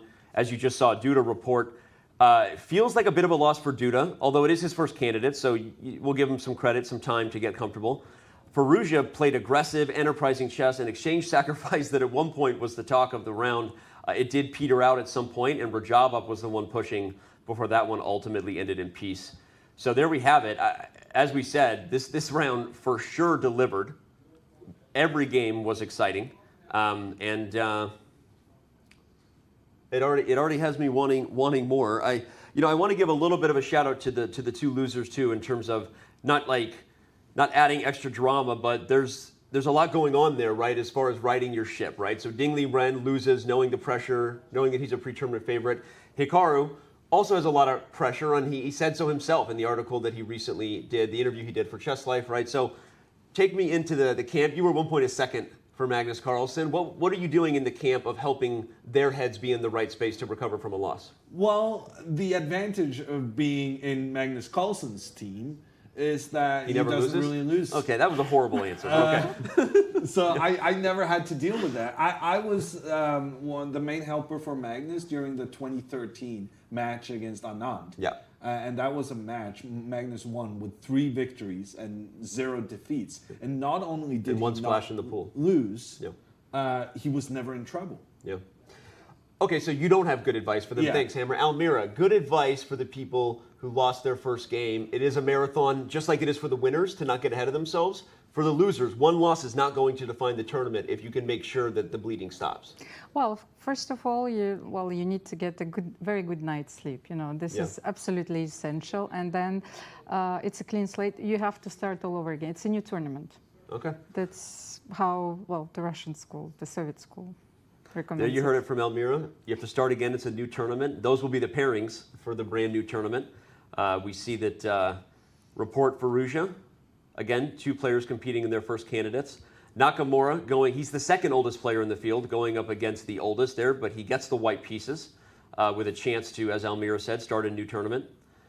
Nepo and Caruana don't want it to be a new tournament. They're happy with their victory, but we can't wait. We already know which matchup we're circling for tomorrow, right? Mark it, it's in the books. Nepomniachtchi versus Caruana just did our job for us. And then, of course, we have Duda and Ding as well, Hammer. So your thoughts on, I guess I stole some thunder. I think it's Nepomniachtchi Caruana, but any other matchups you want to talk about for tomorrow? I'm interested in this Rapport versus Firouzja. Okay. Both players today proved that they're willing to take enormous risks to try and win games, even with the black pieces. 2 such risk takers up against each other, that just has to be fireworks. Okay. Almira, as we look at those 3 events, those other 3 matchups, your thoughts on another one? Well, those matchups disappeared, but actually what I wanted to add is just that I cannot even imagine the chaos these 2 players are going to create tomorrow. Right. Richard against Alireza, so it's going to be, probably a tactical skirmish, on the board, all the way. So let me have a look. So we are not allowed to talk about Nepo Caruana. You can talk about whatever you want. I was just, I stole the thunder and said that's clearly the matchup we're all going to be talking about. But Duda has a 1-loss record and 1 draw to Ding Liren, so that's not too much there. No, but I think this is also a very important game because Duda starts with white. He has 2 whites, so he didn't convert his game today. So it might add up to a disappointment. So he is going certainly and try to play for a win tomorrow.